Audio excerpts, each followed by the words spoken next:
The Opie and Anthony Show on XM 202, featuring Opie, Anthony, and James Norton. As daylight breaks, creeping through the shadows, an unstoppable force lays in wait, ready to strike.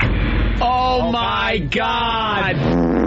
Oh, Jesus, Jimmy. I get scared. Oh, God. Holy mother of God. Oh, boy. Please don't. God damn it. What? Oh, it stinks so bad. Oh, no. This is killing me. You're killing me. Uh-oh. Just fart so we can start the bit. Oh, my God.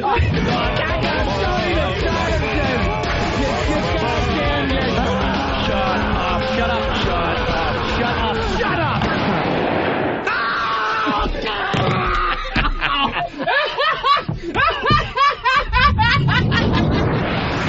I'm scum because I'm a shapely European blonde. Anthony. Jesus, we are just whores.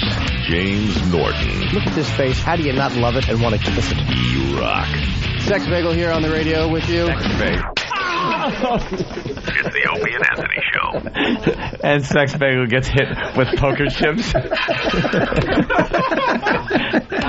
enough of this palaver. Let's get the show on the road.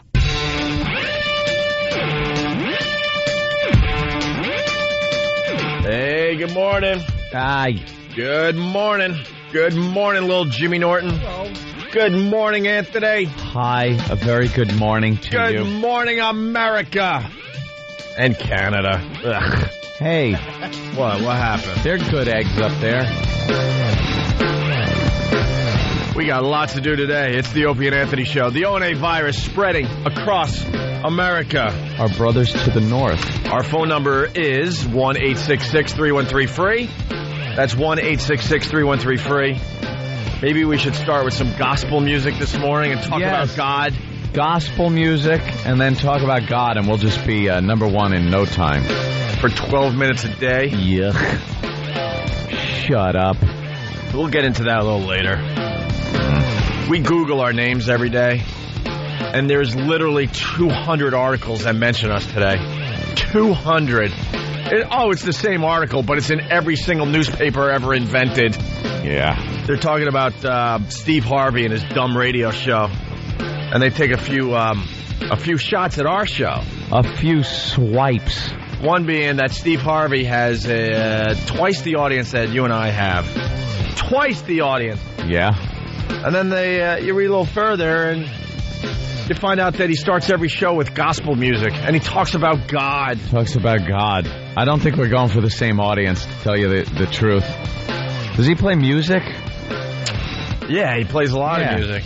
Plays music, too. I mean, enough. And in the article it says he credited God, but also his own comedic skills. And here's the quote. You ready for this? Hold on. You can't beat me in the funny department. The funny department. Anyone that says... Where's the funny department? Exactly. Anyone that says you can't beat me in the funny department, sorry, they're not funny. Yeah. That's right, Steve Harvey is not funny. Never has been. Whenever I see him, like there's a comedy special somewhere on HBO or whatever, or Comedy Central, and you see Steve Harvey, I can't tune away fast enough. I've watched him a couple of times. It's just, it's not funny. He's not in the funny department. You can't beat him in the funny department, though. I can't? He's the minister of the funny department. I think I could beat him anywhere I want. A few years ago.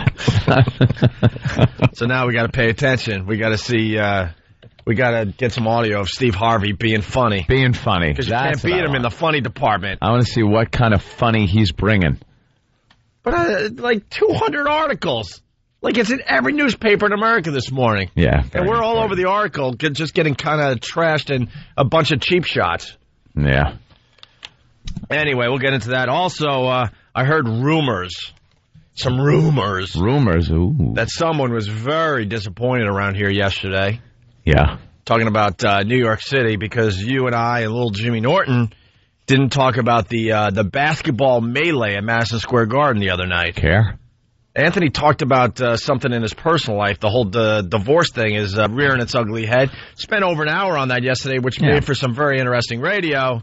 And then I heard some rumors. You got to say rumors because if you're not completely correct, then that causes all sorts of problems behind the scenes. Rumor has it that the PD, John Minnelli, who just kind of lurks in the shadows.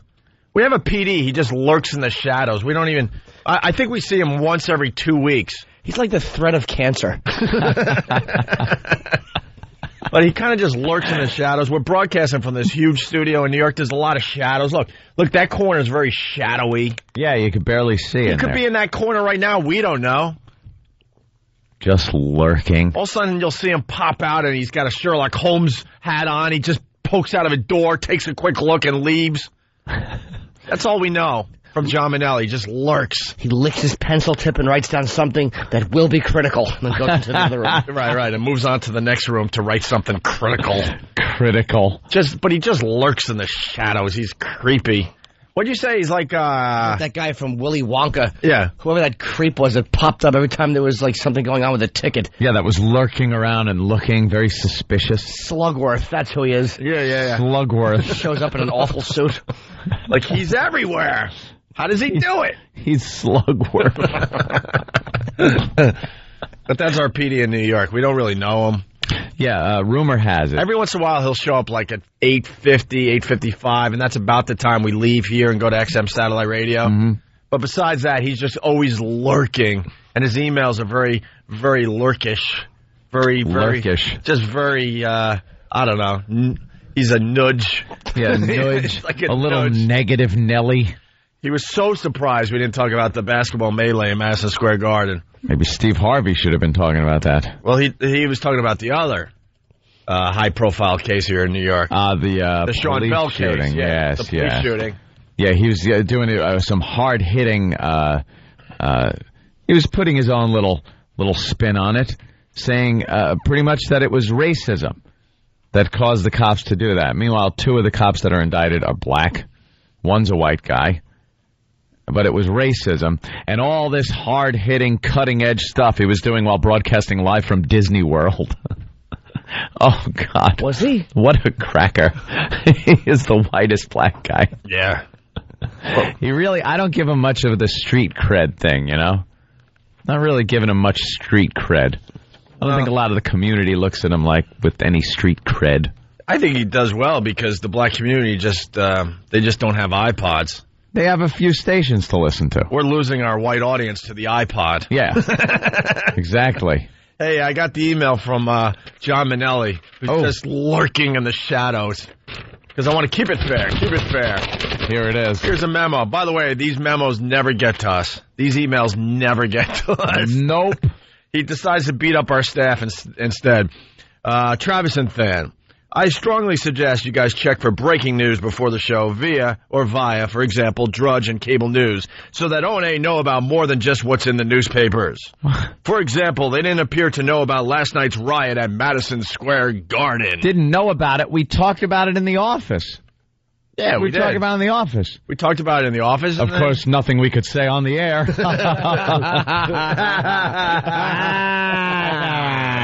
No, it's true. Yeah, that was kind of a diverse group of misbehaviors. Right. See, he kind of lurks around and he thinks we just get our info for the radio show by looking at 3 papers. Actually, it's 5 newspapers. And then I personally check the Boston Herald, the Philadelphia Inquirer, the Chicago Sun-Times, the Washington Post, the Dallas paper, the Cleveland paper. The Advocate. I said Boston Herald, Boston Globe. And then I go to Drudge Report. Then I go to Google News, actually, and make sure there's nothing breaking on Google News. So stop insulting us with these stupid emails. We only do a 3-hour show. Anthony's personal life with him being served papers after thinking his divorce is over, and he just has to write a few more checks and it's finally done. But now he realizes he has to go back to court. I've been served. He's been served, and there's a whole accounting thing that's going to happen. That was a little more important in our world than this stupid freaking basketball melee at Madison Square Garden. Yeah. So don't think we just read a couple papers to get our info for the show. My whole life is sitting in front of a computer and looking for information, as is the staffs. Like when you get home, do you just stop? I'm online like constantly, and I check my emails, and then I'll go to like Drudge. I'll go to YouTube to see what's going on, new videos. Like I'm constantly going to Fark.com, like all the sites. That's my life. Is pretty much getting information for the next day. I go to Dig, I go to Break, I go to YouTube, I go to Yahoo, I go to Google. Yeah, I go to radio websites to see what's going on in our business. All kinds of tech sites and stuff to see what's the latest in gadgets and gizmos. Like we're not just coming here an hour before the show and looking through 2 newspapers and then hitting the air. The whole, our whole lives are pretty much dedicated to getting material for these hours that we do the show, whether it's life experience, whether it's someone coming to my door and serving me with court papers, or whether it's us sitting up until 9 o'clock at night trolling websites for material. Yeah. That's what we do. So we saw every single thing that is listed here on his paper. We did see. Some of them we talked about. Some of them we wanted to talk about but didn't have time. Others we just decided not to. Hardaway bashed gays on Sunday night. It was on Drudge, etc., but O&A didn't mention it that Monday. Why talk about Hardaway bashing gays when we could bash gays all by ourselves? Absolutely, and Hardaway's people. Right. It's a double header. Some of these stories are just whatever. Yeah. We're not going to do much on it. We don't really have an end game. And we kind of feel like our audience, they're not listening to us for an all-out news report. Yeah. And this is the problem. John, who I swear to God, he's a PD that just kind of lurks in the shadows. He showed up and he dressed down and kind of watched the staff for an hour. And then came to some ridiculous conclusions like, I strongly suggest you guys check for breaking news before the show via, for example, Drudge and cable news so that O&A know about more than just what's in the newspapers. That is such an insult, I can't even tell you. Oh, besides all the shows I DVR. Yeah. Fox News Channel and MSNBC. Constantly. And The Insider to make sure we're up to date on entertainment news. For example, they didn't appear to know about last night's riot at MSG. It goes on. Also, they discussed Jim Carrey's ripoff 3 days after he'd been on Leno. I know because I saw that show. Jim Carrey ripping off the David Caruso bit. Jim Carrey being the last person to do the David Caruso bit. And we finally decided to bring it to everyone's attention because it made sense at the time when we brought it up. Mm-hmm. But it wasn't like, oh, my God, Jim Carrey's ripping off David Caruso. Got to start tomorrow's show talking about that. It just came up in natural conversation. We finally got to it. Also, Hardaway bashed gays on a Sunday night. It was on Drudge, but O&A didn't mention it that Monday. Man. Honestly, we didn't have much on it. No. And we did mention it. We did mention that Hardaway was beating up on the gay. The more O&A talk about breaking type news, the more people will be inclined to tune into them when they hear of something happening. Plus, it makes the show seem more like a mandatory listen than an optional one. Frankly, it sounded odd for them to be apparently oblivious to the MSG action this morning. I heard about it by tuning to Wins during one of O&A's breaks. So did I. I heard about it on Wins driving in.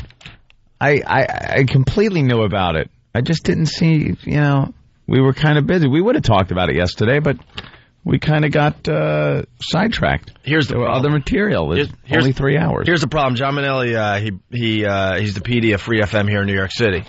In his world, we were just discussing this in the office. Everyone has their own agenda. John Minnelli's agenda, he wants a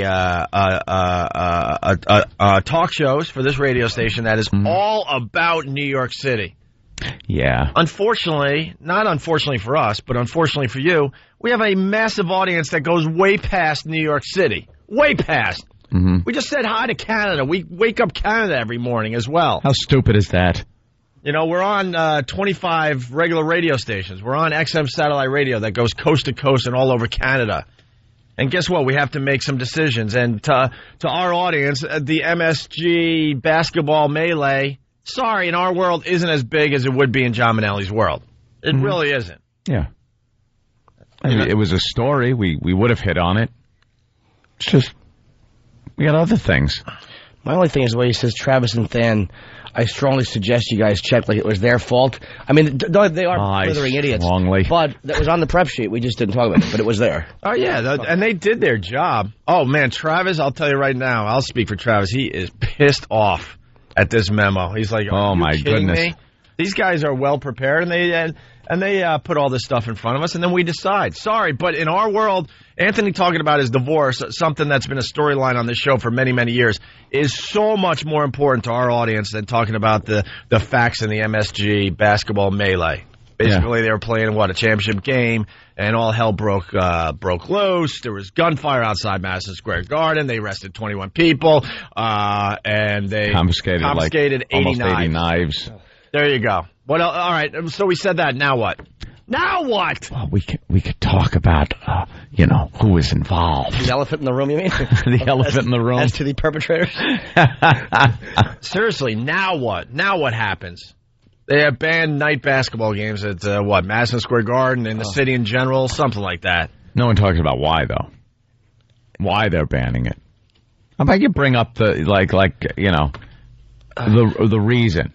Why is there a problem getting members of the black community together in a large venue and having it come off peaceably? I don't understand it. You want us to talk about it? Okay, we'll talk about it a little bit. Like Reverend Al is all over this cops being indicted, this story, the Sean Bell story. I'd love to see Reverend Al come out one day against something like what happened at the Garden. It was not a melee. It was a riot. There were cops in riot gear running all over the city trying to keep order on horseback in their actual riot gear. Why did the media portray it as a melee? It was a riot.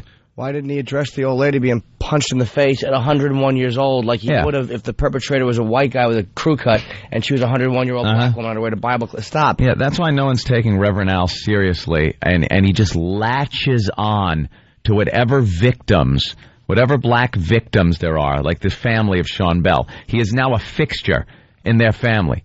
He's probably got a cot set up in the house. Set me up a cot. He's never seen without them now. And he's always mouthing off. And meanwhile, two of the cops that are indicted are black. And one is white. And he's treating this as some kind of big racist thing instead of cops that were put in a bad situation, maybe some bad information. Maybe they did jump the gun. Maybe they did, get scared. Whatever happened, I sincerely doubt it was, hey, let's kill some black people, but Reverend Al's all over this one. But when it comes to, the black community looking and coming off very badly, like this Madison Square Garden thing, how about someone in the community getting in front of a microphone and saying, look, these are the instances that make other people look down on black people. This is what is making people go, God damn! What? Look at this. This figures. Why can't a group just get together, watch a goddamn basketball game without stabbings and shootings? Unbelievable. But no one wants to try to address that problem. So just ban it so no one can do it because everyone's a problem. So ban it. Right. Now ban that instead of addressing the actual problem, which is some people can't just sit there and watch a friggin' basketball game without starting a riot. Address that. Go to a white sport like hockey where at least the participants have the dignity to be the barbarians and hitting each other in the face. Exactly. Well, it depends. Like the old gladiator days. Now you're moving into my expertise. It depends who's playing. Because when the Rangers and Islanders go at it, it's a little different in the stands. Yeah. But it's not an all-out riot. No, you're not getting a brawl. You're getting a couple of guys fighting. Security takes them out. Because in general, I guess when Whitey fights, it's not all jump in. No, it's like other people get away. Really isn't. They'll get away. They'll go, there's a fight over there. I mean, if your friend's in a fight, then you jump in a little bit. But the peripheral people, they're just watching and having a good time with it. And then the crowd doesn't move from place to place, continuing the rioting. Absolutely. At least not in this country. I mean, soccer. All right, good point. Yeah. Soccer hooligans, England. They were moving toward Times Square. Hundreds of cops had to stop the riot. Yeah. Well, I don't know why we're talking about this now, because now it's a day late. It's a day late. A fan. Hey, was that John? I thought I saw something moving. What was that? Who's there? Who's there? The shadow seemed to turn into smoke and disappear in one of the vents. Who's there? It's like just a black cloud floating through the studio quickly. I thought I saw a Sherlock Holmes hat. Licking the pencil. And I thought I heard the sounds of... He's the tricky one. Is anyone there? All right. Oh. Just study those shadows, will you, Than? All right, so there you go. There's the break we should have done yesterday. Yeah. Everyone is wiser now because of it. Yeah, there you go.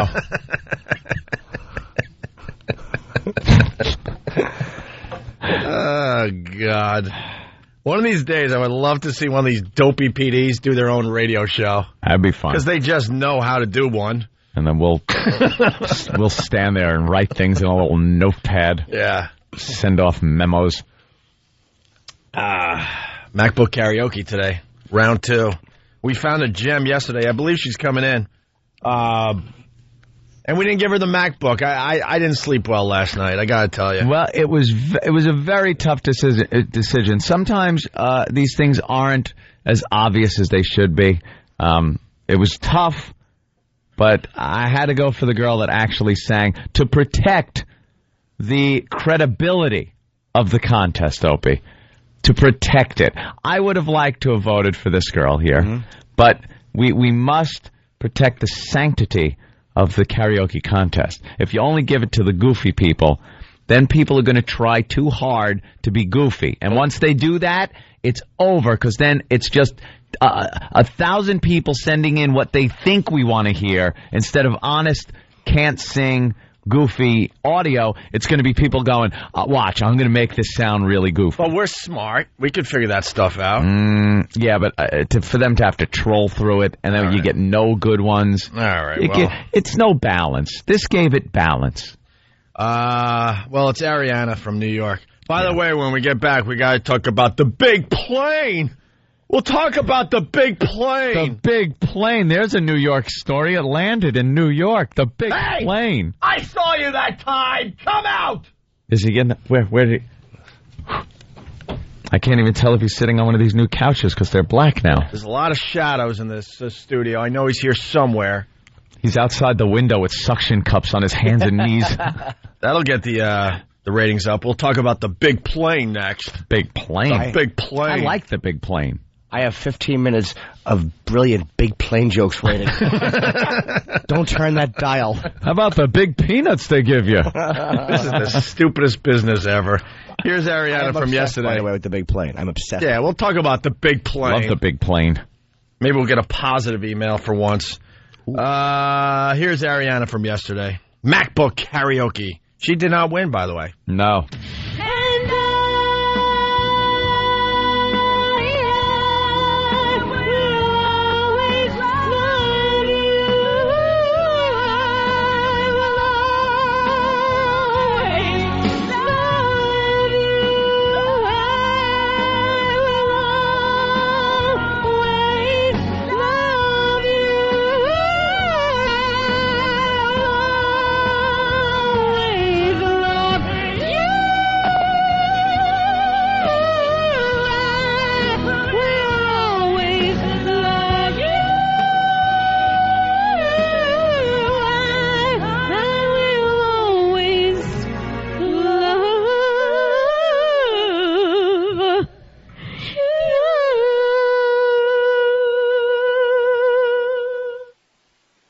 Everyone else is talking about O&A Uncut and Live, continuing the show on XM Satellite Radio starting at 9 a.m. Eastern. Visit xmradio.com to subscribe.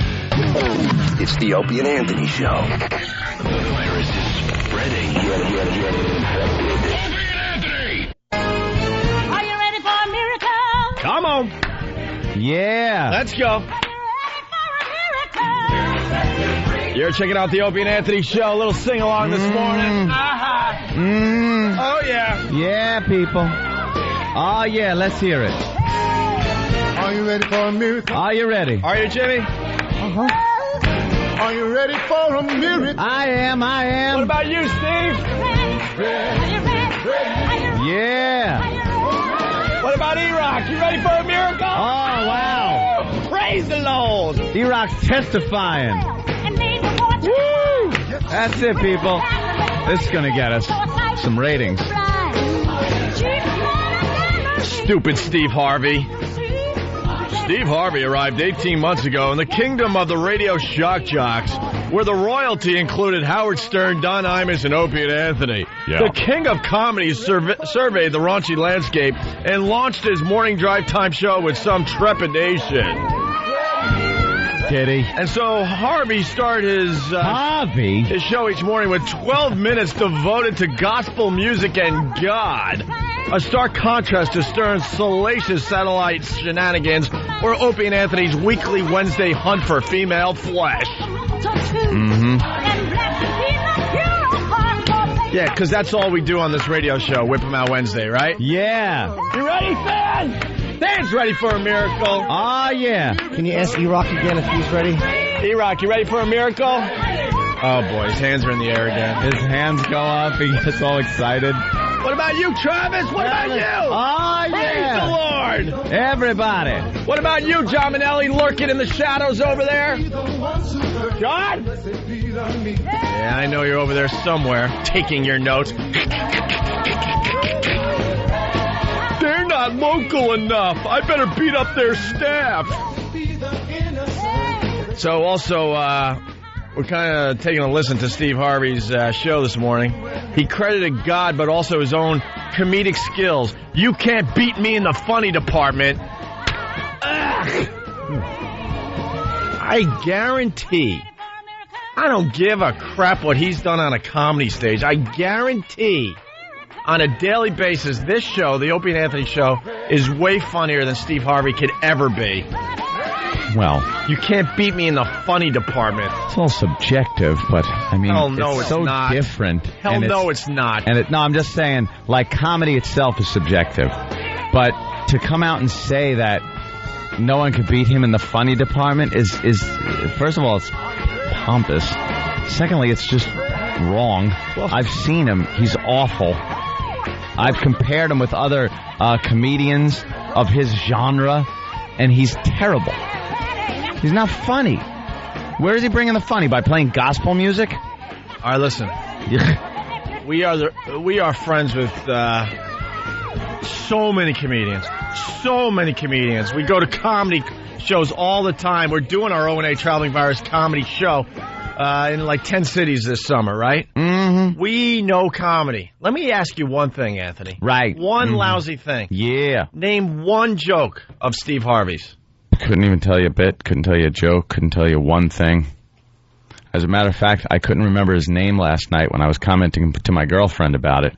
So I just kind of described him in my own inimitable fashion. Oh, boy. And said, the guy with the big teeth and the mustache. And the weird hairline. Yeah, yeah. I don't know if that's like an afro helmet or what. And she went, oh, Steve Harvey. He's got a weird hairline. I don't know what's going on up there. I think it's fake hair. It looks like got that an afro helmet. It looks like that fake afro hair. Yeah. Yeah, whatever. They stitch on or something. If you look close, you can actually see that little metal diamond sticking up that they see on the top of Nazi football helmets. See, now that's funny. Did I just say Nazi football helmet? Football helmet. Motorcycle helmet. Well, that got me laughing more than motorcycle helmet or a pith helmet or anything else. Yeah. Just the Nazi football helmet. What a dope I am. Swastikas on their helmet sides. What an unfair game that was. Nazis, 14,000 Jews, 2. Creeps. Let's go to Scam in New York. Scam. Gentlemen, may the Frunkus be with you. Yeah, by the way, the O&A Pass should call Steve Harvey's show this morning and see what it takes to be someone that gets to join the funny department. Yeah. Call up and go, hey, can I join your funny department? Because he's in there. And he says you can't beat me in the funny department. Can't beat him in it. The funny department. Anyway, go ahead, Is that by lighting? Where is the funny department? Yeah, right. Well, it's apparently next to the information department and the looks department. He has those listed, too. Like, he's saying that you can't beat me in the funny department. You can beat me in the information department. You can get me in the looks department. But then he says, not many guys. It's being humble. Yeah. All right, go ahead, Scam. Hey, so listen, you said in stupid Steve Harvey's bio the word trepidation. Yeah. If I don't know what that means, do you think Steve Harvey's listeners know what that means? Yeah, I don't know. That's a big word. It's a big word for morning radio. That could confuse people. The people that know that word are usually listening to NPR. All right, punching out Frunkus. Frunkus to you, too, sir. Another guy that just lurks in the shadows, and then we'll move on to other things, is this Richard Johnson. He's the gossip columnist for the New York Post. You know, page 6. What was that? It wasn't what I thought it was. Was that John? No, it's that. It's... Oh, boy. What happened? Now I need a little revamp on my sound machine. Why? What happened? What happened? It's supposed to be a fun little sound that is played when people are lurking. Yeah. People are lurking. Well, this Richard Johnson is another one that just lurks in the shadows. Excuse me, Iraq, can I get a miracle? Yeah, Iraq, one more miracle. Miracle! Testify! He's throwing his hands in the air. He's so white. Like he just don't care. Why don't you just die? I said, can I get a miracle? Huh? Miracle! Miracle! It's like telling a retard to do something. We're going to have to do a little better than this, and guys. they just mimic it. To beat Steve Harvey in the funny department. We're going to have to do a little better than this. Yeah. Anyway, so Richard Johnson, and he's another one of these guys that just lurks in the shadows. And that's lurking in the shadows? He's tiptoeing from shadow to shadow. Who the... What? Huh. It's gone. He's like those guys, yeah, I was talking about once playing video games. Yeah. And when you have to be stealthy and you're in the shadows and you kind of come out in the light for a second but then hit another shadow and one of the guards goes, "Hey, what was that? Yeah. I saw something." Yeah. And then you sit there for 2 seconds in the shadow. Must have been the wind. And they just walk away. "Hey, you there, stop!" "Huh, my mind must be playing tricks on me." And they walk away. Yeah. Great. Well, we got John in one of these shadows somewhere just writing down comments. I saw something move, but now it's gone. Wait a minute. It's lurking. Did he go from that corner to that corner? I don't know. I barely saw anything. Maybe we should turn the lights on in here. Make it a little brighter. Anyway, so Richard Johnson's another one of these guys. He just lurks in the shadows, and he has a pad and pencil. What else does he have, Jimmy? You described him perfectly about a month Hopefully or two ago. AIDS. A bottle of Jack, and probably penny loafers and some type of androgynous slacks. Yeah, he's trying to fit in. Slacks. Basically, he goes to all the clubs in New York and all the big events, but he's lurking in the shadows with a notepad and a pencil. Just ratting people out. Or maybe he has one of those, like, micro recorders. Yeah. In the corner. Right now, I'm seeing some canoodling. I'm going to make my way over to the bathroom. I'm by the bathroom. Wow. So, whoa. This is, because I remember Ralph, this is Richard Johnson put this about the chick who banged Ralph Fiennes in the Qantas. They like to call him Rafe. Is it Rafe? Even though it's spelled Ralph. I like to say Ralph myself, Jimmy. Ralph. I pardon you. But they're a little too pompous. All right. Well, Ralph Phineas. Phineas J. Whoopi. Said this girl was, the stewardess apparently was a $2,000 a night escort in Australia years ago. Oh. That's the one who gave him the quick bang in the bathroom. That's how beautiful. That was kind of a Pyrex horse. How fantastic would that be? Well, you're platinum? Well, read further. She told the paper her tricks turning was linked to a long battle with depression stemming from her years as an undercover cop. Whoa. What? Oh. And she worked at a brothel. I couldn't pay the rent, and I was too proud to ask anyone for money. Anyway, so at least he's brave enough to mention that story, but that was an actual interview. Too proud to ask for money, but she'll Yeah, exactly. Right. anything for a buck. Mm-hmm. A cop, a stewardess, and a hooker. Could she pick higher risk jobs? Almighty. What a type A personality this is. She's now driving gasoline trucks over mountain ranges. In Afghanistan. Let's add to it. Yeah.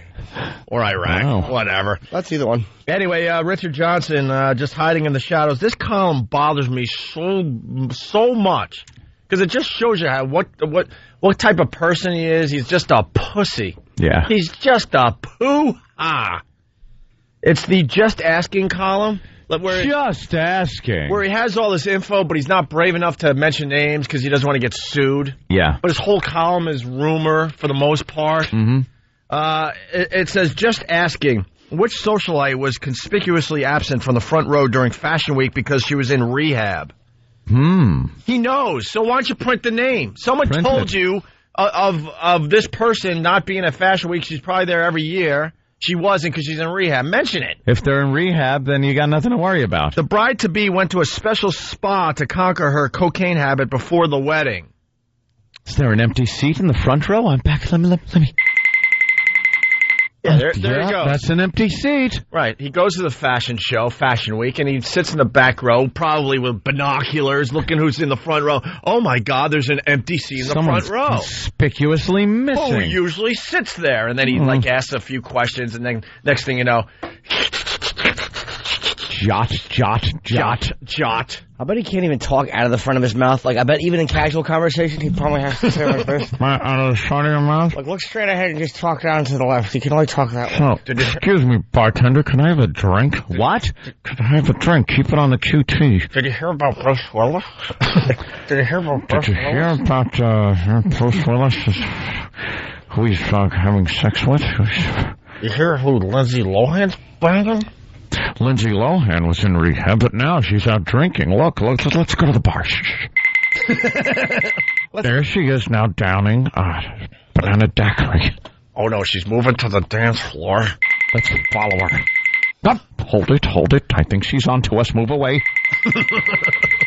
What a creep. He's got different disguises. Like, he wears different outfits. But they're real bad. Awful. And every one of them, he has that stupid gumshoe hat. I think what bothers me about this, and I think a lot of people out there can relate, it's that supervisor that's lurking in the shadows at your own effing office. Yeah. Getting you in trouble, little tattletale. Just lurking around. Tries to look like he's just walking through, but he turns his head and kind of looks at what everyone's doing. He's trained to listen in on every conversation as he walks, past the cubicles. Taking mental notes. Mm-hmm. All right, that person's not doing anything. Yeah, I'm gonna need you to go ahead and come in on Saturday. By the way, moving on. So then Richard Johnson also says, which celebrity mom joins her daughter in snorting lines of cocaine? Which is it, does he say? Of course not, because he doesn't have the balls to say it.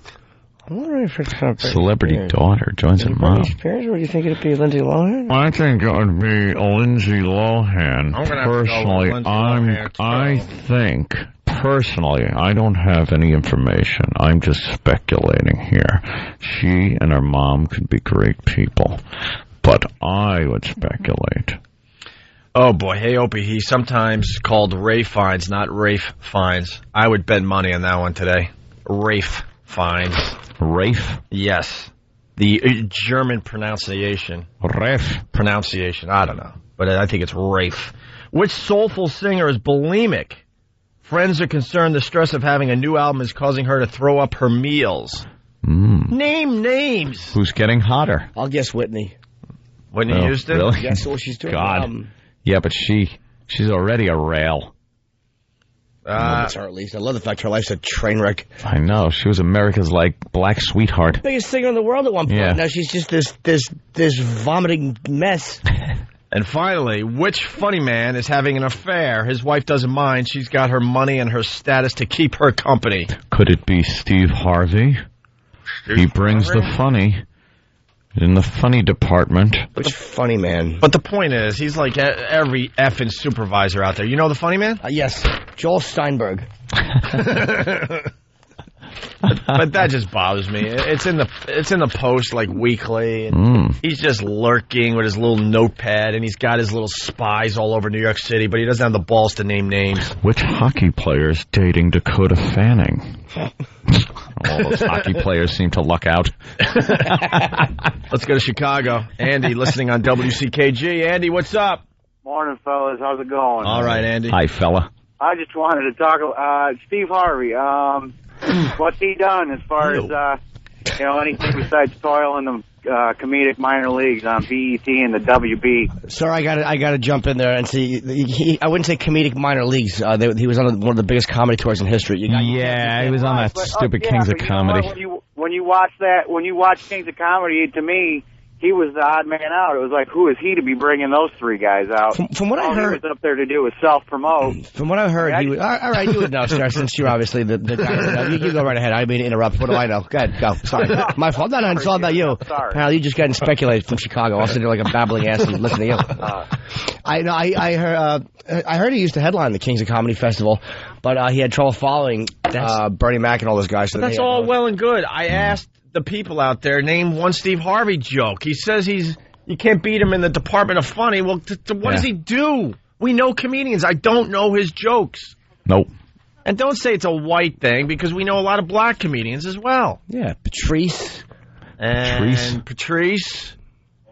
And then there's Patrice. And then there's whatever his name is, O'Neill. And then Keith Robinson. And Keith Robinson. And the one with the big, huge, you know what? What?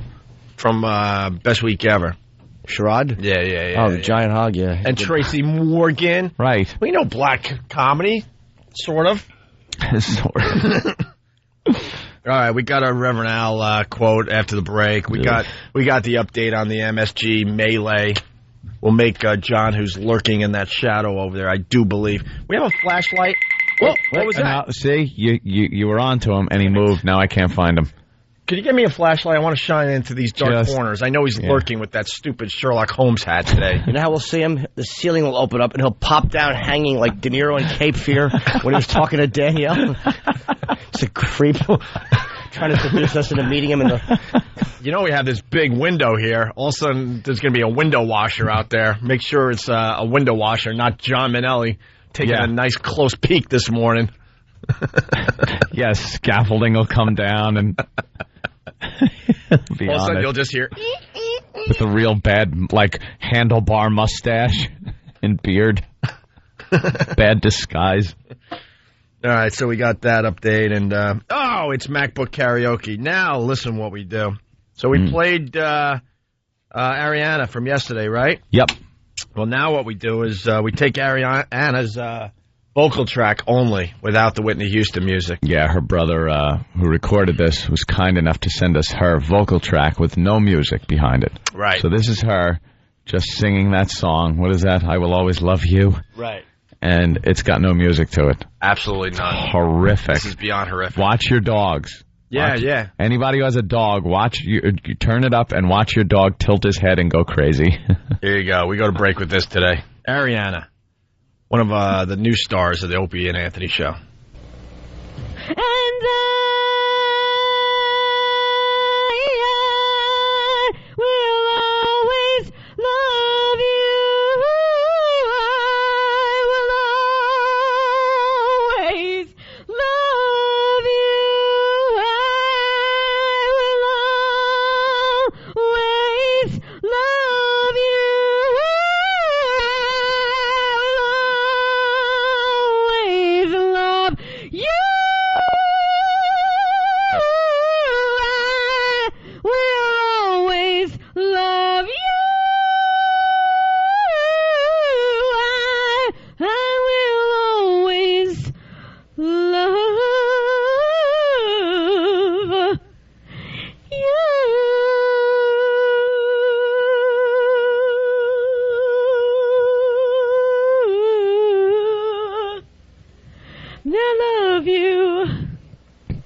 I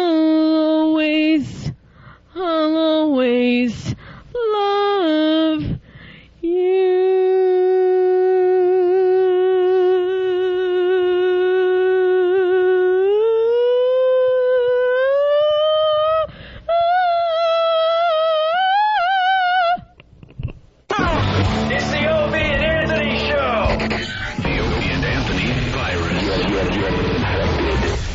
The Opie and Anthony traveling virus is back. April 14, 2007, the Opie and Anthony traveling virus comedy tour is at The Joint in the Hard Rock Cafe. What? Oh, at The Joint at the Hard Rock Cafe. fuck at the Joint in the Hard Rock Hotel and Casino in Las Vegas, Nevada. Comics include Jim Norton, Joe Rogan, Louis C.K., Frank Caliendo, Bob Kelly, Ralphie May, Rich Voss, Otto and George, with more to be announced. That's Saturday, April 14th, 2007, at the Joint at the Hard Rock Cafe. Fuck, I keep saying it. At the Joint at the Hard Rock Hotel and Casino in Las Vegas, Nevada. Tickets on sale now. Details on opieandanthony.com. Opie and Anthony! Good morning to you and yours. This is the Opie and Anthony Show, the O&A virus spreading across America. We greatly appreciate your support. Don't forget, tickets on sale for our Vegas O&A Traveling Virus Comedy Tour.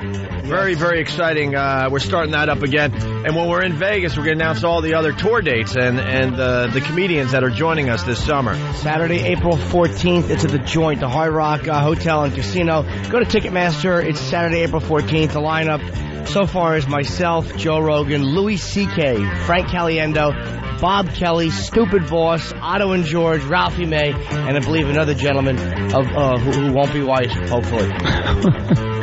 This is the whitest lineup ever. It really is. It's going to be great to meet the pests out west.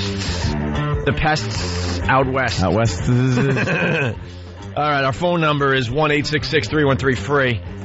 I think we might have started something. What? You know how we were goofing on Picture Your Grandma Naked? Kind of started that bit on Friday. Yeah, it's disturbing. Well, the guys behind the scenes, they came up with this little thing. And now I'm thinking that maybe the listeners should get involved with their own Picture Your Grandma Naked scenario. But we're looking for clever. Yeah. Clever is welcome. Beats just disgusting. Yeah, absolutely. Yeah. But this is what the boys came up with. The Opie and Anthony Show would like to take a moment to allow our listeners to imagine their grandmothers naked. Walk between the bits. All right. All clean. Hello, Nigel. I didn't know you were home from prep school. Holy Jesus Christ. Ugh, God, that sucks. Wow, that really is not necessary. Opie and Anthony, laughing at your repressed memories every morning. Who gets off on this? Keep the cracks clean. I didn't know we were broadcasting to Buckingham Palace. Unbelievable. Is that young Sam playing the naked grandma? What is wrong with you guys? What the hell happens after we go home? Would they just watch a Monty Python episode and decide to... All right, well, it's got to start somewhere. Yeah. Is this bad to picture? You picture, picture your dad walking into your parents' bedroom, and your dad has come home early, and your mom is there on her back, and she's being railed by a much younger black gentleman. And your father sees it and stops and goes, oh, and a little tear goes down his face. And he turns around and walks out humiliated. And then they have to act as if nothing happened when you get home. You have to. Well, Mommy had to pay for the crack somehow. That's horrible.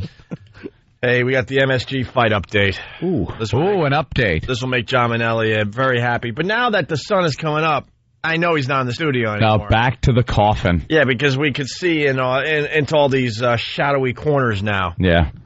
Now he's just watching us on closed-circuit television. I'm thinking he's got, some Mission Impossible scenario. Cameras everywhere. Now. I'm thinking. Or he might be on one of these building tops with a telescope. Binoculars. I noticed they didn't show prep between the hours of 6:50 and 7 o'clock a.m. He watches on closed circuit like Mobutu when he was watching the Ali Foreman fight. He's afraid of assassination, so he just sits in his office. Creepy little dictator in a hat. Yeah. Where? Sneak over here. I'll watch them through. Hello, they're on the move. Wait, I'm alone. Who am I talking to? No one. I'll just look at them through these binoculars. What are they doing? They don't seem to be going through any newspapers or Drudge. All right. Dan and Travis. Why aren't the guys looking at websites? Perhaps the internet's down. I'll check it out. It looked like they were just having fun as the commercials were playing. Just talking. That time better spent prepping. It's your job to prep for them. Scribble this in my little pad. See, this is an ongoing theme today. See, you got to wake up a little earlier. But basically, our PD is one of these lurkers. He just kind of lurks in the shadows. Yeah. We don't really see him, but don't see him much. But he writes a lot of emails. We get memos and really piss off a lot of people around here. Emails from his scratchings, in his notepad. All right, but he lives among the shadows. Mm-hmm. He's constantly just lurking, where we can't really see him. I bet she's going to end up in Naked Girl apartment soon. And then we'll get a look at him. That's a good vantage point to keep an eye on us. All right, here we go. The MSG Melee high school basketball finals thing. Huge riot. Hundreds of cops. 21 arrests. 80 knives. Yeah. Riot police. Officials speaking out about an out-of-control high school basketball tournament. On Sunday, a melee broke out at the Garden. Cops arrested 21 people, all under 21 years of age. And now Garden officials say, given the security concerns, they may refuse to host the prestigious high school tournament in the future. In the meantime, school officials say they're making changes in next year's schedule. It will make all games day games in hopes that fans will be less prone to violence. Why? What happens at night? When the moon comes up? You howl at it? Ow! The hell is going on? Ow! I got no love for the Garden anyway. They deserve what they get. Overpriced douchebags. They fought a Yankee Stadium being put in the city because it would interfere with what they wanted. They're just creeps. You know, someone pointed out, I think it was on the instant feedback, they basically just said, wow, can't wait for the Nets to move to Brooklyn. Yeah. The Brooklyn Nets starting in what? Another year or so? Mm-hmm. Couple seasons from now? The Nets are going to be the Brooklyn Nets? Oh, my God. Hope they're, Oh, my God. Hope they're making that area nice. Because I don't know about traveling into Brooklyn. All right. So that's your update there, whatever. I don't know. You make a good point. What's the difference? Night, day, what's the difference? Yeah, what's the difference? What changes? Inside, you don't know what the hell time it is. True. It doesn't matter. That bunch of jackasses. Besides, the games would be so much poorly attended because half of the people that went would probably be in after-school, chess programs and in the student band. That's true. Intramurals. Be doing extracurricular activities. There's the word. All right, and then another story we mentioned a little earlier. Sharpton, you weren't happy because Sharpton's speaking out about the Sean Bell case. Yeah, he latches on. Every time there's a victim, black family, Reverend Al will be right there. And one of the cops in the incident was black, right? Well, the two of the three that are indicted are black. Right. One is white. But they live in the white world. Is that what it is? I think that's how Sharpton looks Just because they're cops? Yeah. But he was at his bachelor party, this Sean Bell. He was unarmed, but there was an incident, and unfortunately he died, and there were 50 shots fired. Yeah. And now Reverend Al is continuing the fight. He's outraged. He's latched on again. This leech has latched on to another family to put himself in the press. No other reason. This guy doesn't care about anybody but Al Sharpton. Because if he really cared about his community, he would point out things like the basketball riot and perhaps try to guide some of these people, use his power and his so-called wisdom and try to guide some of these people and be a real leader and not just point out when white people or people that have authority like police officers are in the wrong. But when your own people that you're supposed to be a leader of, are doing wrong, and say, look, this is why young black males are getting this bad stigma. It's because of events like this. But he'll never do that. He'll just latch onto a family that's been victimized in some way, shape, or form, and just self-promote himself. That's awful. That was some fine commentary, Anthony. Yeah. Now it would be perfect just to play the certainly would, but what's happening? Well, Matt points out the obvious, so we got to move back to the MSG Melee. Yeah. Listen to this. Matt in New York, go ahead. Morning, gentlemen. Hey, man. I have season tickets for the Rangers, and I find it funny that you can't bring. Obviously, you could bring in a gun, a knife to a game, but they yell at you if you bring in a bag of peanuts. Yeah, you try to bring in a bag of peanuts. Dude, I've been stopped. You try to bring your own food into a sporting event, and they basically, get the riot police to pat you down. Drop the sandwich. Drop it. And take your snacks away. But they confiscated close to 80 knives. I'm just going to pour the soda into the gun now. Just bring it in like 10 to the house. Yeah. Great observation, and you're so right. So right. Have a good day, guys. All right. I bring my own snacks and crap into these sporting events because I don't like eating half the stuff they offer. Yeah. But they want to make every dollar out of you, so they're patting you down and making sure you're not sneaking a juice box in. Perish the thought. But you knives, put out an eye with that straw. They don't care about the knives because they don't make money off the knives. They don't sell knives, I don't think. If they were selling knives, then they would have to take your knives away. Great, a knife stand. I'll take that one. Anyway, so now, make believe that part of the show was a little earlier. Now let's go back to Anthony and that brilliant commentary. Yes. And now here's the Reverend Al clip. As he reacted to the indictments, Reverend Sharpton had a slip-up that got quite a reaction from the crowd. Clearly, in our judgment, all 5 officers should have been charged. Let me be clear. All 5 officers shot. All 5 officers shot. We do not endorse their being shot. Mr. Sharpton went on to explain his belief that all 5 officers were acting together the night of the shooting, so they all should have been charged. Did Reverend Al sit in on the grand jury? Did he sit in and find out all the facts as to why 3 of the 5 were indicted and 2 weren't? Did he? I don't know. I don't think so. No. But he knows better. All 5 should have been indicted. Let's talk to John in Queens. John. Hey, what's up, guys? What's up, John?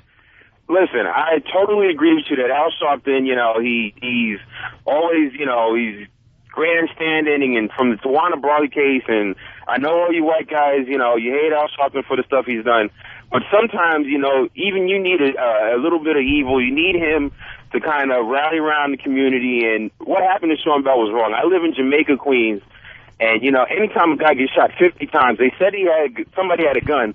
Nobody had a gun in the car. And, I mean, there was no reason to shoot it in their car 50 times. I understand that. You know what happened? It was obviously an error on the part of the police when they saw their fellow officers shooting and they started shooting. The original officers that were shooting thought that their own cops were returning fire. They thought they were bad guys. So it was confusion. Things went wrong, mistakes were made, and unfortunately an innocent guy died. But does that make it the police, does that make them racist and that they set out to kill people that night? Do you honestly think a cop is going to say, screw my family, my career, I'm just going to shoot me some black people tonight, even though I'm black, I'm just going to shoot some black people. That's the type of environment Al Sharpton is putting out there. I will give you that. But I tell you what, I'm not scared of a white or black cop. I'm just scared of a cop in general sometimes. I don't play around. Why do you think that is, John? Why do you think you have to walk around afraid of the police? Well, because black people commit most of the crimes in this neighborhood. Yeah. So the cops, listen, I mean, it is what it is.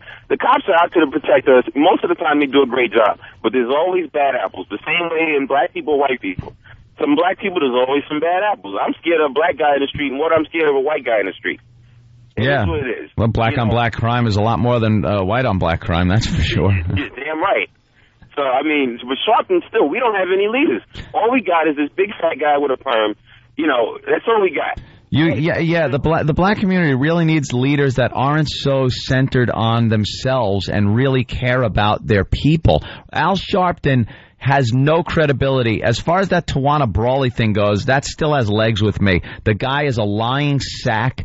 He aligned himself with 2 disbarred lawyers and had a farce of this Tawana Brawley case, which tried to get an innocent man put away.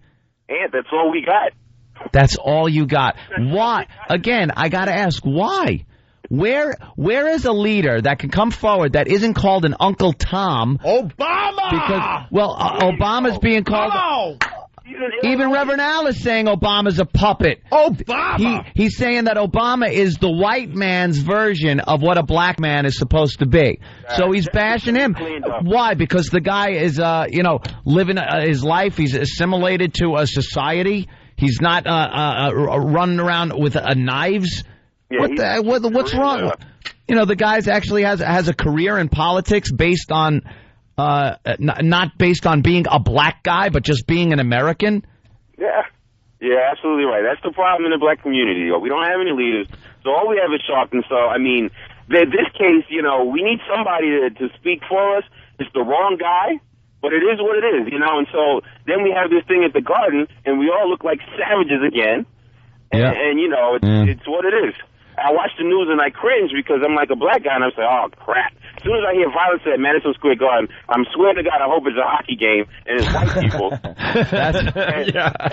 Because no brothers are at the hockey game. Yeah, it's all white people beating each other up. Throwing batteries at Santa Claus or whatever the hell they did that day in Philly. Hey, well, that was a football game. Hey, John, do you listen? Why not listen to Steve Harvey? Steve Harvey, I can't listen to that country. Listen, I'm from New York. I listen to you guys. All right. I've been listening to you guys since WNEW. That's what I listen to, Steve Harvey. Get out of here. All right, thank you. Thank you, my brother. Hey, love you guys. Thanks, John. Hey, Steve in Port Jeff, ex-cop. Bell is not innocent. Steve, go ahead. Good morning, Hope. How are you? All right. And one thing, I respect you guys' opinions. We all love you, but the one thing that I get sick of hearing is an innocent man died that night. He twice drove his car at the police officers that night, and I hear more the fact that he's getting married the next day. You know what? You're right, but I'll even give him the benefit of the doubt and say that mistakes were made there too. Because if you're getting shot at, I don't think I'm going to sit there. And especially if I don't know they're cops and I start, the windshield of my car is being shot out, I'm probably going to step on the gas myself. It was a whole cavalcade of mistakes made that night. But I really don't think anybody was out that evening looking to kill somebody. I don't think the officers were conspiring inside, looking at this guy going, let's go out and F this guy up. Let's shoot him and ruin our careers. It was an arrest that went horribly wrong. I'm sure police protocol was broken with the way they handled the situation. And let me tell you one thing, too. Stuff that I've read, too, and I've heard is the first shot wasn't fired until after he had thrown it back in reverse, till after the second attempt to hit the cop. And the thing is, and you hear it, they didn't identify themselves. These were rookies that were out of the academy for a week. One guy had 700 arrests. These guys were all detectives. It's seasoned veterans. They've done it a million times, and I tell you, the first thing you learn in the academy is police don't move. They tell you right away, identify yourself. Because the most dangerous thing that a black cop can do in that situation is not identify himself, because that's an all-black neighborhood. If he gets up on the car and just shows a gun and says, show me your hands, motherfucker, excuse me, instead of saying police don't move, of course, they're going to think they're getting jacked by another black guy. Right. If he has a shield around his neck and he yells, police don't move, they know the deal right away. And these guys, I guarantee they said, and these guys were not innocent guys. These guys were perps. You hear, what was the one kid, Guzman, that got shot? Yeah. I've heard numerous times, he was a good kid. He hadn't gotten in trouble in 2 years. He was in prison for 2 years. Yeah, they got that's why he was in trouble. Yeah, they got rap sheets, but I mean, just to look at it, look at the big picture here. Whatever they did before, whatever. But I see it as a night of a lot of mistakes, and I don't. Obviously the family is going to be annoyed. If it happened to my family, I'd be out for blood too, because it becomes personal. But when you look at it and take the personal angle out of it, it's a bunch of mistakes that were made that, obviously things have to be looked at and changed maybe. But I don't see how these guys should lose their careers and their freedom over this. I don't know. I don't think they should go to jail. But I don't think they should go to jail. I think, who was the guy that with the unarmed guy, the Diallo? Yeah. Which is the guy, but you have to be fired. I mean, look, we're all accountable in our jobs, and when you screw up monumentally like that, you got to be fired. I don't think it's a criminal thing, like you set out to commit a crime.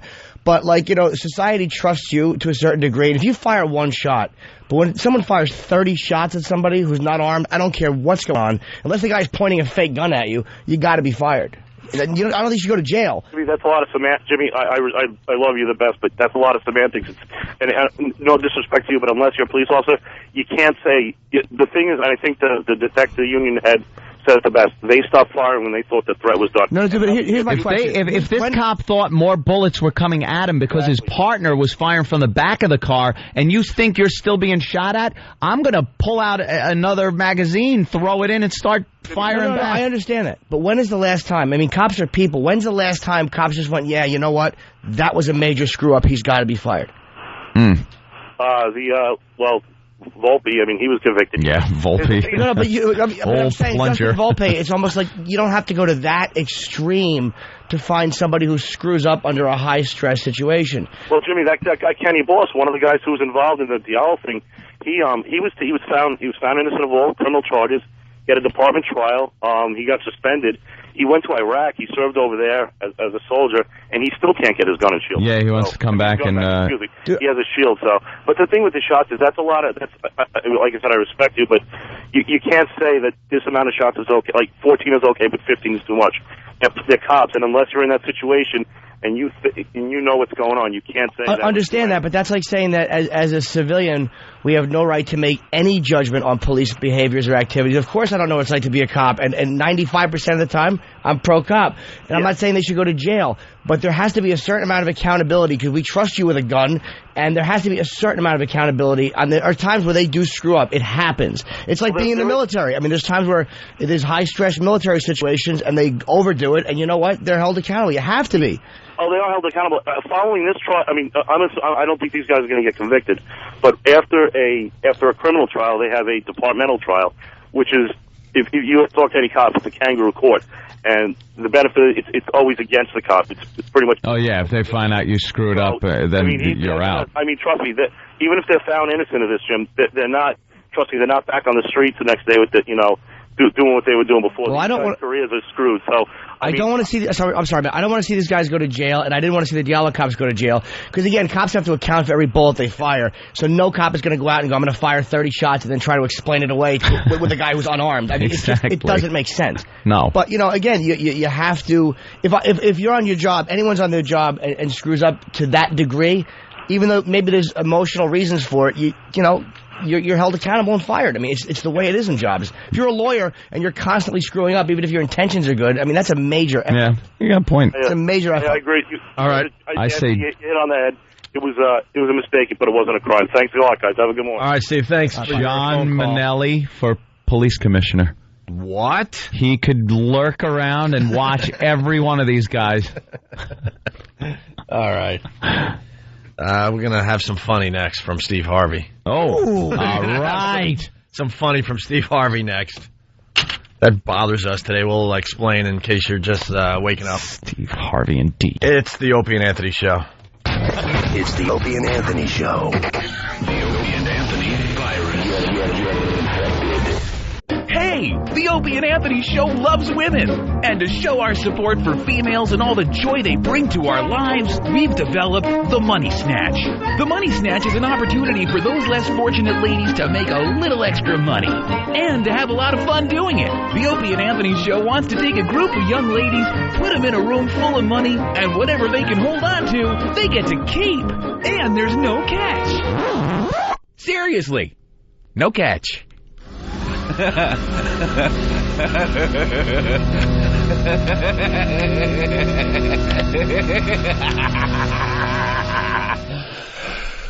on opieandanthony.com. Coming, motherfucking cell phone. Coming this weekend to the Saturday Night Virus. It's the return of the Bob Kelly and sometimes Colin Quinn show. That's this Saturday from 9 to midnight on XM 202 The Virus.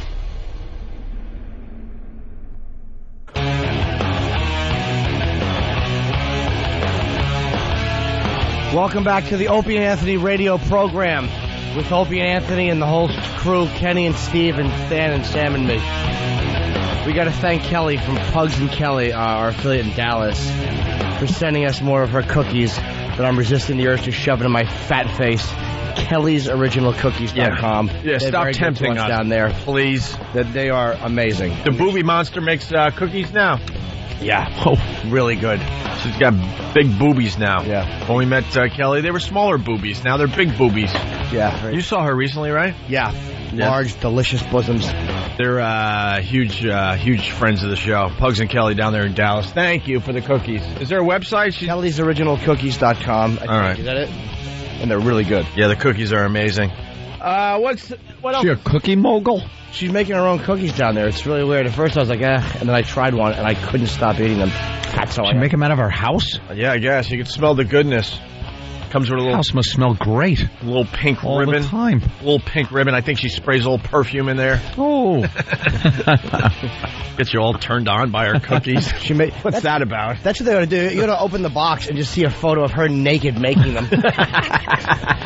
Be flying off the shelves. There's a different nude photo of her in every box of cookies. Yeah. Oh, my gosh. That's a great idea. You know, when you lift up the lid like that, just a naked picture on the but bottom not all of the cover. sexy. Like, here's Kelly, and then she's like, I got an apron on, like, around her ankles, and she's on the bowl, like, leaning on it. Some are sexy, some are not. I would rather see a picture of my grandma naked making cookies.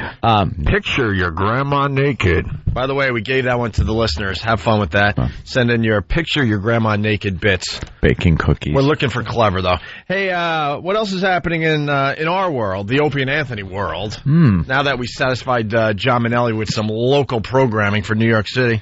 And guess what? We continue with that because this show is being heard in New York and other places. We Google Opie and Anthony, every day, see what's going on there. Get a Google alert. Yeah, and yesterday the Google alert went nuts, and there was like 200 to 300 freaking articles that mentioned us yesterday. It was all the same article. They did a AP piece on Steve Harvey. Steve Harvey. I didn't even know he was doing radio. Harvey. I didn't even know he was doing freaking radio. I know. And I guess we're competing against him here in New York. Are we, though? Really? No. When you think about it? I don't know. Do you think we really share audience? I don't know about that. Yeesh. I don't think you could assume that he's just going after the black people. No? He doesn't look like one of those black people. Yeah, he does. No, he doesn't. I think he does. I don't think so. Dude, he got in trouble when he was on in L.A. because he refused to play rap with offensive lyrics. So you're telling me he's talking to the black person? Are you kidding me? And he also got in trouble because he insisted on playing a gospel song every day. He's known for playing, 12 minutes of gospel to start off his show every day. See, so again, I will say, we're not sharing the same audience. Well, the gospel. People are tuning in to listen to gospel music and him talk about God. They're not coming here. You're right. I don't know. It's not a pest making a decision. Yeah. Right. Well, the article says Steve Harvey arrived 18 months ago in the kingdom of the radio shock jocks, where the royalty included Howard Stern, Don Imus, and Opie and Anthony. The king of comedy surveyed the raunchy landscape and launched his morning drive time show with some trepidation. And so Harvey started his show each morning. He starts with 12 minutes devoted to gospel music and God, a stark contrast to Stern's salacious satellite shenanigans, or Opie and Anthony's weekly Wednesday hunt for female flesh. We get it. He's different than us. But then the article goes on to say, and this is a quote from Steve himself, "You can't beat me in the funny department. Oh, you could beat me in the information department. Oh, you could get me in the looks department, but you can't beat me in the funny department." He thought that was so funny that it's mentioned 2 or 3 times in the article. But in the funny department, he said, "You can't beat me." That's later on in the article. He just keeps reiterating that you can't beat him in the funny department. So we took the challenge today. We had young Sam, who has candy in his head. We said, Sam, listen to Steve Harvey and find us some funny. Find us some funny. Mm-hmm. Find us Steve hanging out in the funny department. Not the music department, where he hangs out during his show, I would gather. Plays music? Yeah. Is that what he does? He doesn't play that much music, but he plays music. Plays music. So 4 songs an hour. When did he start his show? 6. 6. I swear to you, right around 5:45, we brought this article to Sam's attention. We're like, Sam, your job today is very easy. Just listen to Steve Harvey online and get us some examples of him hanging out in the funny department. Funny department. At 7 o'clock, I go, Sam, what do you got? So he's been broadcasting for an hour. Sam goes, well, I got a promo where he's trying to be funny. I go, he hasn't done anything funny yet? The article is how you can't beat him in the funny department. The department of funny. It's because he doesn't compete. So then, we break at around 7:30 or so. I go, Sam, anything from Steve Harvey in the funny department? He goes, well, now I think he has finally something on fishing. Fishing? Yes.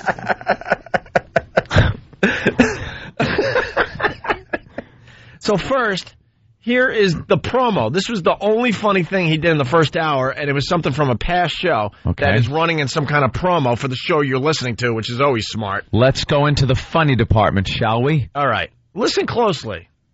Let's be fair about this. Let's be fair. Is this funny?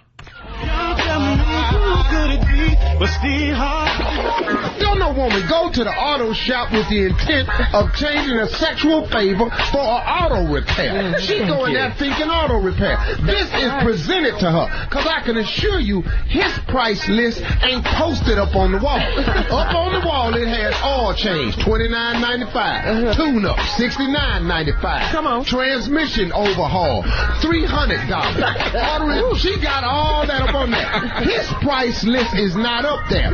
Oil change. By the way, I got to interrupt. Why are they laughing? That's the setup to a bit. There's nothing to be laughing about. They're laughing and going, come on. That's that fake radio crap. They're laughing and giggling. That's just the setup to hopefully something that might be funny. It's just the sound of the department of funny. The music. I funny see. department. The music in the background. And the music bed in the background. Right. Is But these phony radio people, there's nothing to laugh at yet. Yeah, wait for the setup to be done, and then if the punchline is funny, then give it a little chuckle. Guess the story was a woman, has no money. I don't know. By the way, I have no idea what he's talking about. I think it's a woman that wanted to trade sexual favors to get her car fixed. Yes, I think so. Was that it? But the price list he has up, and he's just listing the legitimate price list.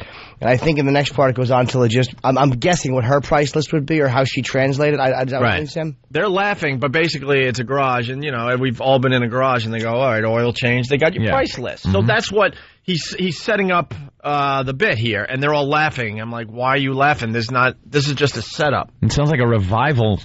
Yeah, come on. Right. Come on.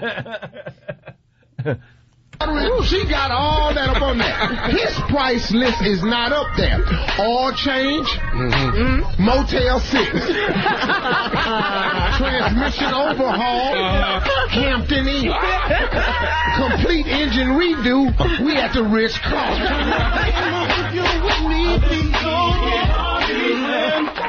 It's the Steve Harvey Morning Show. Weekday mornings starting at 6 on 107.5 WBLS. It's not the same audience. Yeah, I don't think. That's fine. That's fine. It's not the same audience, but is that funny? Not particularly. No, it's kind of... I think maybe if you're an open micer somewhere. I think he's a good stand-up. I wouldn't say that was his best joke. In fairness, that was probably not the cream of the crop. Yeah, but you know what? If you're going to be stupid enough to say in an article that no one could beat you in the funny department. Funny department. And so we take the challenge today. In the first hour of the show, that's all we could find. That was the only thing he did that had something to do with the funny department. There's a real problem here. Maybe you should have talked about something else in this AP article. Yeah. Who else is standing in the funny department with you? Stalin and Muhammad Akka? Just you three, and you're the champion hands down?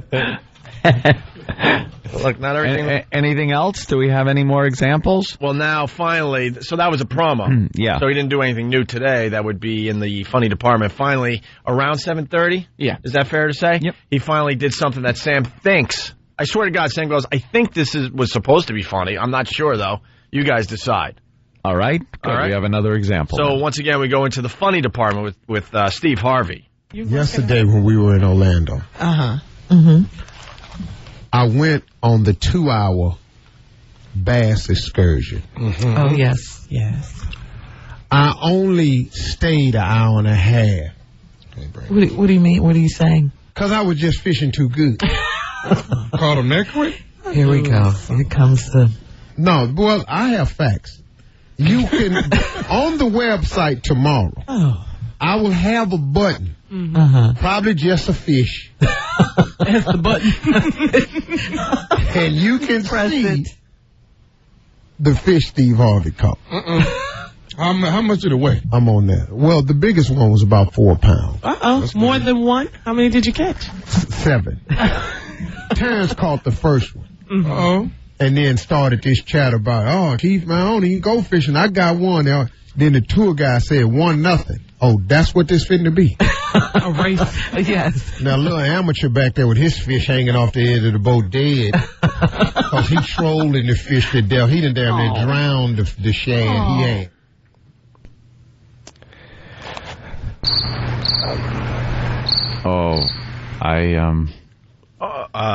She doesn't interject enough. I think that's the problem.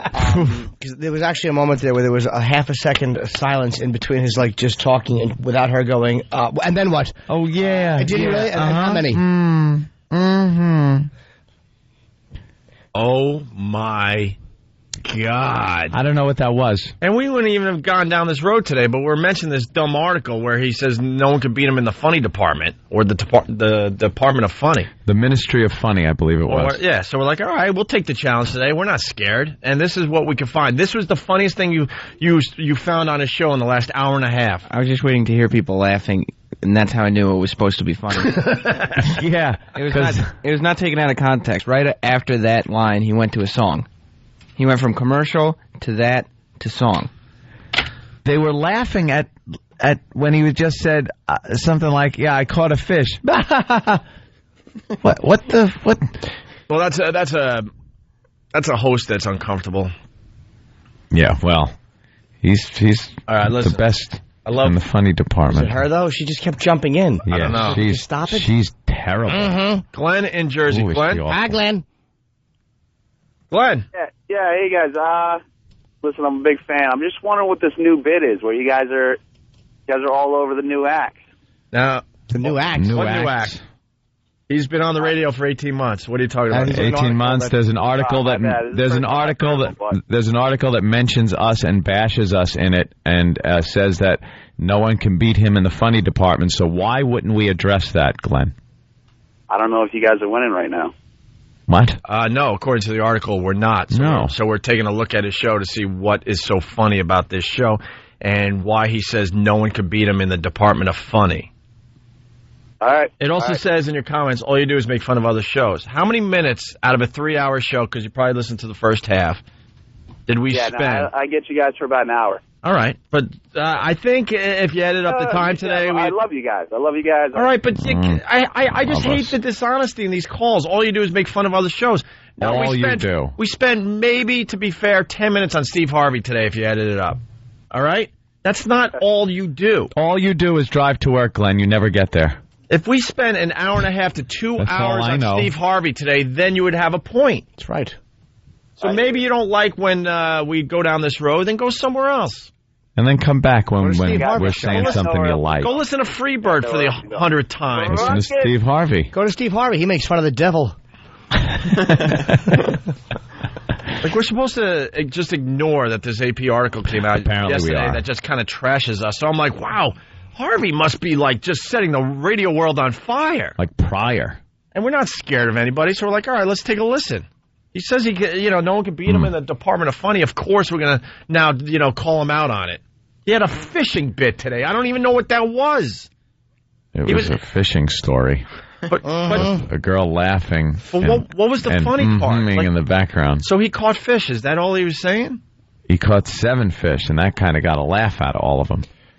Is it possible just to hear the first sentence or two, to hear how fast... Yeah, please play that, because I want to hear her, because now, this started with the whole Steve Harvey thing, but I'm kind of getting fascinated with her. What's her name there, E-Rock?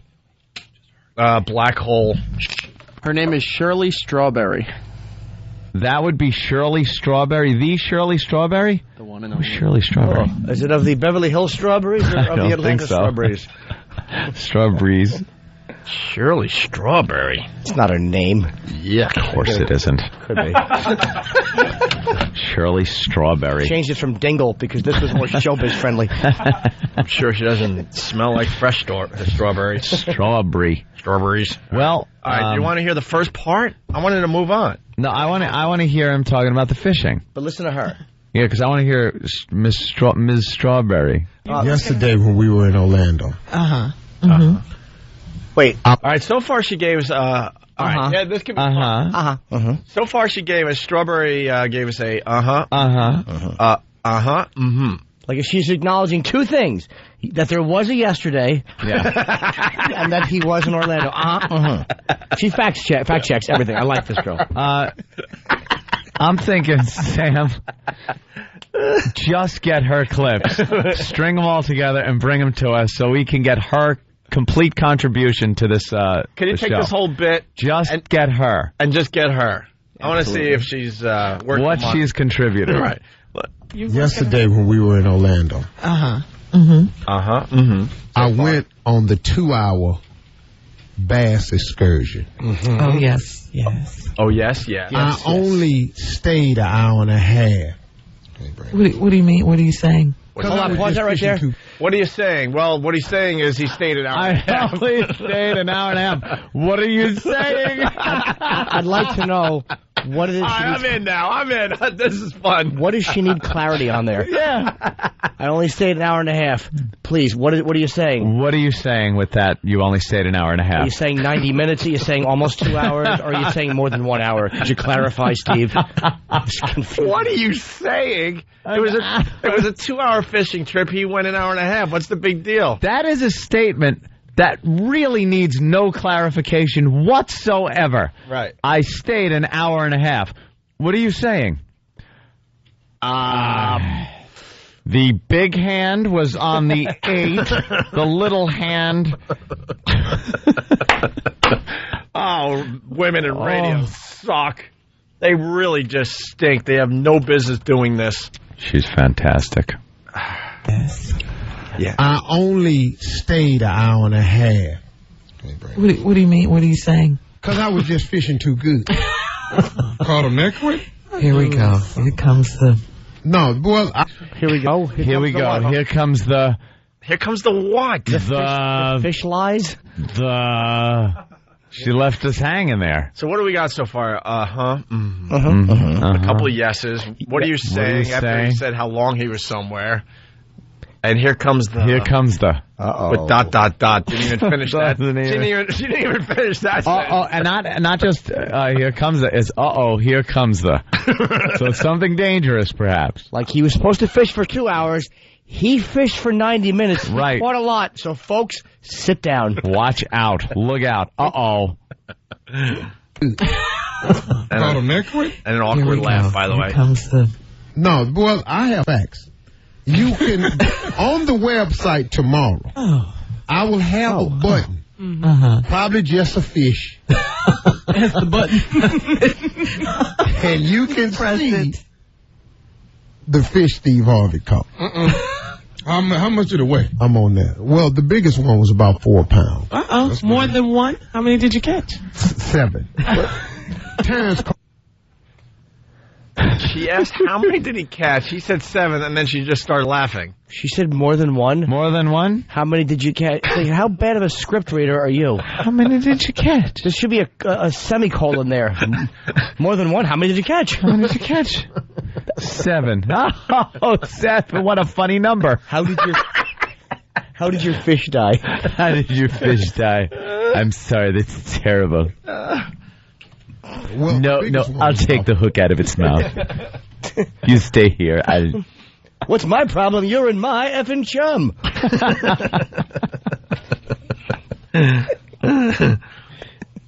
I'm on that. Well, the biggest one was about 4 pounds. More than one? How many did you catch? 7. Terrence caught the first one. And then started this chat about, Chief, man, I don't even go fishing. I got one. Then the tour guy said 1-0. Oh, that's what this fitting to be. A race. Yes. Now, little amateur back there with his fish hanging off the edge of the boat dead. Because he trolling the fish to death. He done damn near drowned the shad. He ain't. But I'm not. I don't know what he said there. Look, I'll tell you right now, if we're not funnier than Steve Harvey, we should just retire. This is not funny. I don't think this is the Department of Funny. Well, look, this is the best we could do. After this big article that comes out that went everywhere, it was in every newspaper in America. Yeah. This is the best we could find as far as him being in the Department of Funny. A fishing break with some stupid black hole just laughing and just spewing nonsense. But here's what bugs me, because he said like the fish were dead. He was talking about I thought it was actually an amusing line when he said his fish dead. His fish dead. But she went, What do you think, Shirley? That they talked them into surrendering? You have to kill a fish. They're all suicidal fish. What do you think? They only catch fish who are leaping off of ledges? That's an ugly business, Shirley. Toughen up. Let's go to Josh in Queens. Josh. Hey, good morning, guys. How are you? Hey. Hey, I was listening to when you started the bit. I was like a real loyal fan and switched through all the black stations instantly to find Steve Harvey to see if he's really as bad. And I think he's actually worse. Then what we're playing?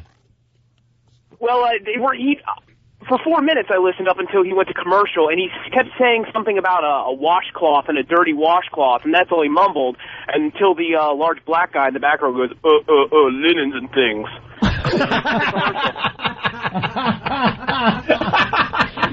Linens and things. Josh, thanks for the laugh today, man. You're funnier than his stupid Department of Funny.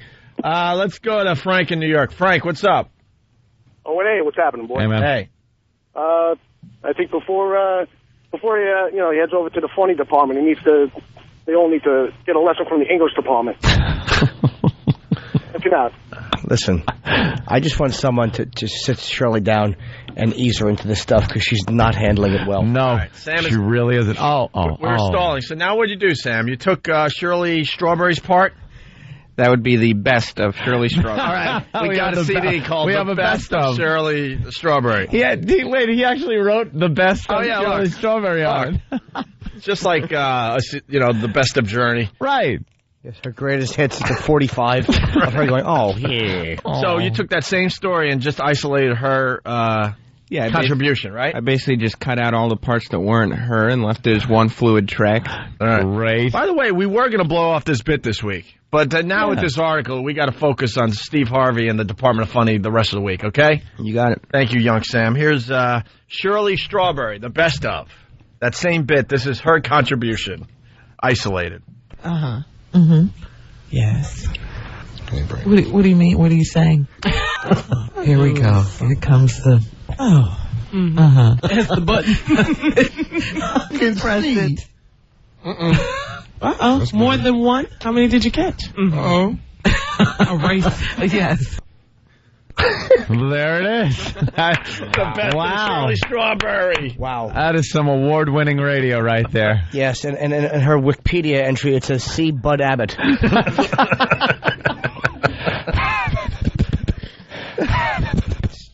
It's like needless setup, though, because she's not setting him up on something he wouldn't have gotten to. He's like, and I was walking. Mm-hmm, you were. Walking? How many steps? Like, what do you think? He was going to stop that thought if you didn't help? Did you step on a crack? Where was you walking? Well, I was getting to that. Why do you keep just chiming in with, yeah. We need to get her a raise. She's not being paid enough. Great. She's unbelievable. Should be fun to talk dirty to in the sack. You're like, yeah, I'm going to tie you up. Mm-hmm, with rope. Mm-hmm. All right. How long's the rope? What does it matter, dummy? The best of Shirley Strawberry. Thank you, young Tie me up. What do you mean? What are you saying? What are you saying? Well, I'm going to tie you up. I'm going to take the rope and fasten it. Oh, no, because now here comes the ... Theoretically, I mean, at work, I'm going to tie you up. I'm going to throw a big project at you. 5 for 5. By the way, that funny is being heard in 40 cities. Unbelievable. Handles him, Eatman. He's on more regular radio stations than we are. Because Wow. it's just terrific. That's You the can't way beat of the him. world. In the Department of Funny, you just can't beat Steve Harvey. This is the radio world we live in, people. Welcome to the new world. Unbelievable. All right, it's Opie and Anthony. Hear what everyone else is talking about. O&A Uncut and Live, continuing the show on XM Satellite Radio starting at 9 a.m. Eastern. Visit xmradio.com to subscribe. It's the Opie and Anthony Show.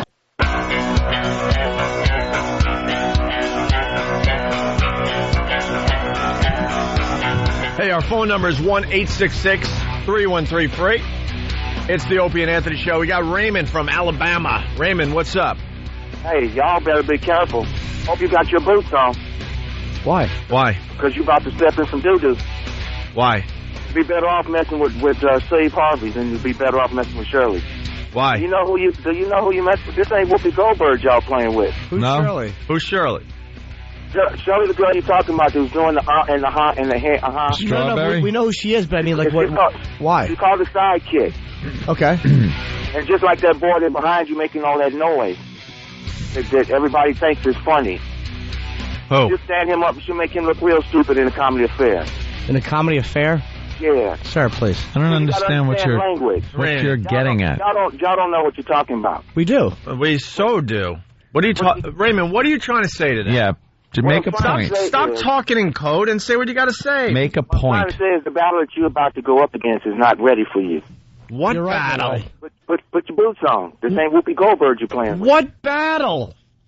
What did you do to Whoopi Goldberg? The Steve Harvey Wait, camp? hold on. What did we do to Whoopi Goldberg? What did you do to Whoopi Goldberg? We folded like cheap camera stands when she came in and groveled.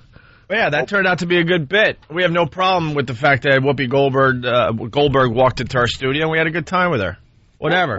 Whoopi was just the cream. Steve will step on you. What's she going to do? Shirley is good. That boy is just talking about the gravel. Oh, this is going to be... You know what? You're making this even more fun, Raymond. We're going to move on, but trust me, we're not scared of Steve Harvey and his dopey radio show. Put your boots on.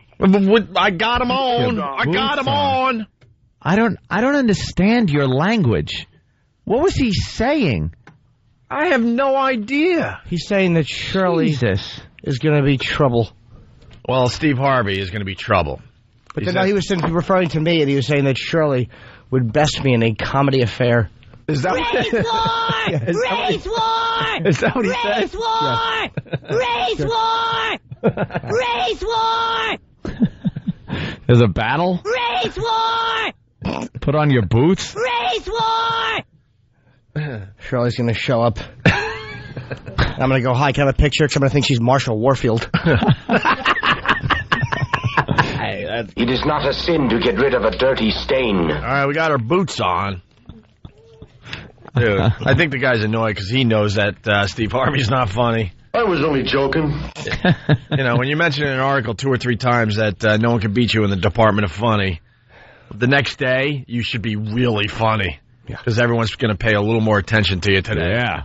And we bring the funny. We obviously paid attention to him. I didn't even know he was doing radio in New York, and what we heard so far is pretty lame. Let's be honest, very lame. All right, moving on. They got footage of this big plane. I'm obsessed with it. Are you? It's all I want to do is get on that big plane and be rich. Just be wealthy and flying in a beautiful new plane with the new plane smell. Even the coach looks good. Yeah. Because I'll say I fly Continental, but I'll say their coach. It's Oscar Schindler should hose down those planes before they take off. Could you give us another inch, you greedy mother effers? How about another inch of legroom for the scum you're transporting? Hey, that's funnier than Shirley Strawberry. I got to give it to you. No, but when I said I got to give it to you. When I said I fly Continental, one of you should say, on the plane? Continental Airlines? No, actual continents. We hop on them and fly. No, I would have added, what do you mean? Okay, wait, what are you saying? Yeah, what are you saying? Well, that I fly in the air. To fly on plane? Yeah. No. And the airline is Continental. Oh, okay. Oh, now we're going to... Well, we got our boots on. Get your boots on. Shut up. Race war! Shut up. This is Lufthansa that has this big plane, I think. Yeah, sure. They showed a staircase. It's simple. In my world, I don't want to be on a plane that has a staircase. Why not? I don't know. It just seems to be too big.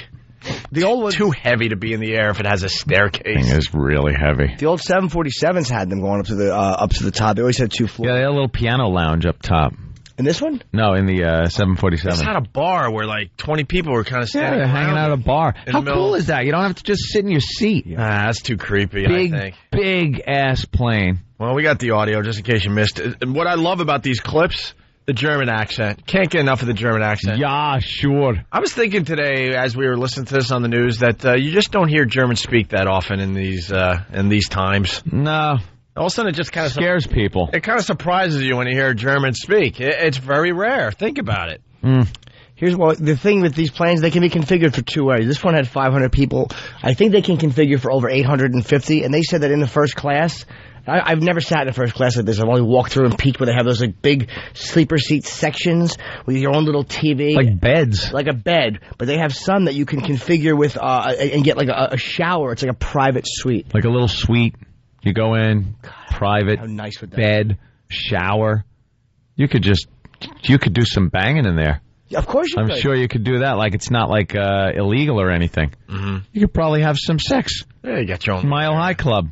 Well, listen to this. Listen to the German accent. It's the world's largest passenger aircraft, the size of a football field. The Port Authority had to spend $179 million just so it could land here. Airbus is looking for buyers, and the chief pilot says it flew like a sports car. Watch this awesome sight coming through the clouds. From Terminal 1 at JFK, you had the feeling something special was in the air. Lufthansa's Airbus captain says this was picture perfect. If you imagine a plane of this size and this weight, you imagine it would move like a bus or like a truck. But as I said, if you compare it, it would handle like a Ferrari.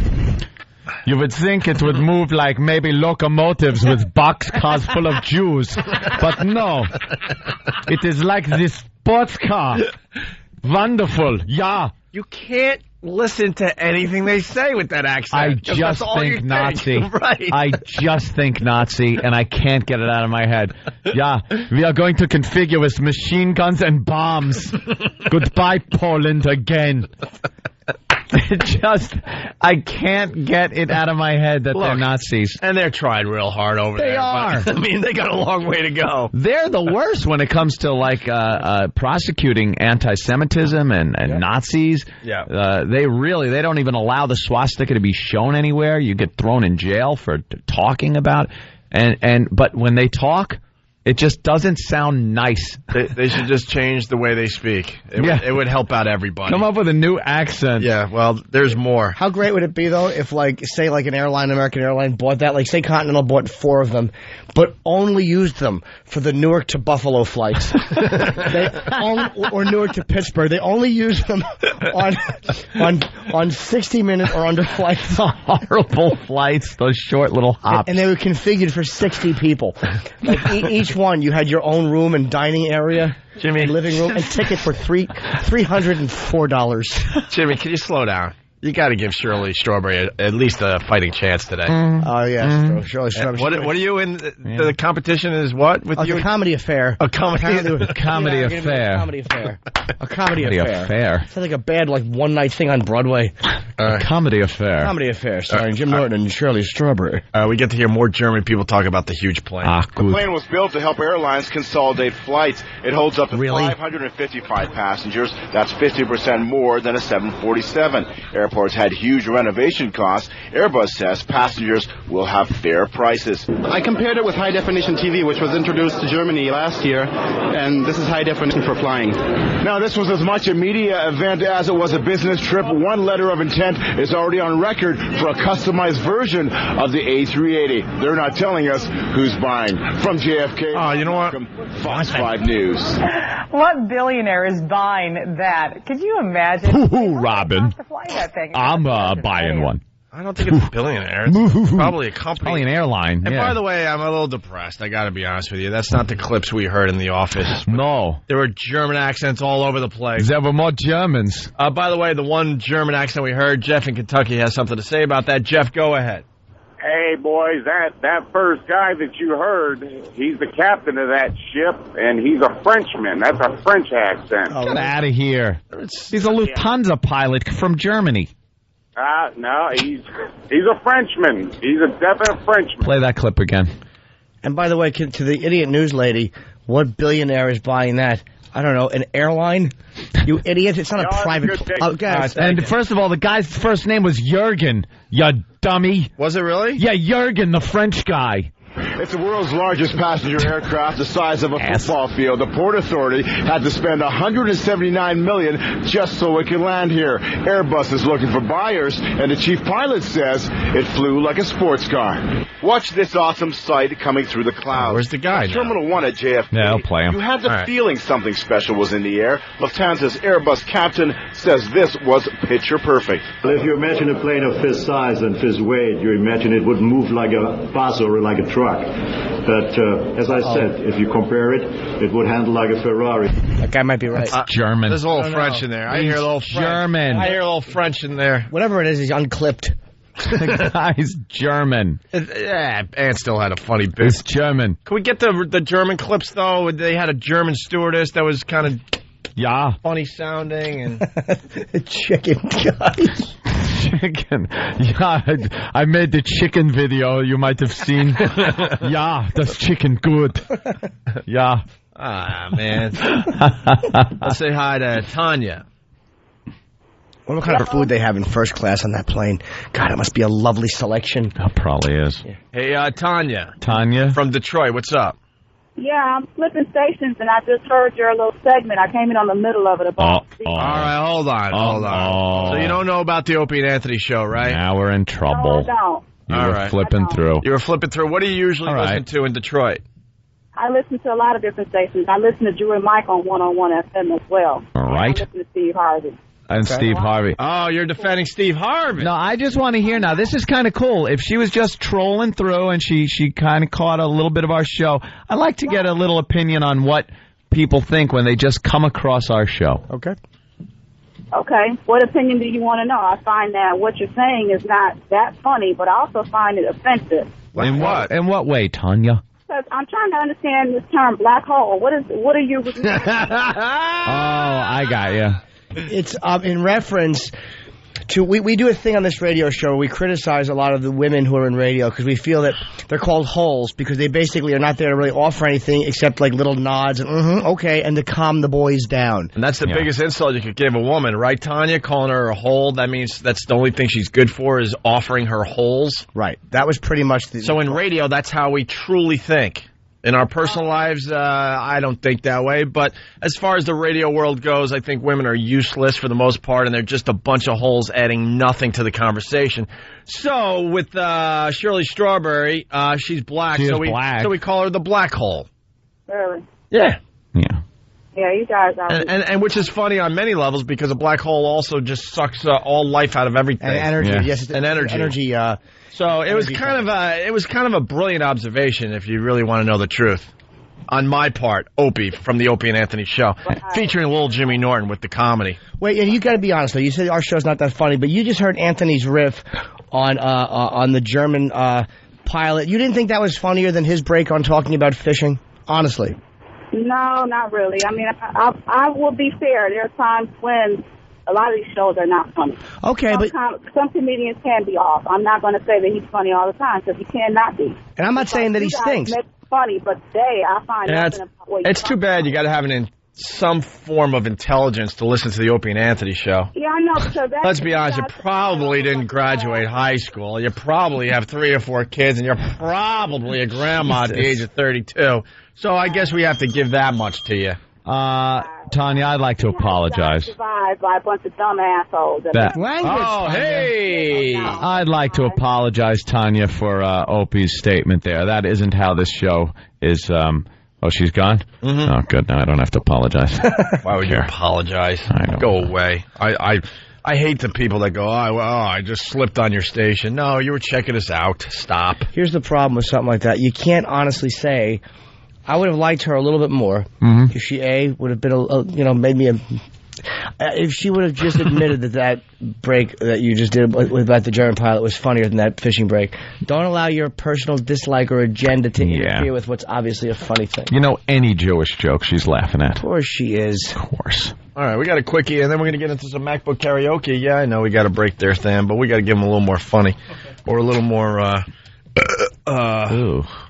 material that makes them think. This is what happened on a local news station in Philly. Oh, no. But the major reason for the sleep issues, pressure dealing with family and family issues. So I fit into your group with a 5-month-old baby who's nursing at home, but what can I do about it? Because I am tired. You know, your memory goes. You're like a retard because you have no short-term memory. Seriously. Wow. I love this. All right. It's, what? Wow. Fox 29. Dawn. That's great. Yeah, Philly's Fox 29 after a piece about being sleep deprived. She says she can relate and feels like a retard. You're like a retard. I love it. Yikes. Here, listen again. Baby who's nursing at home, but what can I do about it? Because I am tired. You know, your memory goes. You're like a retard because you have no short-term memory. Seriously. Well, I think there's several things you can do. Oh, they must have all just went, oh, you are so fired. Did she get fired? She had to apologize the next day. Oh, did she? Waddle-doodle. Me and Jimmy disagree on this. I think it's fine, because that's how we talk. I would like news people to talk more like we do. Yeah, that would be nice if they did have the freedom to just speak like we've normal all people. said like a retard our whole lives. I disagree in the sense that, obviously, as a person, I don't care what she does, but like as a newscaster, to say you're like a retard... I kind of understand the station saying, look, you got to say you're sorry. I like the fact they didn't fire her. This might be semantics, but I think if she said, I felt like I was retarded, is different than I felt like a retard. Like, I felt like I was retarded would mean you're retarded, you know, that you have a problem, not like a retard, which puts... But they don't even want you to say that anymore. Yeah, I know. Believe me, I know they don't like. They want to get rid of the words retard and retarded. They want to add that to the list of words to ban, no matter who's saying it. It's an unnecessary comparison she's making. It was innocent enough, though. Yeah, that's why she shouldn't be fired. It was very natural, very off the cuff. It just sounded like the way people really talk. She's a newscaster. They have a certain amount. Look, they get carte blanche with content. They don't have to have releases signed. They have carte blanche with a lot of stuff. So again, they're held. They should have a different standard of behavior when it comes to something like that. And it's like, you know, we can say what we want to say in that level because we're idiots, and the FCC ties us up. We're like a bunch of retards in here. I don't lie. Well, I'm sorry, dude. Wouldn't you watch the news every night if you knew the anchor was going to work the word retard into the stories? What do you mean by that? I'd watch exactly what you said. One. Well, she had to apologize, and we got the apology. This is just great. Out of Philly, Fox 29. It is Local First on Fox 29. Hello, everyone. I'm Dave Huddleston. And I'm Dawn Stensland. We have a lot to report during tonight's news, but before we begin... Oh, no. We've been here. You know, she's sitting there before the newscast started just going, I got to do this. Okay, how will I do it? So we have a lot to report on, but before we begin, I'd like to... We've been here, and we always say, no, we will not. One of our many problems.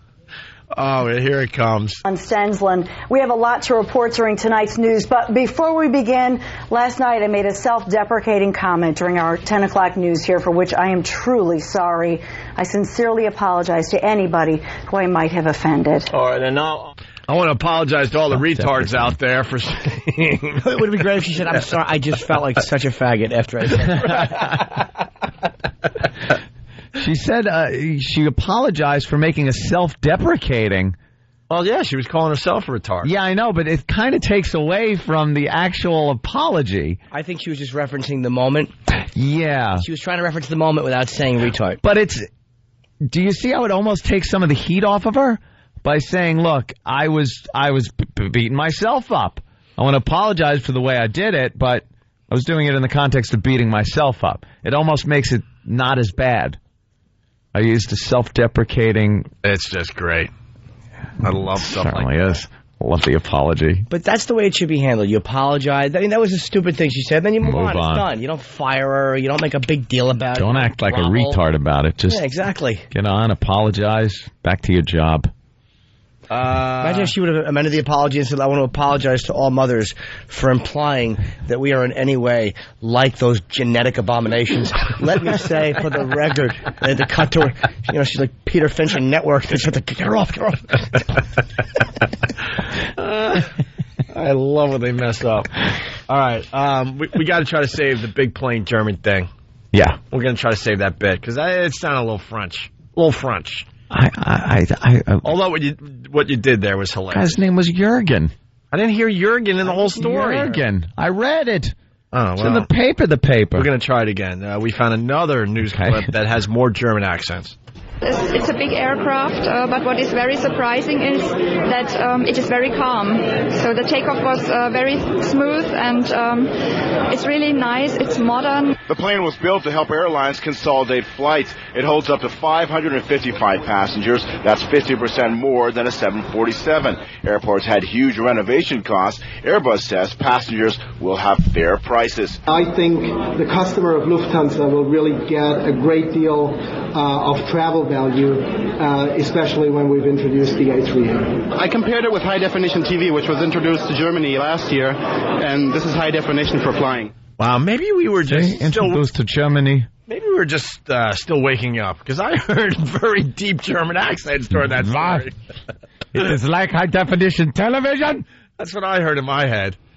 I was picturing some kind of Hitler speech, but it was very subtle. It wasn't even worth doing today.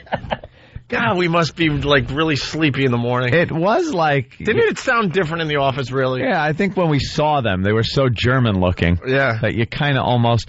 I would have liked to have it slowly land in Lakehurst, New Jersey with a big swastika on the tail. Burst into flames. Oh, we'll get out of the way. Can we point out the reporter and how you have to overstate the obvious, you dope? This was built to consolidate flights. Why else would they build a larger plane? A huge plane. Well, no one's flying anymore, so they figure they'd give everyone more room to play handball with the airlines going into the tank. Stupid. Let's go to Nikki in Philly. Nikki, what's up? Hey, my sister was listening to the news that night, and it took the newscaster 20 minutes to respond to her. She sent her an email as soon as she heard it on there, and I thought it was pretty funny. I mean, you know, there's people out there who get offended, and they get offended at the drop of a hat, but, you know, what did your 20 minutes it took her. What did your sister's email say? Oh, she said, you know, she was very offended. Why was she offended? Wait, people really get offended by that stuff? Apparently, they do, yes. I would understand if you have a kid that is retarded. Maybe she does. All right. Does your sister have a child with Down syndrome? Yeah. Okay. Wait, yes or no? I didn't hear. No. She was just offended just as a human? I guess. Jesus. I don't know What a the real Budinsky. reason of, you know, why she gets offended. But Nikki, by the way, I know that she does. this was in the printed version of the story. You know that the station got, are you ready for this? 23 emails. Get out of here. 23. Your sister was one of 23 people that were offended by that, or at least wrote that they were offended Is your sister by a it. fat nudge? I'm sorry? Is your sister a fat nudge? Is she a do-gooder? No. Well, there were 150,000 emails sent out, but they were sent at Beat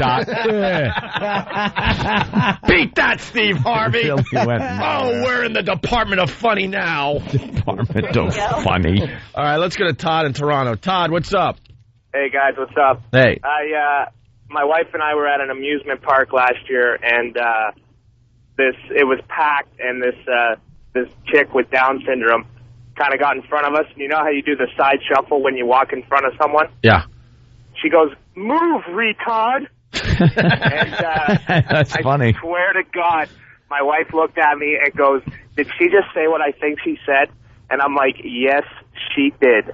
I couldn't believe it. It was the funniest thing we've ever seen. That is really funny. It's the R word. We have to call it the R word. They could call each other retarded. Can't say the N word, can't say the F word, can't say the R word. That's right. We got to add that to the list of words they want to ban. All right. Thank you, sir. He's gone. It's I wish we could have got Don Cheadle in studio. Yeah, that would have I been love Don Cheadle. He's good. That would be nice. I don't know if I like this new movie, though. No. Adam Sandler's got to go back to, I don't know, doing comedies. What he's known for. He's trying to do the... That Click, I thought I was going to see a great little comedy. The concept was wonderful. And next thing you know, they remind us that time really sucks and eventually no one will give a crap you're on this earth. Yeah, thank you, Adam Sandler. Thank you. I just like Don Cheadle. Yeah, he's a great actor. He makes me sad. Does he? My girlfriend and I were watching, before we go, a movie last night. I swear to God, I was just weeping. What movie? Wait, you were supposed to see On Golden Pond with That's your what we girl. were watching. No. I've seen it 30 times. Dude, what has happened to you? No, it's therapy. I wasn't sob crying. It was just I was as calm as I am right now, and fluid was just leaking out of my eyes. What part? I swear, when Dummy was blueberry hunting and got Are you kidding? We've goofed on that 1,000 times. I know, and I told her that. I'm like, you don't get it. This is not making me sad. I've seen this.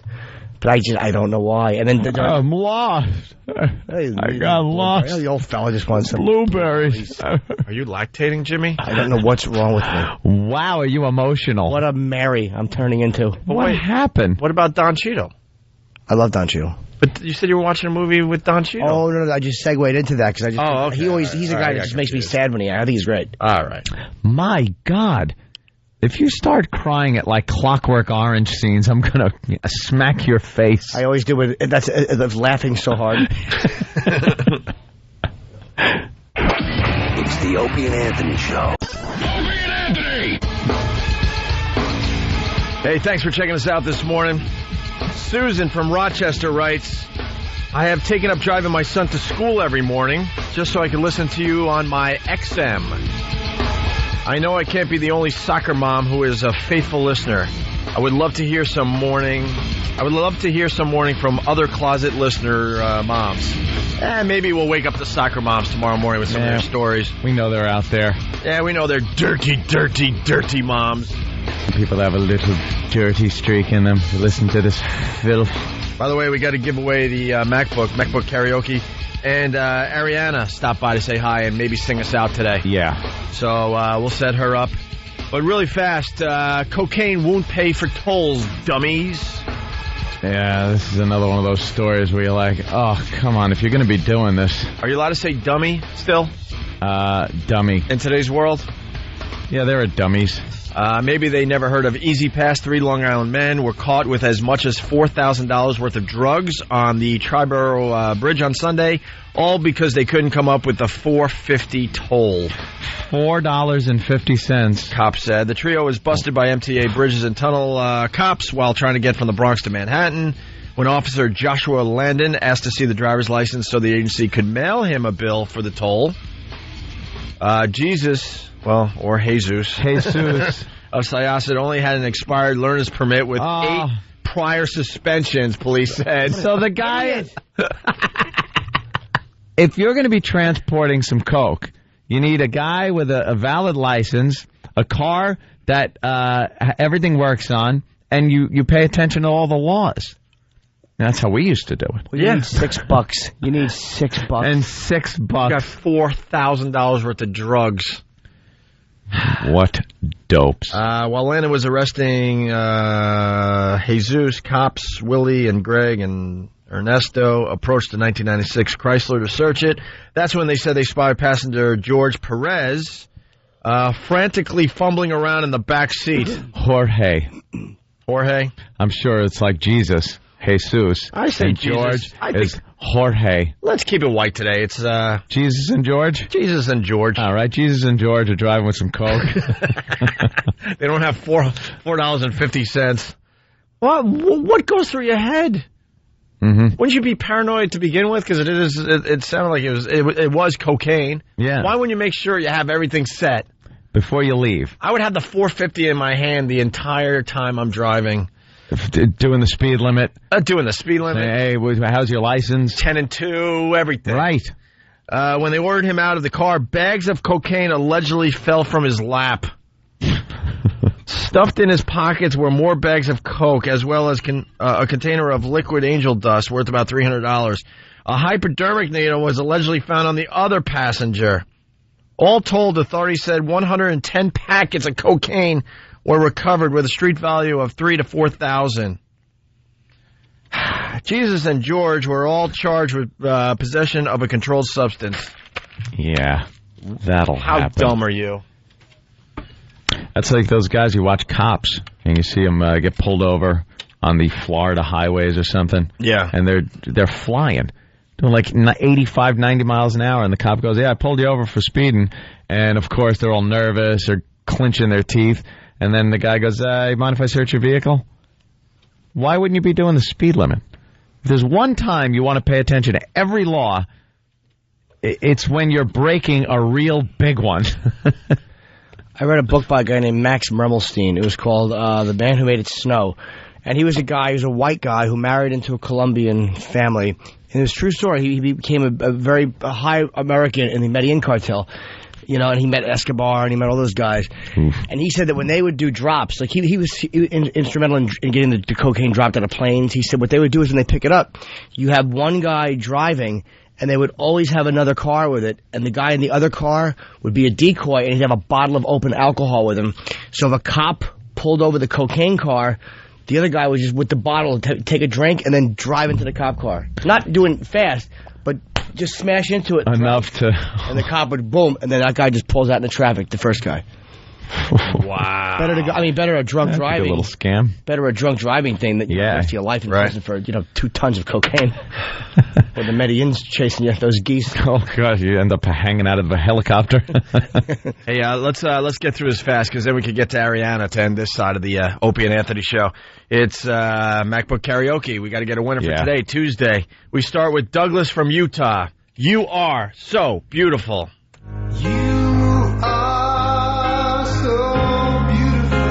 It's Joe Cocker.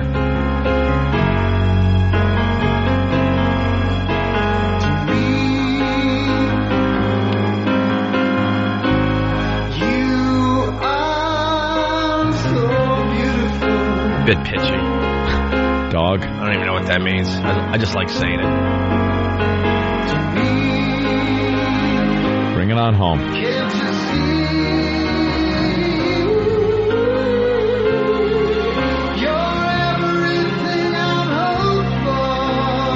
See if we can hit this.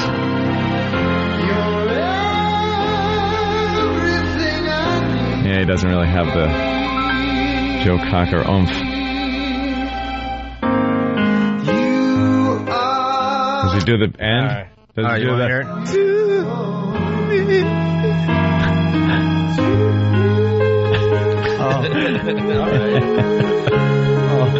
Wow. He's not bad. Yeah. He's not bad.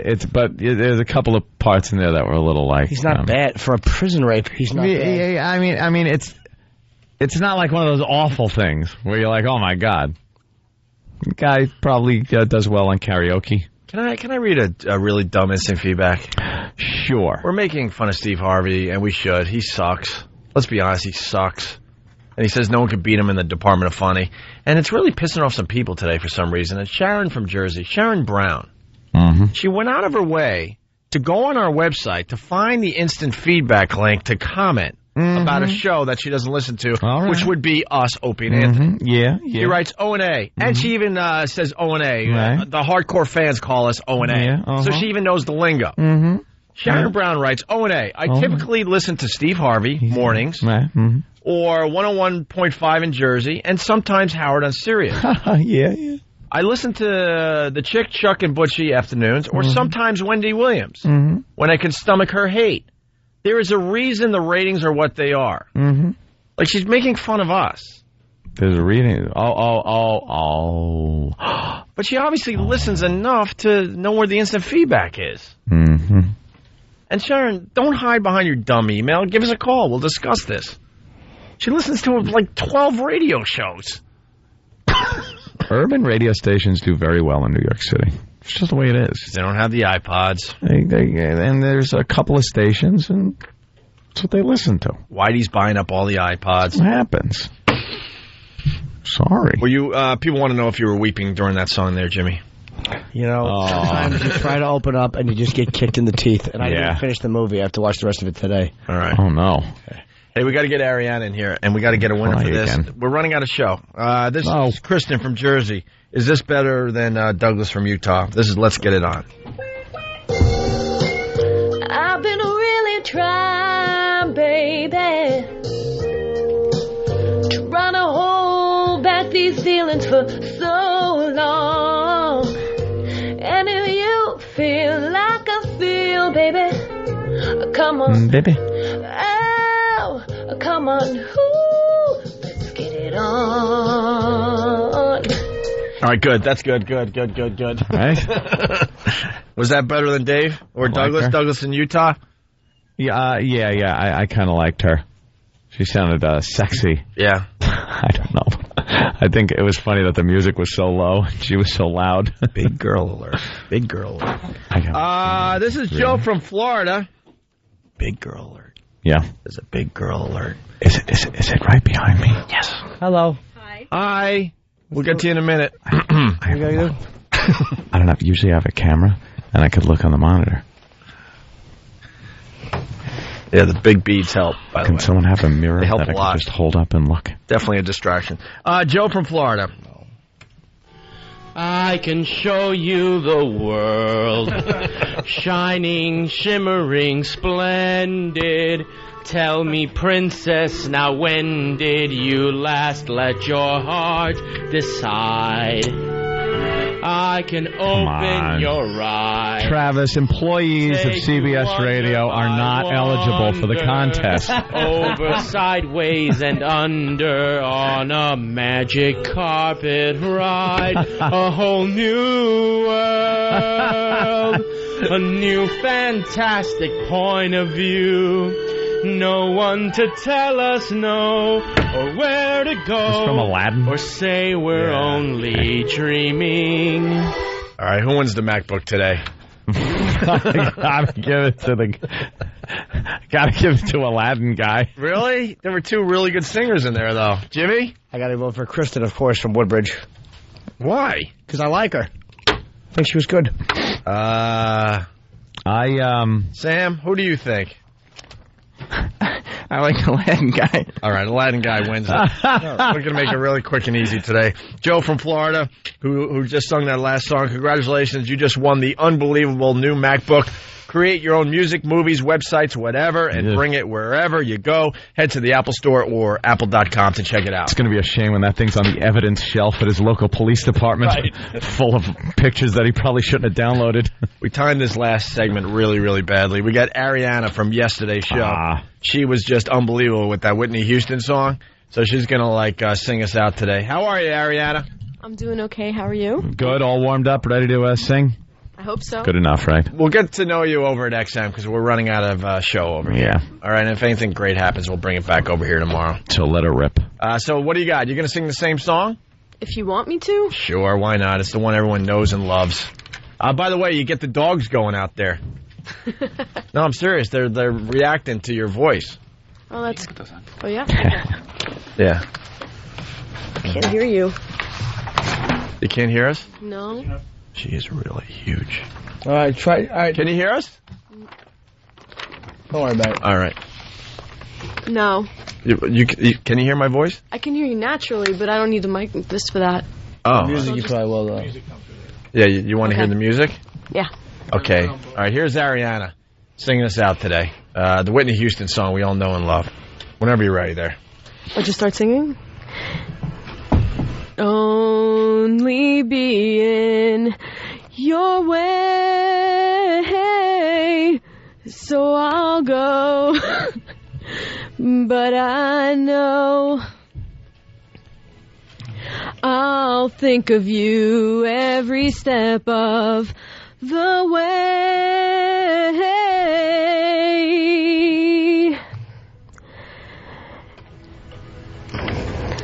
And I will always love you.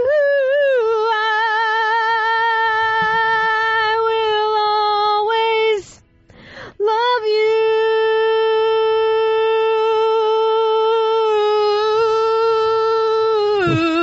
you. You, my darling, you.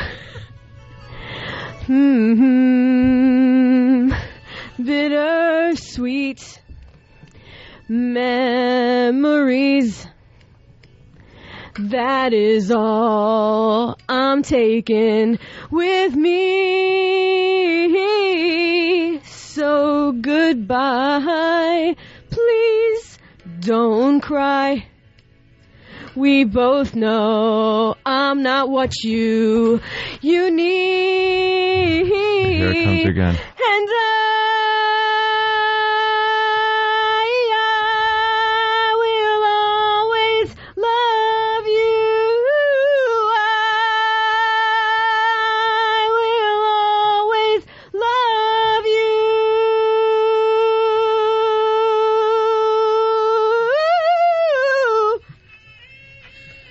See you tomorrow. It's the Opie and Anthony Show.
Yeah, that was John S. from Hartford. We went back to the acoustic version of Ecstasy of Gold. He requested that. Yeah, it was while good. we were at the other joint, so we said, yeah, what the hell.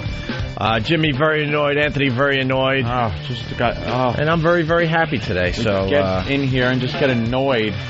There's no reason to be.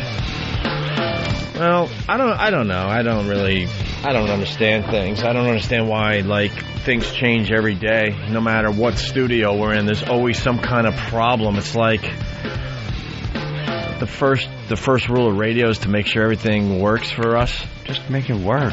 So what's the problem on your end? And then we'll get to Jimmy, who's pounding the table and spitting over there. The pal talk again. You know, I said the computer here sucks ass. It's hooked into that ridiculous XM corporate system. And I said, I just want an internet connection, a computer, and the camera for this. I don't need it hooked up to the fucking network with you need the passwords and everything, because now I can't load the appropriate software on here to make it work. So again, we're going without this camera. I guess Than's got Opie 2 working. So we have one camera, but what's the problem? No Seems sound, and now I got to get somebody else to stream the sound. It's ridiculous. We got to make sure that everything is set up and ready to go. We've said it a million times. Yeah. Not pointing any fingers at anyone. I don't know what the issue is. I don't know who to blame. But where we sit, we just need everything to work when we come over here. That's it. Yeah. Stop assuming that we could just do all the heavy lifting without your help. We need help. The Pal Talk cameras are very important to this radio show. We want them on every day. So someone should check that. Someone should make sure the studio isn't like a morgue. Half the time, that's the problem. Yesterday, we did our show with our coats on. Yeah, freezing. Doesn't make for good radio when you're wearing a winter coat. It kind of takes away from the fun. Because you just feel like the whole time you're ready to leave. Yep. Yeah. Don listens every day. Don, take care of the problems, please. Don's been amazing for this channel lately. Not lately, for a very long time. He'll get it done. And then Jimmy has a problem because, what happened, Jimmy? Thank you, Lee Abrams. I appreciate you sending me this. I go in, my desk is an abomination. There's shit all over it. Most of it's, I mean, sometimes I let stuff pile up because I'm never in the office.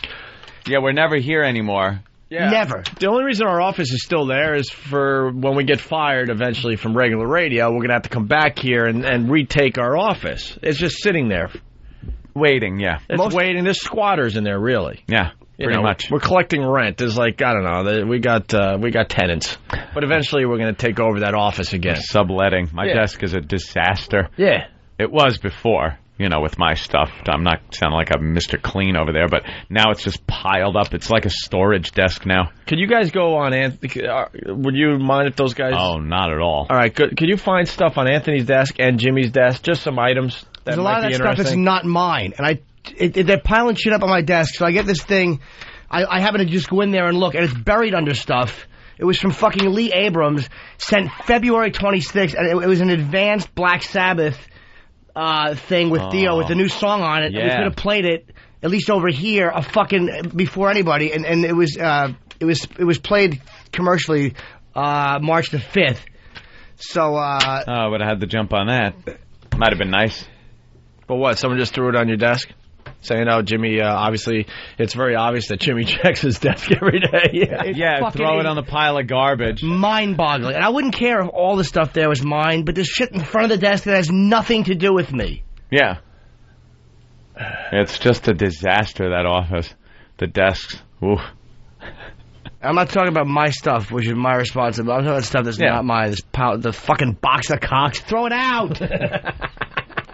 No, we're bringing that back. All right, well then fucking they should put it somewhere, not in front of my desk, and then put fucking Sabbath stuff under it. But you said you don't use your desk. That's why it's there. Understandable. It's out of the way. Understandable. Then bring in the stuff. But you know why I'm not mad that this was here? Because I've seen this coffee thing. I know that. I said I just leave it on the thing. Mm-hmm. Figure we'd put the box of cocks near the desk of the guy that really kind of likes it. Ooh, coffee though, dude. Yeah. Who sent the coffee? Can I have one of those? You can have both of them. I don't want it. I only drink Starbucks. Thanks for nothing. No, I'll drink it. It's the Nashville Coffee Company. Who are they? I don't know. I imagine they're in Tennessee. Are they in Nashville? No, they're in Hackettstown, New Jersey. Oh, jeez. Hi, guys. Just wanted to write and say we love the show and listen every day, and this is pretty funny. Thanks for entertaining us. And my personal favorite line of the day from Little Jimmy, Steve plus acting equals 0. I guess I didn't remember I said that, but it's true. So and they make the best coffee in the world out of Hackensack? I don't know. I'm sure they use the water from the swamps. It's really awful. All right, well, we got some controversy. We got Kristen from New Jersey on the line. Kristen, what's the problem today? Hi. I just feel like I was kind of gypped for MacBook Karaoke. Hey, hold on a minute because Go ahead. Is the radio on out there? Can you guys hear us? Yeah, why don't we turn on the radio for a second? Go ahead, Kristen. I feel like I was kind of gypped for MacBook. Oh, no. I don't know you cut me off, and I don't know. Everyone. I'm not trying to be a... Oh, well, you are. Everyone feels I am. like they were gypped. I People know. say I'm not trying to be. They really are, though. See, now you. I thought it was pretty good. I had 2 fans. All right, well, let me see. Kristen from Jersey. Oh yeah, you were really good. Actually, you did a good job. We just decided to give it to the gay guy today, but let's listen to you. well- Not that we know that if Joe's that, but Well, he sounded gay kinda in the sounded, song. and he suspect he's singing a fruit. Disney song yeah, from he a could have picked. cartoon. He could have picked any song, and he picked a Disney song. So, say no It's more. from say no Aladdin. more. Right? I know. Fabulous. Okay. It wasn't like this is Slayer. Yeah. It was, this is from Aladdin. Aladdin. Well, let's listen to you again, Kristen. We'll critique you now that you're live on the phone, Yeah, okay? well, no, I know what you're going to say. It's No, too low. I what? didn't- Don't think we're so predictable, Christine. Yeah, this isn't really about a production contest. Sometimes- we understand the music isn't going to be. Sometimes we surprise people and go, wow, I thought they were really going to do what they always do. But sometimes we do the right thing. Let's take a listen here. Okay. This is Kristen from New Jersey. She's on. I've been really trying, baby,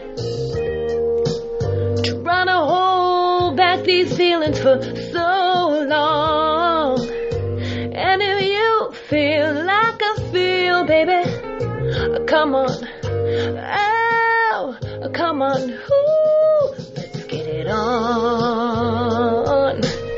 Yeah, let's get it on. Let's love, baby. Let's get it on. Ooh, let's get it on. Well, there's nothing wrong with me loving you. Yeah. And giving yourself to me can never be wrong if the love is true. Damn, I gotta say, Kristen, you got ripped off today, man. Yeah, you might have been robbed. Well, I'm not, I guess I was. Put it that way. She was good. But I'm not trying Oh, to well, be like... sucks to be you.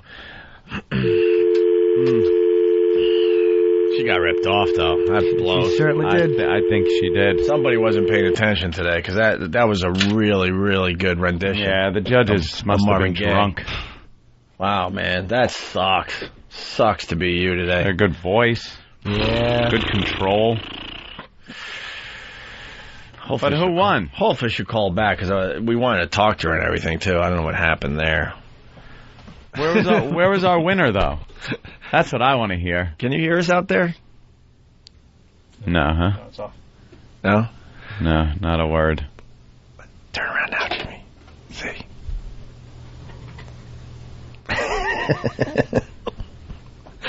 There's a guy that made the walk over today, the only one besides Ariana and her brother. Yeah. And some guy from Little Rock, Arkansas comes running up to us all excited. And literally. And his jeans were so tight that, look, I'll be honest, I had to take a look, and he was sporting a hard-on as he ran up to us excited that he was doing the walk over with us today. And he's out there. He can't hear us. That creep has a boner? So I grabbed Jimmy as we were crossing the street. I was giggling like a little girl. I'm like, dude, you got to check out this guy's package. This guy's got a boner. Did you see it, Jimmy, or no? I couldn't tell if it was his hard on or if he's all bag. Whatever it is, I'd rather be him than me. You're impressed. See, Jimmy doesn't want to laugh right now because he's still mad. I'm beyond him. I'm beyond. I want to open hand to smack somebody in the face. Ooh. I don't think Travis would mind. No, neither would I, actually. He's a sweet boy. Yeah. Yeah. Are they gathering things from the desk? Yeah, I guess they are. Yeah, they'll have that in a second. Maybe we could get a mic out there and meet the people that did the walkover today. Let's say hi to John in North Carolina. John, what's up? Hey there, Jen. Hey, guys. Hey, what did Kristen really expect? We all know you guys always get pulled back to the gay. That's not true. Yesterday we gave it to a really good singer, and then today we went with the gay guy. We're just trying to mix it all up, like Anthony said. No. We want to keep you Back guessing. to the gay. We want to keep you guessing. How do you know that guy was gay? Where's that song? All right, Where's the song? All right. Because how do you know you say this is gay? that this guy is gay just because he's singing a song from Aladdin? Right. right, Didn't Aladdin go on Broadway? John, hold on a minute. We're giving you a chance here. We don't think this is gay. Let's listen together. Well, let's all listen. All right. Okay. I can show you the world, shining, shimmering, splendid. Okay. Tell me, princess, now when did you last let your heart decide? I can open your eyes, take you wonder by wonder, over, sideways, and under, on a magic carpet ride, a whole new world, a new fantastic point of view. No one to tell us no, or where to go, or say we're only dreaming. You're a kid toucher. I love you, Johnny Cakes. Okay, you're right. It's not gay. All right, thank you. I'm glad you saw it our way. There goes John from North Carolina. He's a fag. We don't know, man. Oh, you like that, don't you, faggot? I wish I knew how to quit you. We don't know for sure. Those men wanted to have sex with me. We have no idea. Yeah, it was a little. 3 simple words. I am gay. Jimmy's just staring at that Black Sabbath CD. Oh, my God. Wanting to go in a time machine. We're just trying to get you out of the I don't even have a ticket for the show. Do you know who's trying to help me? The fucking radio chick. I love her. She's because her boyfriend is the brother of the guy drumming for them now. Yeah. So hurt. I'm mad at her. I'm just annoyed. It is annoying. Yeah. You hear that song yet? Of course you have. Yeah. Pretty good. Part of it I've heard. I haven't heard the whole thing. No? You're right, Jimmy? Just annoyed. Yeah, I mean, I'll be fine. It's my own problem. I'm just irritated. I just want to fucking, I get the vibe. I know what it is. It's just fucking... Oh. Yeah. He's fucking pissed. Our mail system's a little shaky. It fucking stinks.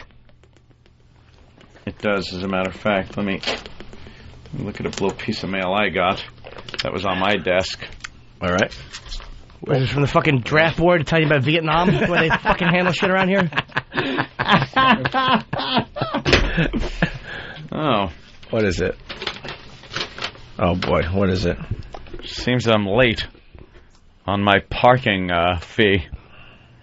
A couple of months. You just got this? Yeah. Let's see. Total charges. Yep, it's a couple of months late. How about we get 3 big boxes? One says Jim Norton mail, one says Opie mail, and one says Anthony mail, and we just know we have to check that box on our own. Yeah. Or because the desk is such a crowded area, I'll go over there sometimes, and there's shit it's not my stuff that's on there. It's not like it's all my stuff piled up. There's stuff that's not mine under the desk and all over. It's like fucking just... I know you gotta get storage somewhere. Huh? They should get storage somewhere. Are you annoyed, Jimmy? Beyond comprehension. Like really deeply? Yeah. Why? Why? Because I just want to go fucking see Dio play with them. And I wanted to hear the new song, but you know what? It wasn't meant for me to hear the new song. And a lot of times you don't get what you want. That's the way life is. And, of course, why should you get what you want when people aren't doing what they're supposed to be fucking doing? And they're just throwing your shit all over because they don't give a fuck if you get it or not. But then again, they have problems in their life, too. So I should probably try to, look on the bright side. And it's not easy being them. Although it's not easy being me either. Try being a sex addict who cries with his girlfriend because you're in therapy like a faggot and can't even get fucking tickets to see Sabbath because nobody at CBS will fucking help you because they don't, why should they care, though? I mean, Les is worried about his thing and Joel's worried about his thing and Tom's worried about his thing and John's worried about his thing. Everybody's busy and they got no time to do stuff for people who they don't even consider a real third member of the show. Why the fuck do they give a fuck? It's all his fault. I think that song was that powerful. Fucking faggot in his tie. Strangle him to death. Oops. I would never do that, of course. I'm kidding. I would never strangle anybody with a tie. That would be illegal and against the law. But I'd choke him with my cock. That I'd certainly do. I'll bet he'd like that. Nice deep throat fucking. Because maybe he's gay, but that's okay, because I accept him for who he is. He's got his opinion, and I've got mine. That's all that really matters. Why should my opinion matter? Because you're my fucking boss, so I guess your opinion is the one that matters.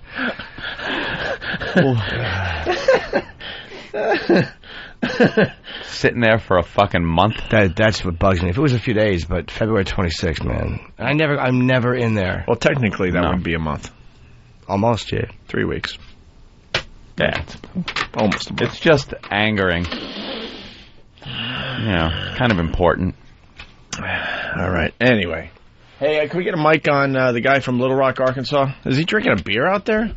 Is it? Or is he drinking a Red Bull of sorts? Mm-hmm. All right, we're going outside with the mic. Van has the... there we go. Hey! Can he... Oh, I guess we got to turn the sound on so they could hear us. It would be smart to just walk the guy in here. No, but we like doing it this way. Yeah. What's up, I like sir? through the glass. Hey. Now, you kind of creeped everyone out because we walked about a block and all of a sudden Tell me stand up. I had my back turned. Stand up, please. Don't you know the rules? See you. And all of a sudden you came running up to us, all excited. I had my back turned. I missed you guys. I saw Kenny's big head. You were extremely excited, right? Not that excited, no. It seemed like you were excited, let's be honest. Yeah. Big fan of the show? Yeah. Yeah. Very big. Very. Huge fan of the show? Yeah. Huge, I listen to it every day. Throbbing fan of the show. Did you notice us walking? I had my back turned. I was looking the other direction at that jewelry store. I turned around and I saw Kenny's big head. So I knew it was you guys. Yeah. Did that excite you? Well, there goes the guys. I'm going to miss them, so I had to run and catch up. Yeah. Because I want to come up here. Yeah, cool. Pole vault and catch up. And you're from Little Rock? Yeah. Cool. Little Rock. Make your own rhymes. That's, so what do you do down there? I'm an insurance adjuster. Yeah? Yeah. Is it hard for you to adjust or no? No. No adjustment needed, obviously, right? No adjustment needed. Adjuster. Just a photo with Jimmy. Just let it sit there. Right? Yeah. You want a photo with Jimmy? Yeah. Oh, Jimmy, take a photo with the guy. Sure, I'll do that on a break. Take a picture. You want to take a little picture? Jesus. Jimmy's going out there. Just look at it. I need a real photo, though. Yeah. All right. Jimmy is now going out there. And for some God. Reason, look. Oh, Jesus, dude. You see it sideways. Yeah. The side view is great. I told you. What is going on? Dude, look. Come on. What? What's going on? What's going on with you, sir? Nothing. Oh my God. Look at this. It's getting bigger.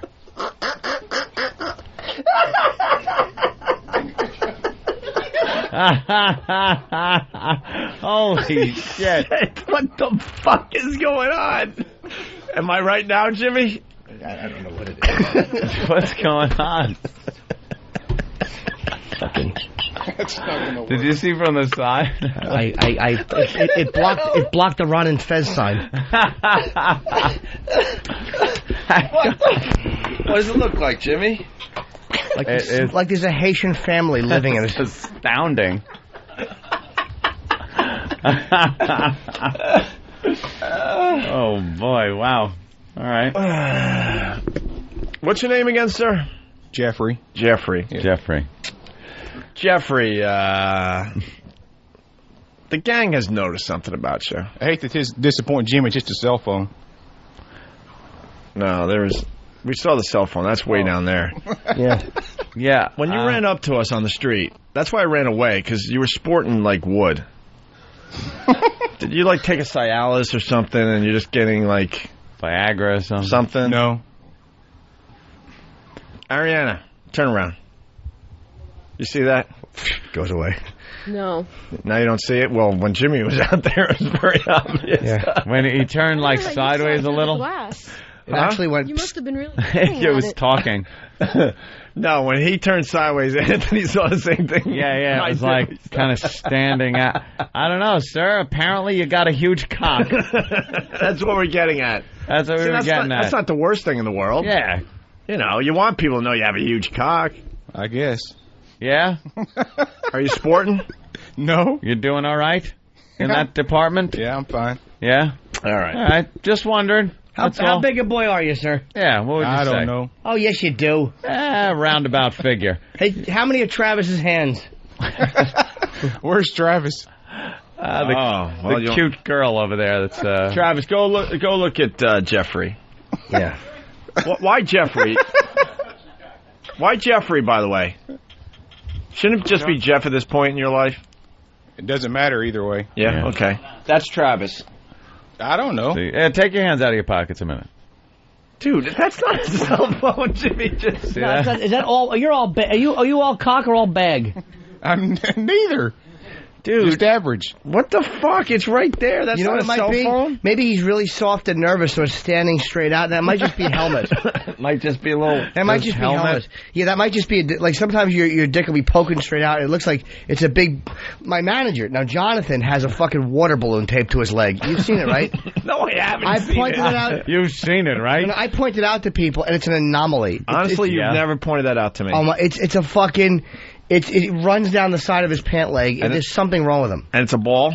No, it's long. It's like, it's fucking, it looks like that thing that Chinese people carry on fucking New Year's Day. that long fucking centipede thing they run down the street with. So it's his cock? It's a cock, it's ball. It's just everything. It's fucking drugs taped to his leg. I don't know what. He must get stopped at airports all the time. Let's call him and ask him about it. He's probably not up at 6:30. He wouldn't answer his phone. Oh, he's in L.A.? Yeah. All right. Well, Jeffrey, sit back down, please. Yeah, You're making everyone nervous. Get the blood back to your head. Yeah, just enjoy the show. That's good. What a cock on that gentleman. And Jonathan Branstein is all cock. And what are we going to do with Ariana today? Tell her to drive a tractor trailer in a Pee Wee Herman movie?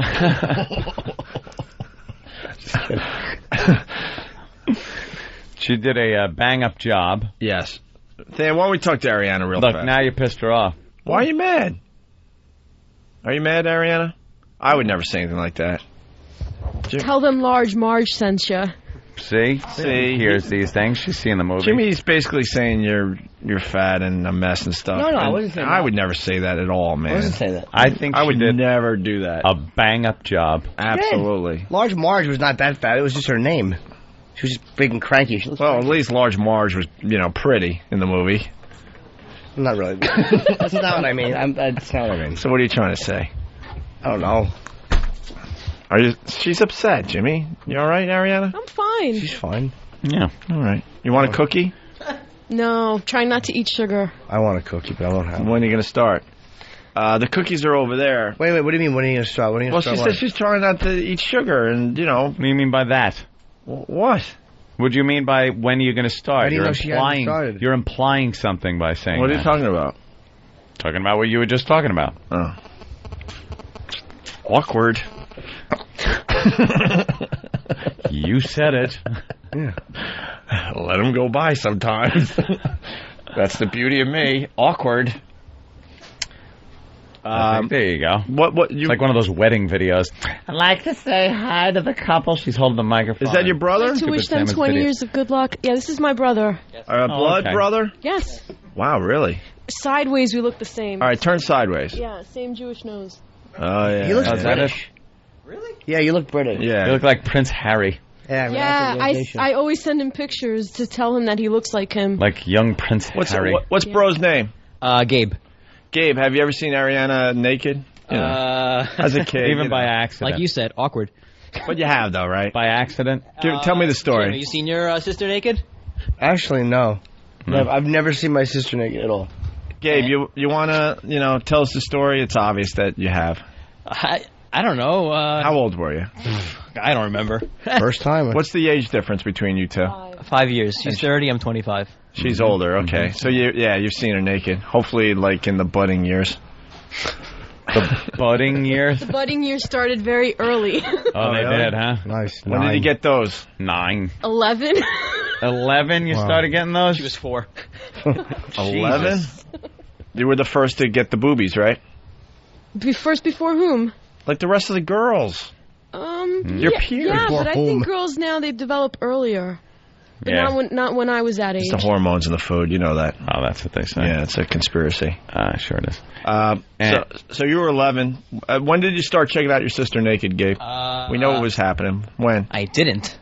You catch, I don't know, maybe you, by accident, you walk in the bathroom. I don't remember. Oh, is that what you did? Yeah. And then you saw shitting. her. And then I photographed, and I just, it was awesome. Yeah. Was she completely naked when you saw her remember. naked? You do remember. You do remember. It's a very awkward moment. Would it help if we got her out of the room for a little while? No. You ever see him naked, Ariana? No. Because I'll be honest. I'll be honest with make you. that happen. I'll be honest with you. See, because you're covering He's a up. pale white guy, and I'm not interested in seeing that, and especially since he's my brother. Wait. You don't like white guys? Hmm? You like black guys? He's pale. I love how the brother thing was the second thing that she didn't like about him. Yeah, the fact that if he was tan, I'd fuck him. He's got freckles. Right. And Right, he's pale, so... Oh, yeah, and he's also my brother. I would have thought maybe it's my brother would have been the first thing. You never seen those jugs unleashed? Would you like No comment. Who's married out there? Oh, boy. Would your yeah, husband mind if your brother felt you up? No. Oh, he wouldn't? Okay. All right, What? good. Gabe, feel away. That's the answer we needed. My dad has a heart condition, and I don't want to kill him today.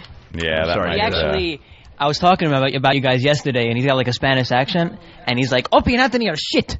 Oh. Yeah, he really doesn't like angry. you. Doesn't like you guys. He doesn't like the fact that we're on the show. Wait, I could see. you guys have Spanish in you? Yeah, we're Argentinian.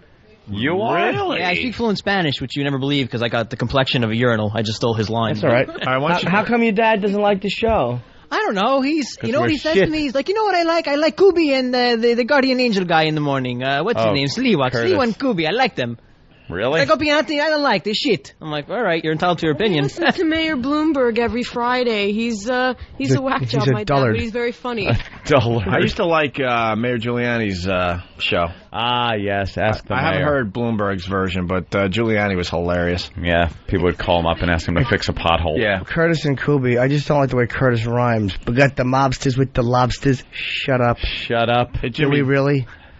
Jimmy, we'd like to move forward with the show, but yesterday you did some terrific picture your sister naked things. You want to do one for Gabe and Ariana? Okay. What?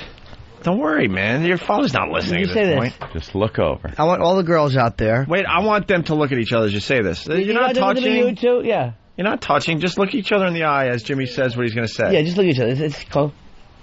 Picture, all the girls out there, picture your brother nude, and you walk into his room, and he's got one hand holding his balls, and the other hand he's squeezing his cock, and the tip is red, and there's a clear drop of fluid on the tip, and he just waves it at you.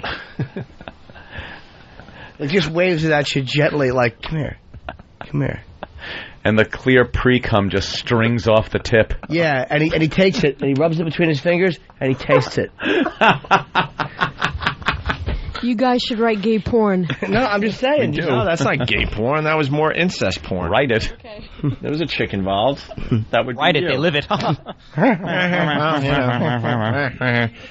All right, so what else can we... You don't want to share the story of seeing her naked? It was so long ago. I don't remember details. You remember it. Let me tell you something. You remember those things. There was a time I got to. It has to be. And used to make his sister and her 30 friends years ago do headstands so he could get a peek. One time, my sister was bending over at the table, and her shirt came down, and it was before she was wearing a bra. She was just a budding young pubescent girl, and I saw her little nubs. How much older are you? 12 years. I don't know. 4 years older, something like that. Just her little buds. I saw them, and I was disgusted. Was it all nip? It was all nip. That's all I saw. My little sister was budding, and I had to look at it. It's like, come on, put on a training bra or something. She just leans over, and I had to see her little buds. All nip. So I slipped my hand in there and tweaked one. Yeah. You went first live kid I saw was a girl who worked for vacuum cleaner repair, and she was trying to fit in her vacuum store, and she leaned forward. I'll never forget the sight of those little cone tits. Yeah. I just kept walking over and peeking down. I don't know if I saw them again. I think I saw more. I actually got a lot of peeks, I think. Her bare tits. That's still sexy. First live boob I ever saw was my mom in Cutchogue. Little family getaway, and she was taking care of one of my little brothers and bent over. What? She was taking care of one of my little brothers. Taking care of? Like, I don't know, tying a shoe or something. Yeah. Yeah. That was the first live boob. Ugh. I know. Yeah. Dude, I got That's the truth, though. I believe you. At least you got the vacuum cleaner, girl. I'm turned on thinking about how many times I saw it. Like, she must have known. Oh, maybe it was exciting you, and She was knew it. She was like, on one day, I'm getting a rod. Jesus, Don't I look- want don't to stare at it. compare with fucking Jeffrey, Little Rock out there. Jeffrey was soft till he'll laugh at my cock. The first vag I saw was when I made my sister's friends do the handstand competition. Yep. My sister was having a sleepover party, and I noticed one of the girls was wearing a nightgown. The little Kelly girl that lived down the block. She was wearing a nightgown, but she wasn't wearing any undies with it. How'd you know? I just knew. I think because I saw the other ones you could kind of see the undies through, because, you know, the girls that age and back then wore those big bloomers and stuff, and she just wasn't wearing any for some reason. I don't know. And I was like, okay, headstand contest. How old are you? 19? Yeah, I was like 19. No, I was probably 9 or 10. But that means she was like 6. Let me think. Whatever. Or 1. One. Can't even walk yet, but you're making them do headstands. No, it was older than that then. Let me think. Well, she's 3, yeah, 10, 12, maybe 11 then. 8. Yeah, it's probably 11. And she had a friend that was like 9 maybe or something like that. I didn't care. That age, I just want to see something. So made the girls line up on the wall, and then they, you know, flipped themselves up to do this headstand, and all their nightgowns flopped down over their heads. And I was like, okay, time is starting now. Make sure you know, it's a contest. And I was just staring at that girl's or did badge. They didn't care? I don't know. They didn't care. They didn't know. Whatever it was, I was catching the view I needed. That's all I needed. I remember that there, Sonny. So I'm sure you remember. Yeah. Now tell us the story. There is no story. Yeah. All right. Incidentally, I didn't mean to lie, but I did. The first breast I saw was much younger. It was Janice, the same first vagina I saw, and the same first ass I saw. Yeah. Wow, all the same girl. Oh, yeah, she put her ass and pussy in my I had face. to put together like a fucking Frankenstein bitch in my head with all the different parts I saw. No, I remember the cool feel of her ass cheeks against my face. She touched your face with her ass? Yeah, I think I kissed her ass and her pussy. Wow. How old are you? 2nd grade, 1st grade. Jesus. It was all show and tell back then. Thank you. Let's say hi. All just like, hey, I'll show you mine, you show me yours. Yeah. Not touching. That's weird. I used to get this girl, Julie, to straddle my face because she'd pee her pants. I could smell it. Wow. See, that has nothing to do with the way you were raised. Yeah. No, that is just it's something in his DNA. What happened, Jimmy? It's time to tell. What happened? I wish I knew. Nature or nurture? You got nature. You got to admit that something happened, right? Not necessarily. Because you did things that the average kid never did. But there were other kids in my neighborhood doing it. I mean, look, you know, a bunch of little friends get together, everybody blows each other and laughs. That's the way it is. Laughs. Just chuckles. Yeah. Wait, you used to look... Oh, okay, we got some great stories, but you know what? We got to do this justice, so we're going to take a break. Kurt and PA, Chris the trucker, stay there. We're going to you guys Don't next. go anywhere. Don't go anywhere. And thanks, Ariana and Gabe. They're not leaving, are they? No, but, you know. What the fuck was that? Who was that? Was that you? No. Jimmy. Why are you so scared? I'm afraid I'm not going to see Black Sabbath. Because that wasn't even near a... Did you put the mic near your ass? No. Wow. You know what happens sometimes? When I get negative thoughts, positivity comes in and squishes all the negative thoughts out of me. So that's what we heard, negative thoughts? Those were all negative thoughts, grumbling. I'm negative.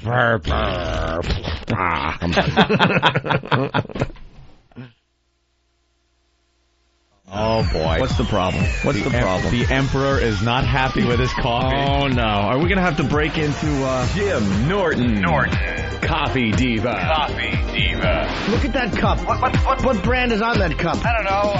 It doesn't taste good. I don't like it. Where do we get our coffee every day? I like Starbucks. And I don't like supporting the savages that run most of these delis. You're insane. Yup. You betcha. You might be right. Yeah. Want this? Hey, want to taste this?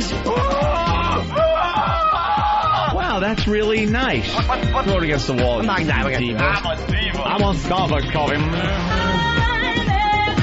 You betcha. Jim Norton. Coffee Diva. I know Starbucks is a big world order type of thing. At least they're not funding terrorism.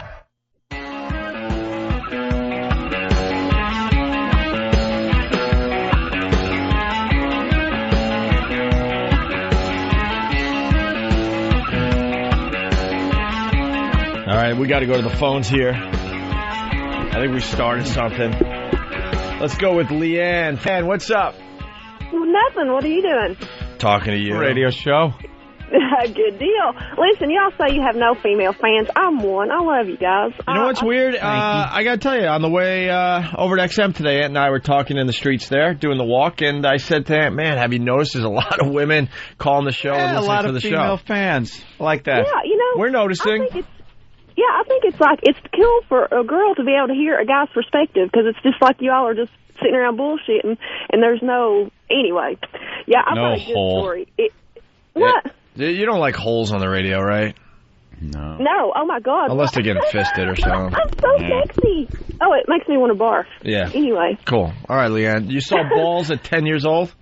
Oh my God. We were campaigning. My best friend's dad was running for property assessor, and so we were walking around the neighborhood. Butcher's Holler? Fucking coal miner's daughter? Yeah, basically. It's pretty bad. All right, Leanne, you're going to have to talk a little slower because we're not used to the Tennessee accent around here. I like it. Okay. All right, so something about campaigning with Dad or Dad's sister? Well, I was actually with a friend of mine, another guy that was my age, you know, and we were walking around the neighborhood. Well, we walked up to this guy who was sitting on the front porch with his legs spread wide open. Didn't think a thing about it. I walked up to him and, you know, gave him my little spiel, you know, vote for this guy. And his balls were hanging out. He had on like these parachute shorts, and they were real loose, and I was mesmerized. I could not take my eyes off of them, and I actually stood there so long that my friend hit me and said, come on, let's go. And I know he had to know what I was flipping out over. You were just staring at his sack? Yeah, because sometimes guys will sit in shorts, and their fucking bag is just hanging out of the leg of their shorts. You got to think that guy knew his bag was hanging out, though. He was probably a creep. Yeah. Absolutely. And he knew his bag was hanging out. He had to have known. I just like those words. Yeah, his bag was hanging out. And he knew it. And what do you remember, like, thinking when you first saw that at the tender age of 10? I was like, what the hell is that nasty shit? Because I had a little brother, and, you know, he was like 2, you know, so he's all little and smooth, and, you know, when I'd help Mom change his diaper, nothing weird about that, and they were so hairy and dark and, like, hanging down, and, oh, my God, I was, you know, Leanne, never seen anything. How long before they were from being disgusted to laying on your nose? Not soon enough for him. I don't think it was an accident, because I was a cute little blonde, and I think he knew exactly what he was doing. Do you like balls now? Oh, yeah, big ball fan, absolutely. She's a big ball fan. Oh, really? That's nice. I don't know. I don't think women like balls. Well, it's if you pretty take care damn of the ugly. balls, you get taken care of. You gotta the whole package. An adult story of seeing a bag hang out. Years ago, I was going into, and I don't think I even knew guys cruise each other in rest areas at this point. I just wasn't aware that it happened. I was walking. This was outside. I was walking up the Burger King steps, and there was a guy sitting out there, kind of like he was sitting on the railing in a pair of shorts, and his fucking leg was open, and his fucking bag and fucking maybe 1.5-inch dick was sticking out. It was awful. And I'm like, what the fuck? And I knew what he was. I mean, I'm not an idiot. I was an adult. I knew he was fucking doing something, you know, faggy. But I'm like, dude, you're on the steps of a fucking, like, you're on the railing at a fast food place. Have some pride. Maybe yeah, right? Pick up a 10-year-old. It was like, how could anybody, even if you're going to go blow someone, how do you find that sexy? Guy's smoking with his fucking shorts and his legs, it was horrendous. And you know, he posed himself like that. Of course like he had to get there and then pull his cock to the side. Get it sticking out that leg. Was he trying to have an out in case a cop or somebody walked over? I don't know. And he goes, oh, geez, I didn't know. Oh, officer, I'm sorry, my dick was hanging out. I didn't, hairy sack. I didn't, like, fucking, you know, make an issue out of it. But, you know, you're walking up the steps, you can't not see it. Right. Top railing What were the guy. people saying or doing? It was dark. It was night. I was coming home from a gig. It was nothing like, you know, it wasn't like there was 500 people out there. Jesus. It wasn't New Year's Eve in Times Square. It wasn't sitting in front of Dick Clark's window. It's fucking Well, Leanne, that's a great story. Yeah, good one. Thanks. Yeah. Love you guys. We love you. We love you. No, we love you. We love the accent. All right, let's go to Bob in Delaware. Bob, what's up? Hey, Bob. I had a 9 years old. I had a 12-year-old girlfriend. We used to get naked in her basement every day after school. She was fully developed. It was the first time I ever got jerked off. It was awesome. Wait, wow. She was fully developed at 9 years old. Yeah, but at 9 years old, I didn't ejaculate. I didn't have anything. Yep, you're right. You know what I mean? You just get the feeling, and you're like, whoa, and you shake. But she was, unbelievable. Dude, when I was climbing the ropes in gym class, that, I think, was the best feeling ever. And it was way before... Were you humping it? No, man, you're just climbing the rope. You got your legs tight around the bottom of the rope, and you're just sliding your penis up the rope. And you didn't know why? Sliding your dick up rope? How does that feel good? That sounds awful. You got your shorts on and stuff, but the feeling, I remember. No, the guy just brought up a memory. It's like, that feeling was the most unbelievable feeling ever, and that was way before, I hit puberty. I wonder if there's something to that. Yeah, it's just a nice feeling. Like in therapy, we discuss certain things. Oh no! And no, because I can remember smelling someone's shit outdoors, like hiding behind a pile and smelling the shit they had taken. What the fuck, Jimmy? I swear to God, I had that weird memory come back. Let me just dwell on that for a second. Bob, hold on. We might go back to you because 12-year-old fully developed. There's something there that we got to explore. But go ahead, Jimmy. The shit. Do you know whose shit it was? I have no memory of it. But it was human shit? Yeah, and it was fresh. But I remember just being... But it wasn't a sexual... It wasn't like, it was just like... It smelled like... It was weird. And she goes, that's perfectly normal. Like, little kids are fascinated by shit. No, it's not. But how do You're fucking weirdo. Yeah, how do you know it was human shit? I don't know how I know. I only remember being... I want to say it was, I don't know why I'm thinking it was in the woods, because I'm picturing it being in this old fucking building, like this abandoned building, where I saw my first pornographic picture, which is on Route 1 in Edison, New Jersey. And I somehow think it's in there. I don't have any memory leading up to it or right after it. I just remember that. And I don't know why I remember. Smelling someone's shit. Yeah. And did it make you feel good? I don't know. No. Enjoying it in some way, not sexually, but just something like I don't know. You drive by a steakhouse and you go, ooh, that little fleeting smell of a steak on the broiler. No, I don't think it was like that. I don't know. It was like an animal thing. It's like I don't know what would have drawn me to do that, or what I felt about it. It wasn't like it was wonderful. I didn't want to eat it. At least I hope. I am really glad to hear that. Yeah, you and me both. But now you pay for that type of thing. Well, or used to. Or, yeah, dig in. Well, but no, I really haven't. A good one. Are you blocking something, Jimmy, and you're scared to find out what it is? I don't know. I don't think so. I mean, I'm pretty open to suggestions. I mean, as long as I know I didn't fuck my parents, which I know that didn't happen, so whatever. Thing, huh? Yeah. If there was somebody that snuck in there when I was a youngster, I'll live with it. Yeah, there are things you remember as like a kid, like the first memory you have, but then there's all these blank moments, and you wonder, what happened in there? It's like, do I even want to know? Should we fill in some of these blanks, or just leave them best left alone? I want to know why I have this fucking thing with violence and then love. Yeah, that's weird. Yeah. That is an odd little knot.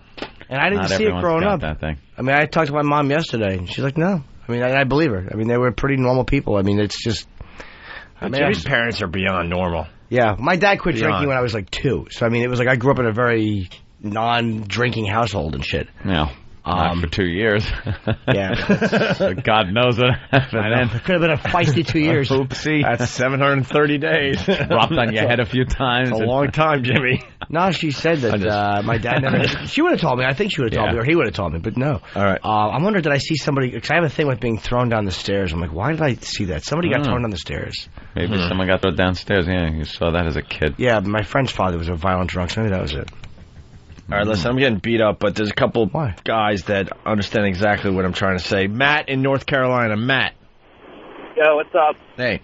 Hey, man, what you were talking about climbing the rope in gym, I have a similar experience. It's like you get the same thing climbing a pole. When I was a kid, same thing climbing a pole. And it's a lot easier than a rope, too, on your dick.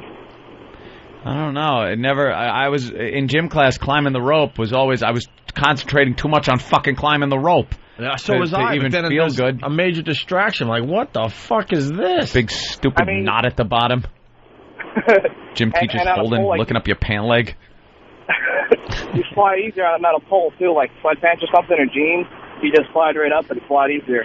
And it was a great feeling, right? Like it's one of the best feelings I ever remember. Oh yeah. All right. That was before you really knew anything, but yeah, that was cool. There was a time in I guess elementary school. At some point, they decided that we were going to do square dancing for gym, and that's when I totally knew, like, I was into girls, heterosexual. God, that was it. Most unbelievable like feeling before that ever. You do like things in the backyard with you show me yours, I'll show you mine with the girls and stuff like that. But that was when they opened up the accordion doors to the two separate parts of the gym, the girls' gym and the boys' gym. So now it was just big, and they play the stupid square dance music, and you'd pair off with partners. And it was the first time you really, like, you were holding hands and putting your arm around a girl's waist and doing, like, square dance Remember, moves. your heart was just like, oh, dude, it was fucking sex. They didn't even understand, like, the teachers. That was fucking sex. My hands were so clammy, and the only thing that, like, saved me was the girls' hands were the same fucking way. It was sex for kids. They were, like, you were doing things. You were, when you do that thing where you put your arm around the girl, I guess it's promenade, and you'd put it around her waist and hold her hand in front of you and kind of, like, walk a little bit. Oh, yeah. And you're holding, like, her hip a little bit, and it was fucking so sexual. I remember you would count out the girls to see who you got, and then you would see right around the point where it should be your girl. They're switching places like crazy. You're like, oh, great. Switch girl. You'd have to go, dude, crazy. Give me your spot. One, and then you count 1, 2, 3, 4, 5, 6, 7, 8. Okay, 8. I'm here. Move. Get the fuck over. Move. But then she would switch. Then you would have to switch back. And then but square dancing was kind of weird because then you'd lose your partner for a minute when you go, and change partners, and then do a little do-si-do, and then you're back with the other one. So, but it was the equivalent of sex. At that age, you'd get, I would get so fucking worked up that I was almost hyperventilating just by touching, because it's the first time you really had physical contact with a girl like that.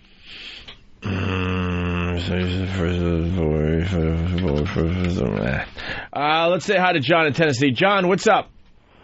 Hey, I know the same thing, and like the other caller, I used to do it with a pole, and I remember the day it hit me, it was like, holy shit, I've been jacking off for all this time. It's just an unbelievable feeling. But I'm saying before you reach puberty, though. It seemed like the feeling was different. But it's... trust me, I'm not complaining about the feeling now, but it just seemed, my memory, maybe it was because it was the first time it felt that, I don't know. It was like, holy crap, what is this? All right. I agree. Hey, can we have a traveling virus in Nashville? Oh, wow, Nashville, Tennessee. God, we want to get down there, too.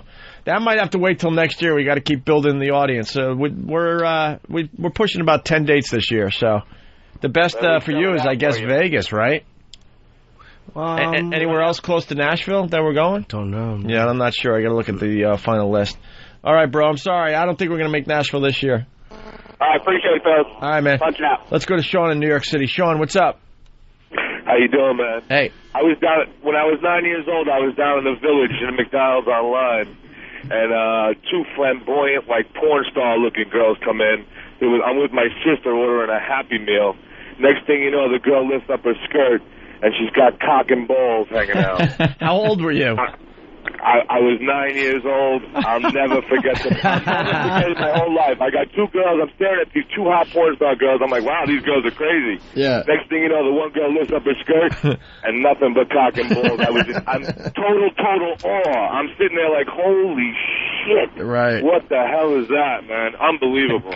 Unbelievable. I'll never forget the feeling. It's a life changer, isn't it? All right, Sean, thanks. Good story there. Let's say hi to Kurt in Pennsylvania. Kurt, what's up? Hey, boys. Hey. Jimmy, you're brilliant. Jimmy not there. Thank you, man. Anyway, that guy has a story. Everybody has a story. I was like, I think 3 or 4 years old, and I walked into my mom in the bathroom, and she was standing up, wiping herself with that fucking tarantula, that hairy mess.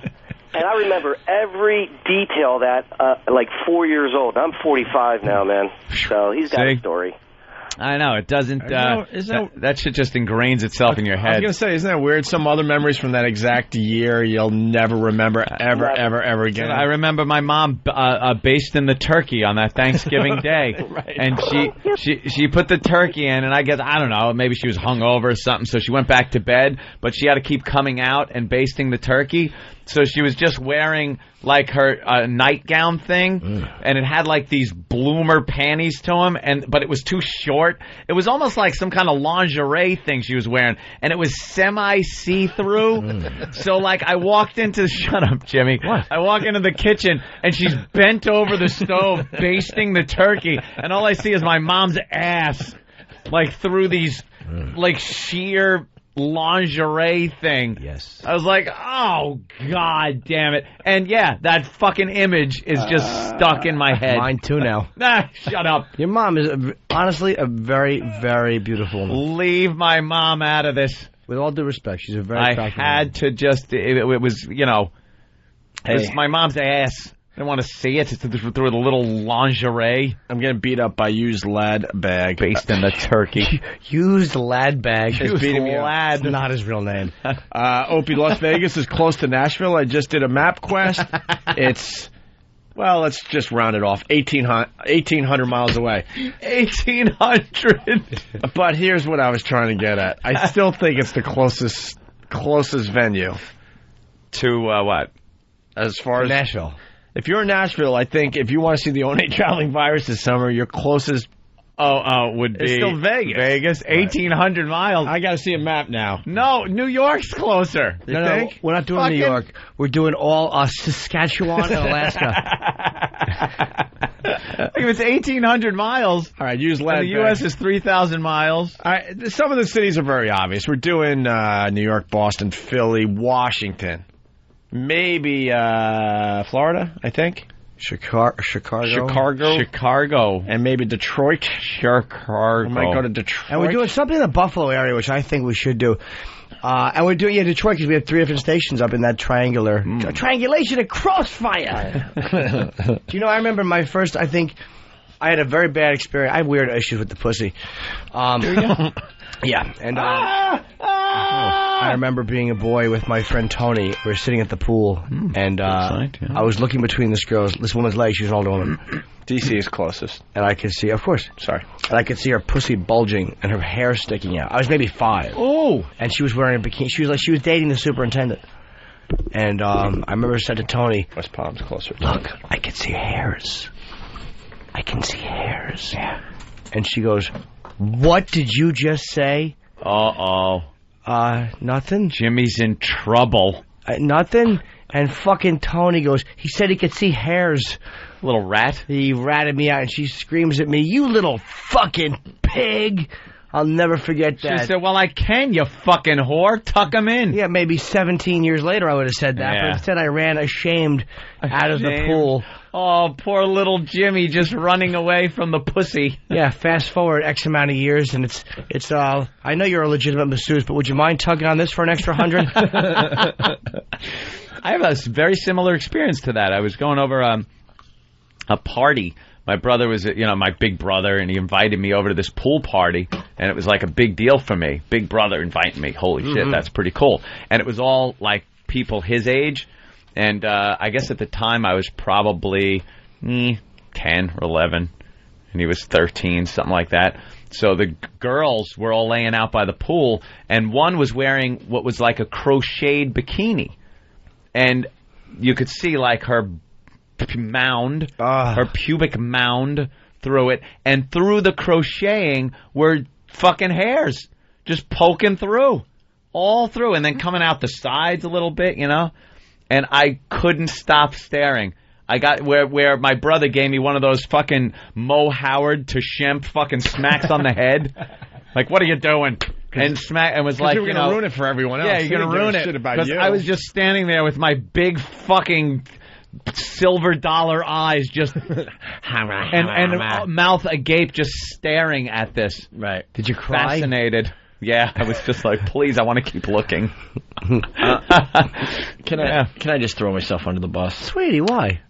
Detroit is closer to Nashville by a little over 100 miles. Adam from Columbus. Every city you just mentioned is closer to Nashville than Vegas. Every city. No, it's not actually, because you were talking about every city. Jim from New Brunswick. Nashville is 880 miles from New York City. There, Copernicus. It's just ugly. I did a MapQuest from Nashville to Philly, 825 miles, about 1,000 fewer miles. Just 1,000 miles. From St. Louis. Obviously, Beijing is going to be on the list, right, Ope? You fucking rope hunting retard. It's not pretty. Rope hunting or rope humping? Rope humping. Okay. And then Fast Freddy, I'm in New York. Rope hunting's kind of funny. You're just looking for a rope to fuck. It felt so good to have your cock on it. Where's a rope? Fast Freddy from New York. I'm in New York. Any chance you'll be doing a show in Alabama I could catch? Yeah, they kind of gang up on you. A little bit. Well, we got some great stories coming in. We got Lindsay from Westchester. Let's see what Westchester. Lindsay, what's up? Hey, I'm just calling to share with you guys that the same thing happens to girls when they're climbing the rope in gym when they're prepubescent as well. Oh, yeah? You get that same unbelievable feeling? Yeah, it's like you're wondering if the other girls are doing it. You're like trying to check their faces when they're climbing up the rope. It's funny. And the same thing on poles. Check their faces. And the fucking gym teachers knew the whole time. How could they not? Yeah. Of course they did. Sick bastards. Yeah, there was a slug trail on the rope. It looks like the rope in Poltergeist when they threw it through. A bunch of watches come falling out. Slimy. Why did you have to climb the rope in gym class? Athleticism. Dangerous, too. All right, Lindsay. Think that fucking 1-inch mat they put at the bottom is going to help when you fall 40 fucking feet from a gymnasium ceiling? Yeah. Yeah, that'll help. All right, we got Fitty. Fitty, what up? No safety fucking harness, nothing. They just sent you up there. Opie, man, I got one memory that comes before the ropes, man. But when you're driving down the freeway, you know, I remember being like 5 or 6, and you hit that dip in the highway, and everybody would go, oh, my tummy. You know, bull, man, that was, it wasn't my tummy that was tickling, man. Yeah, if you get into a big whoop-de-doo in a car when you're going fast and your stomach kind of drops down, it's that feeling in your lower abdomen. Yeah. You would get, oh, yeah. That was kind of weird. It would make your fucking, like, your dick and balls tingle. Yeah, that was a good feeling, Oh, actually, man, too. I mean, sometimes it would last for a good mile, you know, and I'm thinking, shit, this is great. Good mile. Do it again. I've talked about this before. I used to get a fucking rod on the bus every day. Every day. And it wasn't a sexual thing. It wasn't looking at a girl. It wasn't something. So does Jeffrey, it was obviously. A little call back. We've left you alone for a half hour. It was just Like this sitting on a preconditioned thing. I don't know why, but I would get on the bus, wouldn't have a fucking rod, and I'd sit down, the bus would start moving, and I'd just start getting a fucking rod. The rumble of the bus against your ball bag asshole. No, because it wasn't anything that felt good. It wasn't like a feeling. It wasn't a physical feeling. It was something mental about being on that fucking bus that I got a goddamn boner. Did you feel like you were doing something kind of adult? No. You know, at that age, like you're responsible and it's like you're going into the unknown. Just a fucking kid. And then I'd have to get off the bus with the books in front of my dick. But it was something psychological. Maybe it's that fucking pheromone thing. No, it's because Anthony was scared. Maybe it's the pheromones that are just floating around and his penis was acting like a little periscope, just checking for danger. Looking around for danger. Going, up, you're on the bus, up periscope. All right, thank you, sir. There's a great one. Send out a single ping. Well, Nashville's only 472 miles from Chicago, so thanks. All right, I get it. I think. Jason in Illinois, what's up? Hey, buddies, what's going on this morning? Hey. When I was about 10, I babysitter. Oh, boy, I heard babysitter. I heard babysitter, too. And make babysitter. Fucking mouth. Suck dick. Whore. Hand. What happened? She wanted, I was about 10, and she, this was the first boobs and anything I'd ever seen, and she wanted to put me in the positions that were in the book. She said to me, she says... The Joy of Sex. In the Joy of Sex book. Yeah, apparently it was my parents' book. To me, it wasn't sexual or anything. You know, I just remember looking back at it. I got the memory again when I was about 16, and I remember because I'd seen a picture of her, in one of our photo albums, and I kind of remembered, holy shit, that happened. Because back then I didn't really know what it was. Wait, I think we lost the best part of the story. So the babysitter decided to show you the Joy of Sex book? Yeah, and she. That's pretty I remember putting I put my mouth on her tit, and she wanted me to suck like a lollipop. His grandmother. I remember sucking on her tit, and I remember putting my hand down on her vag and feeling the hair, and I remember it feeling like I had a black friend that lived next door. His name was George. I remember like his dick hair. No, when he'd go to work, this guy would eat Louise. But yeah, that was my first experience. It was quite interesting. Felt like Negro hair. So his phone was cutting out. So he sucked cock at what age? Nah, he was had a dick up his ass. Dude, what? No, he's talking about George. I have no response to that. Oh, George did what to you? George, the black guy. Yeah. George was my black friend that lived next door. Yeah. And all I can remember at the time was when she put my hand down her pants, and it felt like his hair. Like what he's saying is he would yawn, and George would go over and do push-ups over his face. George, the Negro boy, the young Negro boy, George. Well, he was with curious. the ashy knees. Thanks, boys. I'm punching out. No problem. That Joy of Sex book was fucking hysterical as a kid, though, because a few of my friends' parents had that one, the real stuffed shirt parents, and when we'd go rummaging through their rooms, we'd find the Joy of Sex, and it was drawings of a couple having different sexual positions and like stories that went along with it of how to do these positions, but they were just like drawings. Right. But it was kind of hot to look at. But I remember the drawing of the girl was just this big thatch of fucking fuzz. They couldn't even draw her with a nice pussy. Big, huge triangle. It was just a big fucking muff drawn in there. Guy must have gone through a whole pencil just drawing her fucking pubes. Drawn unclipped cock. You guys want to continue with this? Yeah, why not? There seems to be a lot of phone calls coming in. Marilyn, all right, let's do Marilyn. Hey, Marilyn. Hey, guys. Someone had a great line about Ann. I can't find it on the instant feedback. They want to know if you were wearing that Italian Speedo of yours while you were on the bus or something. I think it was on line 2. It. Yeah, it's on the phone. Yeah, it was on the phone. That's why I can't find it. I'm looking at the wrong screen. Max in Dallas, go ahead. Hey, boys, what's going on? I was just wondering if you were wearing your striped Speedo bikini bottoms when you were checking out the chick in the crocheted bikini, No, I had regular shorts on. I had cutoffs on. We used to go to I'm sorry, go ahead. No, I had nothing. Go ahead, Max.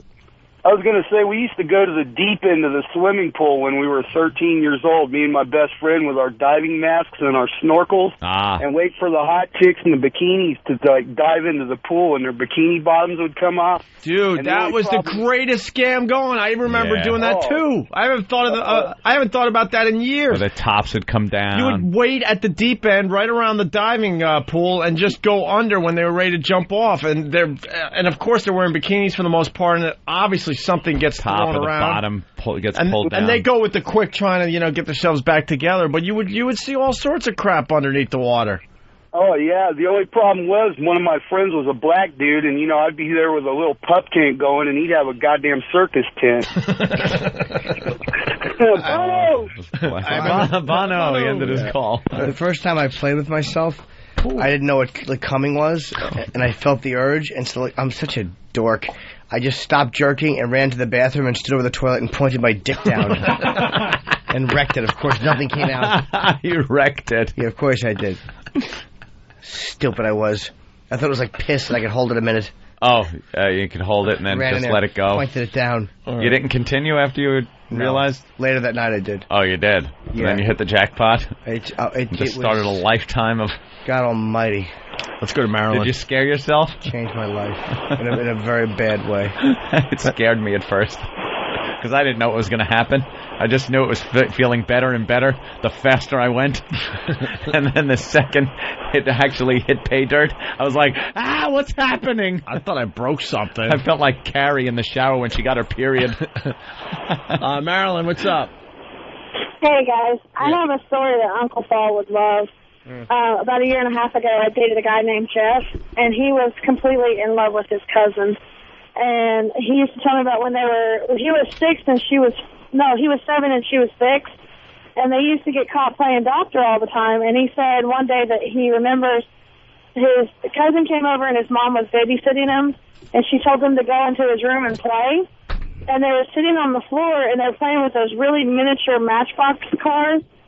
And he got this idea in his head. And before he knew it, she was laying back with her legs spread. And he went to go put the Matchbox car inside of her, and he, pushed it. And she went, "Oh, not too far, you'll make it stink." Jesus Christ. Seriously, he used to tell me all the time about how he would masturbate to the image that he got when he was 16. His cousin was 15. And she was climbing out of a pool with a bikini on. Yeah. And I guess it had the bottoms had shifted, and he could see one of her lips, and he went crazy. How long did you go out with this guy?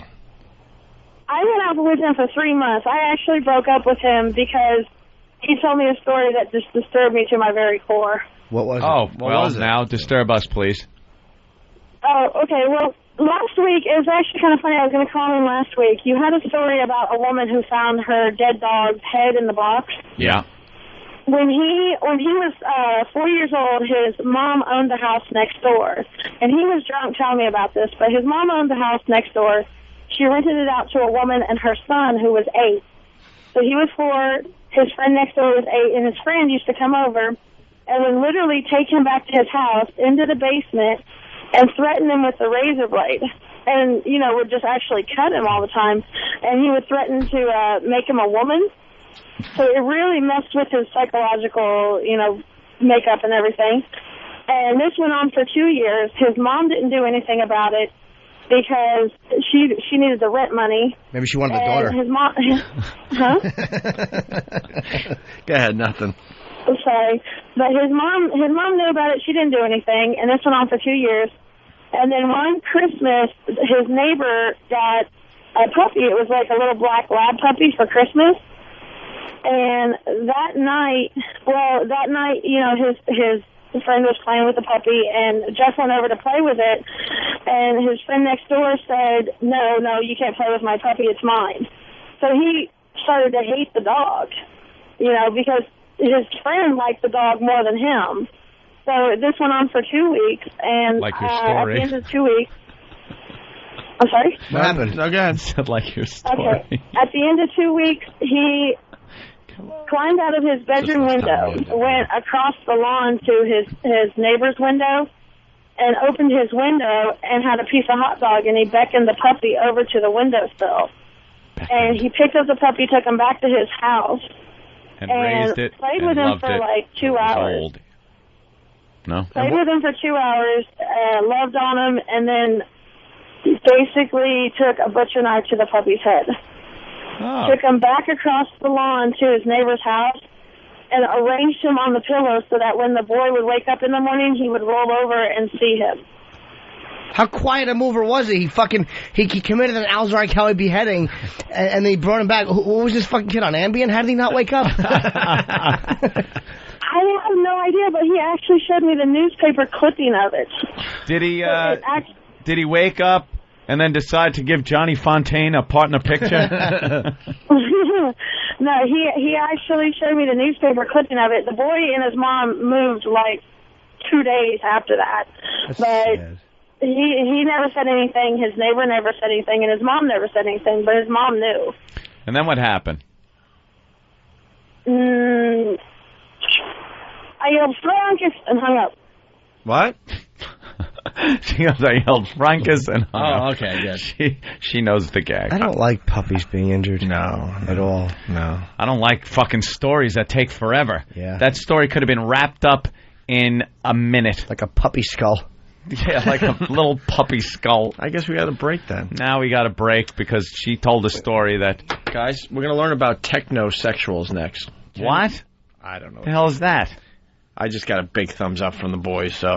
I want to just mention as we're going to break that I'll be in Rhode Island tomorrow and Boston for the weekend. I forgot to mention it before. Rhode Island? Comedy Connection.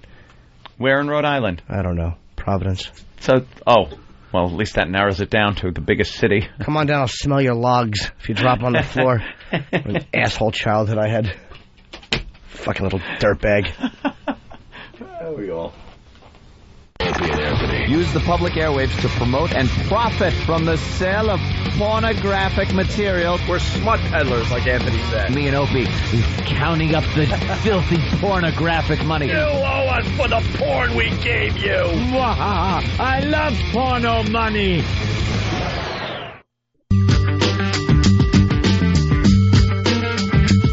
Ladies and germs, welcome back to the Opie and Anthony program, ladies and germs. That's funny. Instead of gentlemen, you said germ. Right. Instead of cunts, I said ladies. I just got a big shipment of the Taboo 1 through 6 and a couple of other Curdy Stevens classics. So thank you to the porn guys from Addictive Entertainment. They know what you like. Fucking A. Incest. That's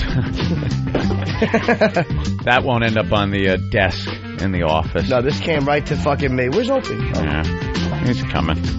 And I see you got your copy of Hustler. Yeah, just Hustler to look at the cartoons. magazine. Hustler cartoons are hilarious. I think that's why Hustler's still doing well. The best because pornographic it's magazine. stuff. They got to give you something you can't just get online. Like online, you can get any fucking type of porno you want. But Hustler's like funny. They got the worst, like most racist fucking cartoons in there, and their commentary's good, hysterical, and of course, you know, they got chicks taking it up the ass. They got some great pictures. What are you laughing at, Jimmy? This is just a funny one. This is, we have a situation. This is obviously like when Ford died. President Ford has just fallen out of his casket, and it's got, you can see, it looks like he tripped out of his casket. This is just a funny. This guy Billet, Jay Billet, is really brilliant. Yeah, Hustler's a good one. I remember a friend of mine had it was like my best friend. Way back in the olden days. Richard? And no, well before Richard. And he had a scratch and sniff Hustler. Oh, I remember those. Yeah. And you scratch the vag, and it was supposed to smell like vag. And it smell like roadkill. It was before I had ever had sex or anything or anything like that. It was, I think, 9 or 10 or something like that. And I wouldn't smell it because I was horrified at what it was going to smell like. Yeah, that shit was scary back then. I want to smell the scratch and sniff vag. All right, you want to learn about technosexuals? Yeah, what is that? I don't know. All right, next topic. Technosexual. Well, why don't we listen? Is it that important for a guy to have a stylish vacuum cleaner? It's just more of a lifestyle. It is, apparently, if you're a technosexual. The new ideal male. A what? Technosexual. Yeah, we'll go to Bang & Olufsen. Meet Ricky Montalvo, technosexual. He's the new chic. And Ricky will help you get chic from your coffee pot. It's not flashy. It's kind of old school. To your stereo system. It's called the Butterfly. Ricky leads a team of Silicon Valley tech workers who started the technosexual movement. They say it's about style, culture, and, of course, lots of technology. Back in the day, a woman wanted a guy who could change the oil, rake the leaves, and clean out the rain gutters. We're saying the new ideal male is a guy who can set up her wireless DSL router configuration at her home. That's a technosexual? Why are we listening to this? Who brought this? Who thumbs up this? First of all, the sound quality sounded like it was coming over Biggs' radio as he was going into the Death Star. What the hell was that underwater sound we were getting? Looks like the guys need a little lesson in being technosexual. Technosexuals. That's... Who brought this in and why? That was first of all, I thought it had something to do with like having sex with robots or something. First of all, it's an awful term. It's just people that are into tech. It's a technophile. It's a geek. It's a young Sam. Nothing to do with Sam. Is this your first swing and a complete miss? I know you've been on the rise lately. You have really been. Why is it a miss? Dropping down 4 points this week. It's Sam. No. It's no. It's a weird story that could create a lot of conversation. Maybe on the Than and Sam show. No. Maybe there. At this point, he's saving all the good stuff. The good shit's being saved for the Than and Sam show. And we get the reject. And we get fucking technosexual stories. The white baby with the black cock. They're gonna say and talk about it. Exactly. Yeah, hot babysitter stories. They're gonna save for themselves. I hear what's going on now. We understand now. You got your own show to produce. Come on. Not even close. We wish we could save some stuff for that show. Well, here's something you can talk about. Yeah, go off. It's already kind of nice. We won't even. I'll tell you something. We won't even comment on it to ruin it for you. You could take the technosexual. Let's see what you guys could do with and just roll on it. Guys can get technology instead of feminine accessories. The guy, he sounds feminine. We heard that part of it. Well, sounds kind of gay and like nerdy. Kind of an interior decorator kind of guy meets a techno guy. That sounds funny. It does? Yeah. I think you slipped a jujube. A little tired today. No, that's too much sugar.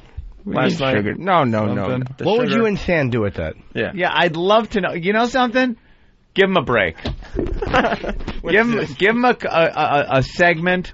I want to hear what they would do with this subject. All right. On the Than and Sam show. Do we have any intro music? Any type of... He's putting his host hat on. Wow, you just put your hat on backwards, over the top. All right, here we go. Over the top. Let's bring him back from music. We're going to see what you guys can do with Technosexual. Technosexual. Play the clip again. A little prime time for the boys. Thanks, Sam. Opie will board up for you here with the clip. I won't say a word.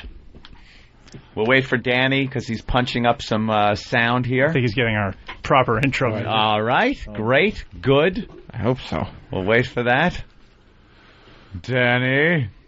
It's on you, Danny. Finding that sound clip is the important thing. The world needs to let users too, you know. Look at Travis trying to help him by massaging his lap. Stop, that isn't going to make him work any faster. Are they working on a show themselves, Danny and Travis? Yeah. Something's going on there. Thumbs up. All right, ready, Danny? Okay, here it is. All right.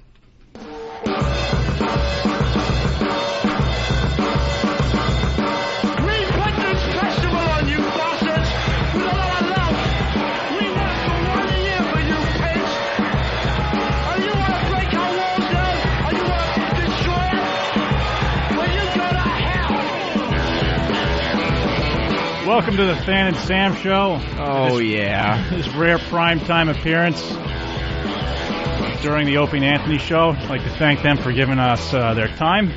We're in weird seats. Yeah, this is a little bit weird. Sam, you brought some audio in? Well, I figured, yeah. I brought some audio for our show, I guess. I'm glad you've been holding back from the Opie and Anthony show. Yeah, I tend to do that. Good. What's this audio all about, or does it speak for itself? Well, apparently there's a new trend amongst technophiles. They like to call themselves technosexuals. See, it sounds like a metrosexual, which is a heterosexual man who's into fashion. But it's a technosexual, a heterosexual man who's into... technology? You got it, Dan. I'm intrigued. Let's hear the audio. Is it that important for a guy to have a stylish vacuum cleaner? Just more of a lifestyle. Not important. It is, apparently, if you're a technosexual. The new ideal male. A what? Technosexual. Yeah, we'll go to Bang & Olufsen. Meet Ricky Montalvo, technosexual. Geek is the new chic. And Ricky will help you get chic from your coffee pot. It's not flashy. It's kind of old school. To your stereo system. It's called the Butterfly. Ricky leads a team of Silicon Valley tech workers who started the technosexual movement. They say it's about style, culture, and, of course, lots of technology. You know, back in the day, a woman wanted a guy who could change the oil, rake the leaves, and clean out the rain gutters. We're saying the new ideal male is a guy who can set up her wireless DSL router configuration at her home. What do you think, Stan? DSL. Yeah, I think it's encouraging for people like myself who have trouble changing tires but can set up a router. Yeah. But I don't see the sexual element. No, this guy doesn't seem like a big ladies' man, No. Sam. Doesn't sound like he gets a lot of female ass. And throughout the news clip, yes, he's taking the host around these electronics stores, picking out gadgets, as if any woman would actually be intrigued to come along to a store and look at a fancy gadget. Like it's gonna turn her on, and she's gonna think he's more of a man. Plus the fact that he sounds queer as shit. Oh, does he? Yeah. Didn't even pick up on that. No, yeah, he's got a little bit of feminine voice to him. What's his name? Montalvo? Is that what it was? Something like that. Ricardo Montalban. Well, let's hear a little bit more about him. Let me just hear the second clip. Now. And now. Oh, man, the button seems to be sticking. That's a little gummy. All right, I'm good. You're being sabotaged there. But can a cell phone or a television set really impress that special someone in our lives? And what about cost? An iPod? A moving TV? All those speakers? This to me is like the new Ghetto Blaster. It sounds expensive to be a technosexual. You know, guys don't have accessories like purses and jewelry, and they don't have to spend money on makeup. Really? So why not spend it on cell phones and, you know, cool messenger bags and sunglasses and cool watches? Ricky started the movement just 5 months ago. He says technosexuals from all over the world are now contacting him, asking for shopping advice and finding a brotherhood of gadget geeks. I don't know. It sounds like he's used to saying cute purse as opposed to cool messenger bag. Yeah. This guy loves pussy. You can just tell. It's clear from the way he talks. No, that was good, Sam. You know, sometimes they're not all home runs. Sometimes you're just trying to get the minute hand to pass till the top of the hour. Oh, that's our music. Yeah, Than. I want to thank everybody for checking out the Than and Sam show. It's been a good show. If you want to download some of our material, go to thansam.com. Yes, thansam.com, and listen to our podcast, of which we got another one, I think. Yeah. By the way, Brian from Staten Island. Wow. Sam, your show is breaking down. Call 911. Wow. Try to fix it myself. Well, there, they did a little bit of material on that subject. Yeah, that was a tough one, though. Let's be honest. Come on, be honest now. What the fuck were you giving us? What are you hiding for your show? That was, check his back pocket. That was the worst fucking material to try to work with. What do you got in your back pocket? I don't have anything in my back pocket. I wish I did. Technosexual. It's right, exactly. That had nothing to do with anything. The guy came up with it 4 months ago, and homos are fucking emailing him that they want to suck his dick, and he's saying, I want ideas on how to fucking be a technosexual. You know, we listen to two people. Don't become part of this show. What are you doing? I'm commenting on how what you brought to our show sucked, and you're sitting there like third mic. No, you're right. The world is a crazy place. I know. He's obviously just a gay guy who wants to talk about computers all day. This is not part of. You're not part of this show. He's calling himself outro music like already. this. A technosexual. Music's out. I listened to two clips. I listened to these guys talk about it. I still don't know what it is. Well, Anthony, you seem kind of into it. No! Stop trying to make an O-to ass. And really, OTAS. What is it? It's not the OTAS show. Sato. Sato. What was that guy thinking? Yeah. What? He didn't even have a real, was it where was the sexual element to that? I got the techno, right? You did get the techno part of it, but where was the sexual element? That's what I'm trying to figure out too. He's crazy. He's insane. I don't know why they would put this on the news. I think he's a flaming homosexual. Light of the day, light of the day, light of the day. What do you think, Van? Queer. Yeah. Queer? Consensus? Let's put a poll up on Whackbag. Do you think he's queer or not? Turtle likes you. Let's say hi to Turtle. Turtle! Hey, guys. Love the Than and Sam show, and you can check out more of them on thanandsam.com. There you go. Love the plugs. Cool. All right, let's say hi to Jared in Baton Rouge as we get the line of the day together. Yeah. Jared? Hey, guys. What's going on? What's up, Jared? I want to know, are you Jared? Totally. Hello. Jesus. Hear me? Shift, for God's sake. Okay, here we go. You guys be totally honest with me. Yeah. Okay. Have you ever, when you were a young boy, with friends, perhaps in a tent in the backyard, out late, sleeping over, playing Truth or Dare, and your friend dares you to grab his cock, do you do it? Jesus, dude, that's not what you wanted to talk about. First of all, I have, and I grabbed it with my mouth. Next question. Is that? Are you serious? Because that happened later. On another dare. I didn't play Truth or Dare. I don't remember how it happened. We played Monster and we just did it. It's okay. You're normal. Okay. Now we got to move on to the hot stories. Let's go to Luke in New Hampshire. Luke.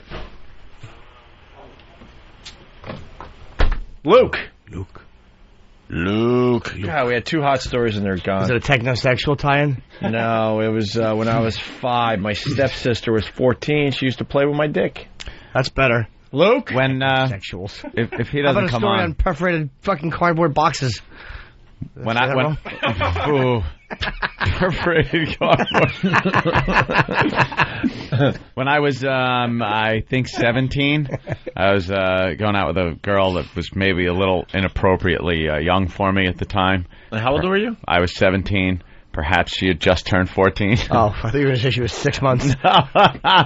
17, 14 is not bad. Yeah, it wasn't. And she was, she was very, mature. Retarded. That was good. Good word, too. She had the mind of a 6-day-old. 6-day. She was a Girl Scout, and she had a Girl Scout, camp out going on at Blydenburg Park out there on Long Island. Mm-hmm. And I snuck in to the campground and got into her tent. And it was her and I think 4 other girls that were there. And they were all hanging out in nothing but their T-shirts and their panties.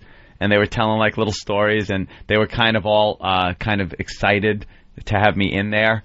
They were because it was it was against the rules and everything, and I was this girl's boyfriend, and so it was kind of cool. Well, one of the chaperone mothers, whatever, den mother or whatever they call it, is coming toward the tent, and I had to lay down at the side of the tent while all of the girls sat on me. Holy shit! They all just sat on me as the den mother came in to talk with them a little and make sure they were okay, and then she left. But it was just all these girls in their panties sitting on me. I was sitting there just going, oh my God. Were you in heaven? This is fabulous. Did the den mother look in and wonder why Jim Croce was getting a face doing? You probably had a mustache in that. Nah, I had no facial hair and was very, very skinny. Riley in Utah. Probably could have been mistaken for one of the gals. Riley. Yeah. Yeah. Hey, Opie, did you just say it's okay to suck another boy's cock, you fucking mo? Well, I said that I did it, sir. No, well, what happened was Jimmy admitted that he did the Monster Rain thing, and I felt like the guy was really, really paranoid, and he just needed a friend to say it was okay. Yeah. The guy was really, really deeply disturbed because it looked like he sucked a little cock when he was a kid. What's the matter, Riley? You never opened up your mouth, maybe put another man's dick in it? He's just laughing. I was just trying to help him out. He seemed like he was suicidal because we were bringing up some deep, dark secrets in our lives, and it reminded him of one, and we just talked him off the ledge. That's all. Absolutely. Yeah, that's right. Are you all right, Riley? Yeah, man. Come on, Riley. You remember. Yeah, when did you suck your first cock? Let's go. Let's get into it. One time, you had your mouth open, a dick slipped in there. You felt it would be rude to comment, so you left it there for a little while. You didn't want to seem like an ungrateful host. And after all, it was Christmas, and Daddy told me, I wouldn't get my Christmas present. Yeah, something. Right, Riley? Santa fucked your mouth, but he smelled a lot like alcohol and your father's cologne. Come on, Riley, you cocksucker. What's your story? Let's hear it. Come on. Come on, you dick smoker. I do remember building snow mounds and laying on them so my little mule would lay on it, and I just come in my pants over and over and over. Okay. He fucked a snowman. That's funny. That's what we're getting at today, Riley. Don't suck a dick, but frozen rain is fair game. Yeah. You could fuck a snowman. And he failed to mention that it was the carrot he was running up against. Yeah, he was sucking on that carrot. All right, Riley. You good? Bono. Of course. All right, come on. We want to go home. But there's so many funny stories. Did you see Bubbles? Yeah, what was that? Oh, my. Listen, this is horrible. Bubbles! Hello. All right, Bubbles, look. In high school... Hold on, Bubbles. Are you just doing this for the laugh, or is this real? Bubbles? Yeah, right here. Yeah. Are you just doing this for the laugh, or is your story real? No, my story is real. All right. In high school, my girlfriend and I, after we headed out of school for the rest of the day, because I'm only 18 at the time, I went back to my house, and we started getting it on, I guess I should say, and we're 69. I never 69. It's my first time, so I stuck my tongue in her vag, and it kind of tasted like a salt wheel from a hamster, like that sweat. Mm-hmm. And so I said, all right, enough of that. So I went to her ass, and I looked at her asshole. I saw a little piece of brown nugget, I think it may have been. So I just put my nose in there just to take a whiff. It was actually the smell of shit. So I was like, fuck it, I was horny at the time. So I jammed my tongue up her ass, and she spreads her asshole wide open to get further up into her asshole. I was like, oh, this is fucking nasty. So after this, she let me bang her in her ass. So I put a condom on. After I was done with that, I pulled my condom off and looked at my condom, and there was shit all over the place. So now every time I have to bang a girl, we're 69, the female has to take a shower every time I bang a girl. So my God. Yeah. God bless nasty. XM. But you pretty much stuck your tongue up her shitty asshole first. Yeah, man, that was the shit, man. I was horny as hell. Wow. Preaching to the choir. Yeah. Jim didn't even look up from the newspaper during that story. He's just business as usual. Fucking rookie. Whatever. All right, Bubbles. When does this story get odd or exciting? Yeah, absolutely. Good job, kid. Before you bang her. Let's say hi to Tim and Rye. We'll go until someone blows it. That's what we're doing now. We might go bonus. Jimmy, I'll pull my fly down so we can get out of here. Oh, no. Oh, I thought you meant that way. Sorry. We might go bonus time. As soon as we get a bad story, we're out. So it's up to you today. Tim and Rye, what's up? Yeah, it's Tom, but no big deal. Blew it. I feel like I'm on the spot now. All right, I got a question for Jimmy. My neighbor used to let me come over, and, she'd change and let me watch and stuff like that, but I wasn't really sure if that's the right thing to do or not. She's only 8, and it happened yesterday. All right. We'll be seeing you tomorrow. Oh, come on. I was kind of into this bit, too. That was a classic blow it. Come on. Oh, was that awful. Yeah, but we got a chick on the line. I bring nothing to the table.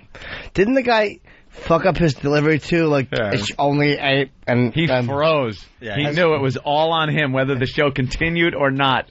The course of history would change depending on him. This is unorthodox, but let's give it another try. Oh, fuck. One more try. All right. Because it's a girl. A girl. By the way, G-Baby saying best story ever. The poo in the ass. That one was good. And the guy told it well. Bubbles rocks. Bubbles. Maria, Long Island, what's up? Hey, boys. Hey. All right. My first time ever with a girl was when I was 5. What? Yeah. I had a friend in kindergarten. She had saw something that her parents had done, and she wanted to copy it. Uh-oh. So she came over to my house. She told me to take my pants off. She wanted me to kiss her, so we kissed. And she took her pants off and told me to kiss her underwear in between her legs. Jesus Christ, what a champ. How'd she learn so quickly? I know, what a fucking... How old are you now? I'm 25. God, she must be a great girlfriend, that other chick. So, from kindergarten to 2nd grade, actually maybe 3rd grade, we would get together at her house and my house, door shut, door locked, and we would basically get naked and do the things that she saw her parents do. Or I guess her parents had pay-per-view and she got to see porn, so she wanted to emulate that. So we stopped being friends in 3rd grade, but then around 13, 14 years old, when my pubescent stuff started, I, of course, was interested in girls. And the first time, when you're in the pool and you have that filter thing that spits the water out and it kind of brings up all those feelings in you if you just put your middle right up to it. The water jet? Yeah. The water jet, yeah. Well, all of a sudden I got that feeling that I remembered from when I was in 2nd grade, and then it was just constant masturbation after that. Thinking of girls. All right, game on. Game on. Wow, she brought us right back from the dead. Oh, Jimmy. Boy, you got Jimmy going. Is that Jimmy or Jeffrey? It's Jimmy. I had to look up. Okay. That was a fucking great story, man. She was only fucking 8 years old. 5. 5. Oh, no, I'm talking about the guy who called before her. I'm glad I got the gay out. Right on. All right. Game on. We move on to the next call. Chris, Westchester, what's up? Hi, Opie and Anthony. How are you? Good. My first time calling, so I'm a little bit nervous. Right. But when I was 6 or 7, my cousin, who's 5 years older than me, so she was probably, I don't know, like 12. Did you say she? She, yeah. Mm-hmm. So she used to come over and to make me take my pants off, and she'd take her pants off. And she had hair. I didn't because I was younger, so I was completely, like, bald or whatever. And she used to take, like, a bobby pin. For whatever reason, it was a bobby pin, and just, like, gently rub me down there, and then I'd have to do it to her. And that was, like, always, like, the constant thing. But it was never with her hand. It was always, like, with a bobby pin. Yeah, isn't that weird? But That is really odd.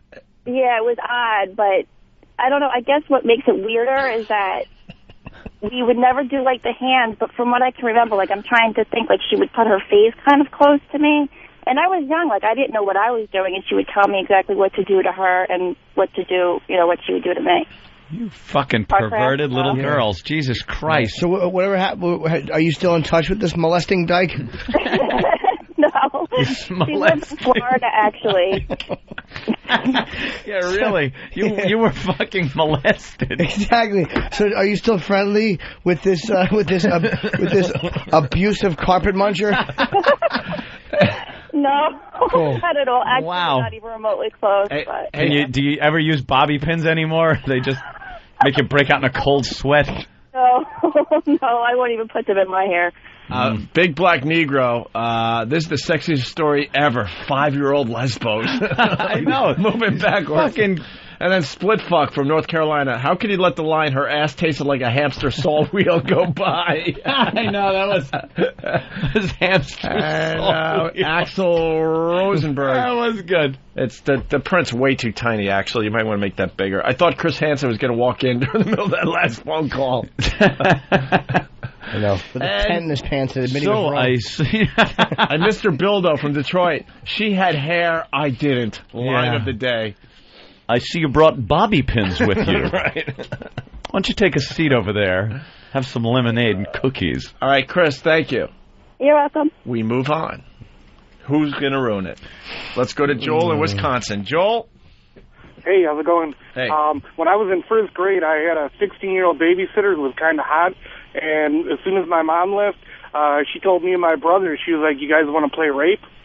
I was too young to even know what rape was, but she basically went in our bed, turned the lights off, and took her clothes off, and she had me and my brother just basically, like, fondle her.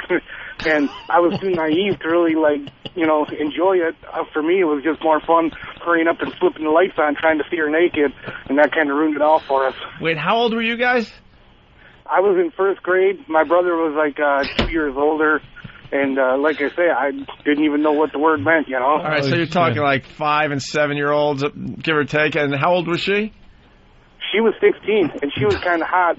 And then to top it off, I screwed it up for her because I told my mom. Of course about it you did. thinking- How do you not tell your parents when you're that young, like, oh, what did you do? Oh, we played rape. Because we played the rape why game, you Mommy. tell your parents at that age? Because it's just as bad as murder.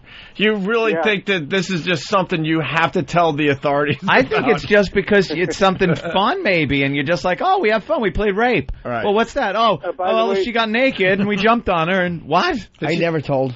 Did she have big By the boobies? way, yeah, actually, they were pretty nice. You know, grapefruit size. They were all right.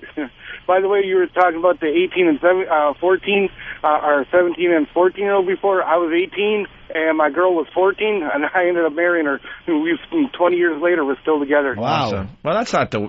I mean, when you're talking about that age... That's not weird. That's just stupid. All right, thank you, sir. All right. Thanks a lot, guys. Bye. Game's still on. Let's go to Tom in California. Tom? Hey, what's up, boys? Hey. Hey, I got this nasty anal story that happened to me up in Hampton Beach, New Hampshire, about 10 years ago. I was up there drinking on the beach, met this girl, yada, yada, yada. We go back to my car. I started fucking her, and then I started fucking her in the ass, and I guess she's telling me, don't pull out, but all I heard was pull out. I pull out, this bitch projectile shitted all over me.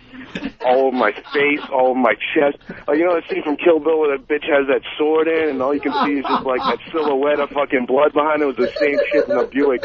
I fucking left the thing there. He abandoned his car. Abandoned the car. It was fucking disgusting. Oh man! Like it wasn't like a little bit. It was like all over the place. Whoa! Anyhow, you guys rock. Yes. What'd you lubricate your dick with? Fucking mosquito blood? How does she shit like that? Game still on? Thumbs up, right? All right. Yeah. Fucking poured some botulism in there. Jesus, she... Fucking Quincy had to go in. You gotta leave your cock in her ass, Sam. Big Black Negro's back. What's next, guys? Period fucking? Oh, well, we talked about Game's that. still on, right? Game on. All right. Period fucking disgusting. Cindy from Jersey. Cindy. I have a Who's very going to blow it? Okay. I was 10 years old, and me and a group of girls were in a van going to a birthday party. Was it a And her dad... I wish. And... her dad was in the front seat driving, and my friend brought up, she goes, ew, have you ever tasted a tongue? And we're like, ew, no, it's gross. And she said, well, let's try it. And her dad's in the front seat, so we stick out our tongues, and we're touching tongues, and we're just like, ew, gross. And all of us do it. And he's sitting there not saying a word, just watching this go on the whole entire time. As you girls were sucking on each other's tongues? Yeah, and we did other stuff like later on in the day when no one was around, like, oh, I'm going to touch this part, your boobie, and that was about it. That's, So kiss to all of you. all right. Good for you, baby. I say, Father was, That's great. A little shaky, but I say game's still on. Oh, yeah, it wasn't bad. I mean, it wasn't a big story, but it was just good old dad. Will it be Crotch Critter that It was wrecks fucking this? Reuben Kincaid driving the fucking bus while they all sat in the back. Susan Day tried to finger Bonaducci's ass because she thought she was a chick. A redheaded girl. Yeah. Oh, I'm sorry. I thought you were Rocky Dennis. Crotch Critter, it's to you. Who's going to ruin this? Okay. Let's hope not. Basically, I was stationed, my folks were stationed over in Japan. I was, 7 or 8 years old. They decide, because they both worked and everything else, they decide to go ahead and get me a babysitter. She's about 21. I'd say probably about 230. She's got the most massive boobs you've ever seen, and she's black. We sit there, it's about 2-3 weeks into it. I'm coming home and sit on her lap and watching Tom and Jerry and everything. End up about 2 weeks into it. It started off with just, putting my hand down her shirt, just seeing if I could get away with it.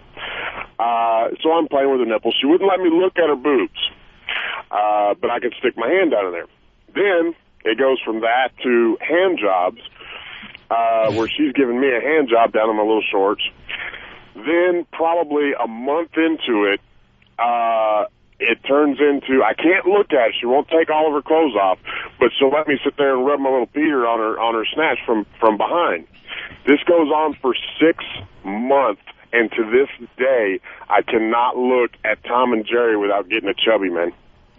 Wow, game's still way on.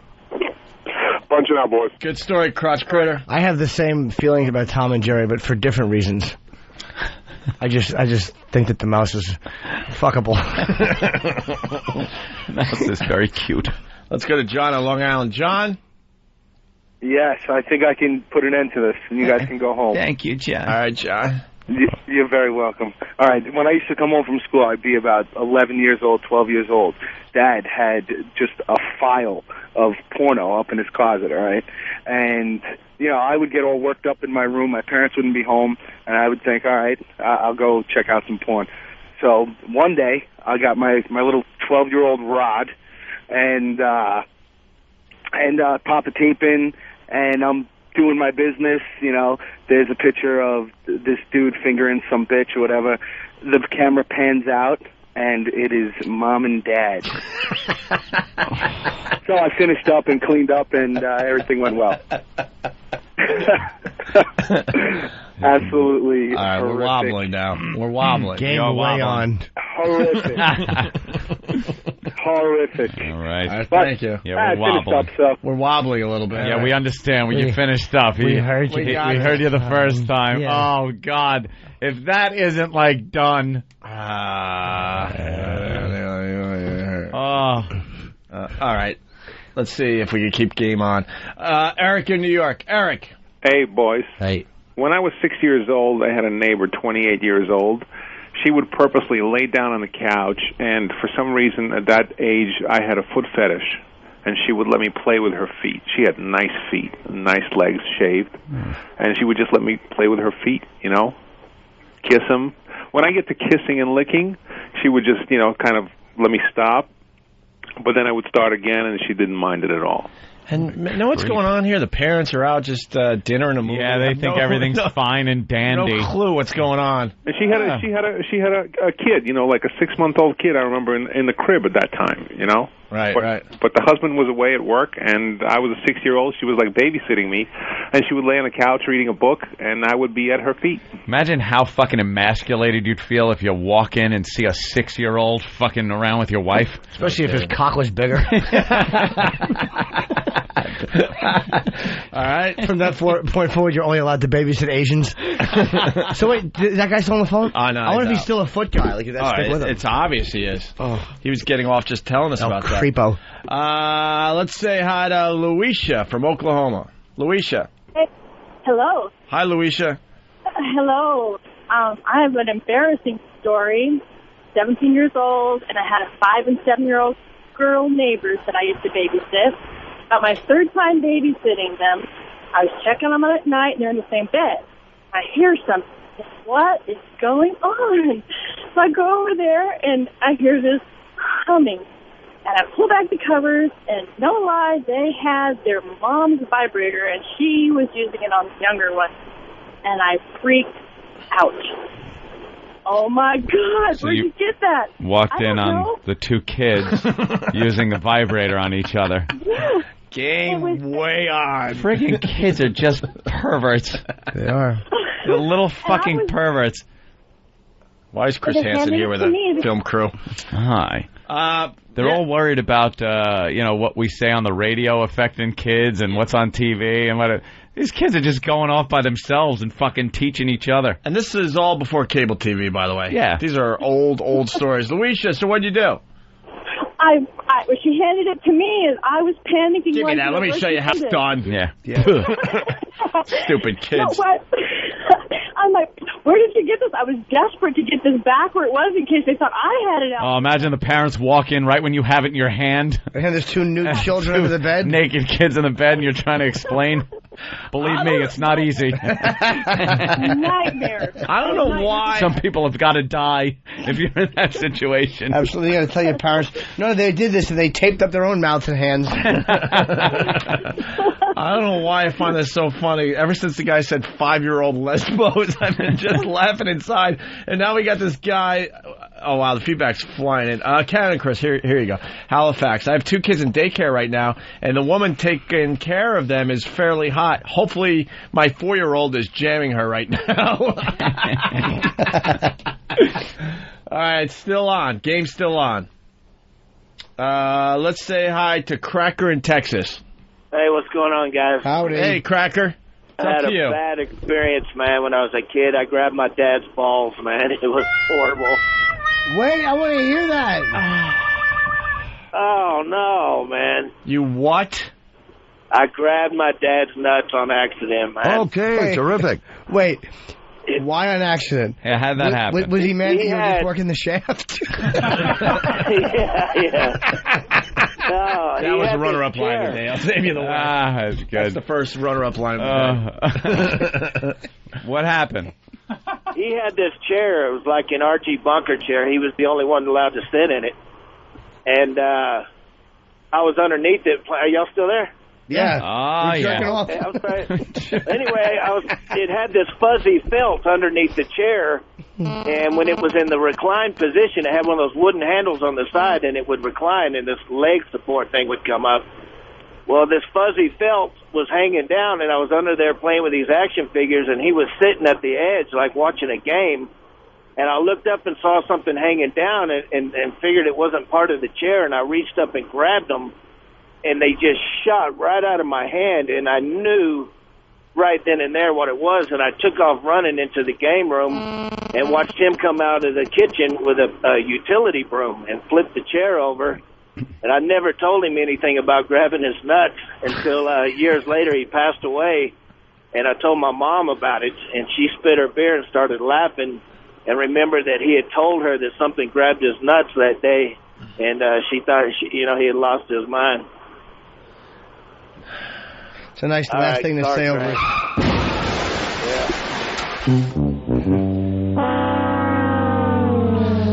I don't know you. Who is this? Don't come here. I'm hanging up the phone. Prank caller.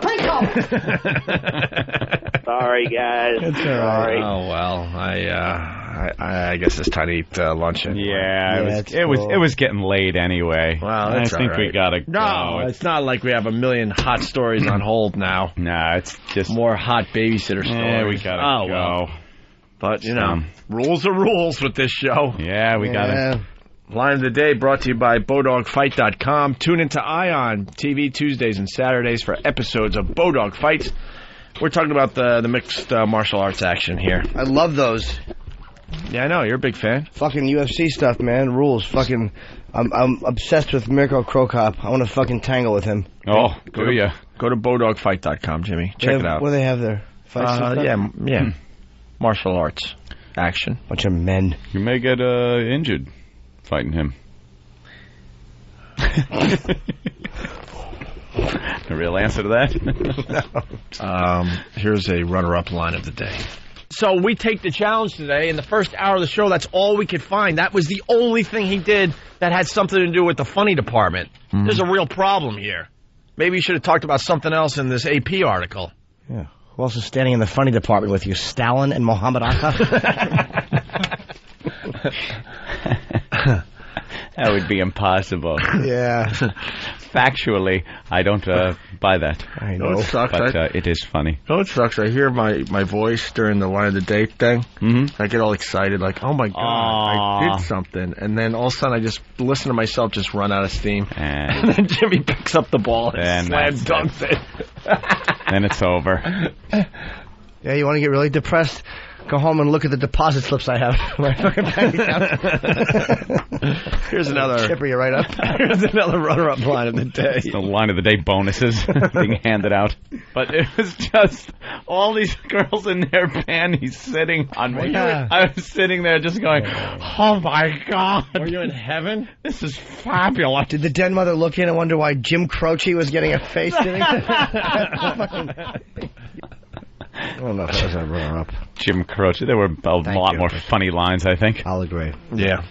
So do I. No, don't worry about it. Oh, Than's sad now. Oh, Than. Oh, Than. He drained himself doing the Than and Sam show. That's what happened. Yeah. Oh, what am I doing? Oh, yeah. Put your producer's cap back on the right way. BowDogFight.com. Thank you. Here is today's line of the day. Here comes line of the day. Line of the day.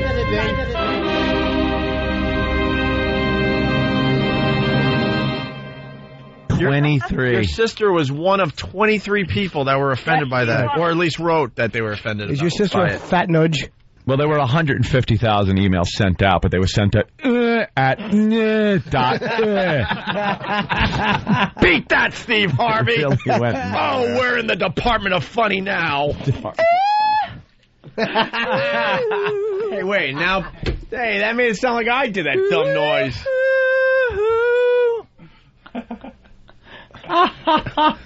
Can we hear that again? Just the...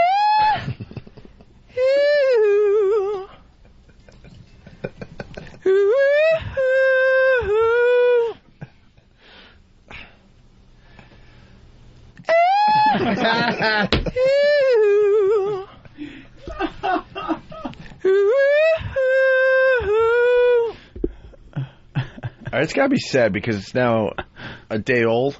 Who else was so disappointed he never went back to that? Mm-hmm. There was another part of the song where we thought we were going to get a little more of that. I was hoping for a little more of the doves crying. It was kind of part, a letdown. You know, the actual...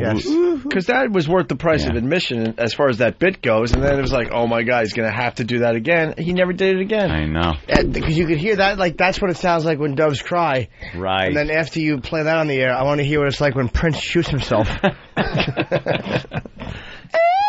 right. Can you give me that clip for tomorrow? Sure. I want that to be my phone ring, but I don't know how to make that happen. Oh, Danny can do that. No, he can't. I don't have internet access. Yes.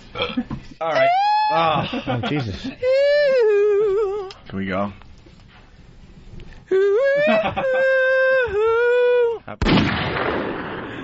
See you tomorrow.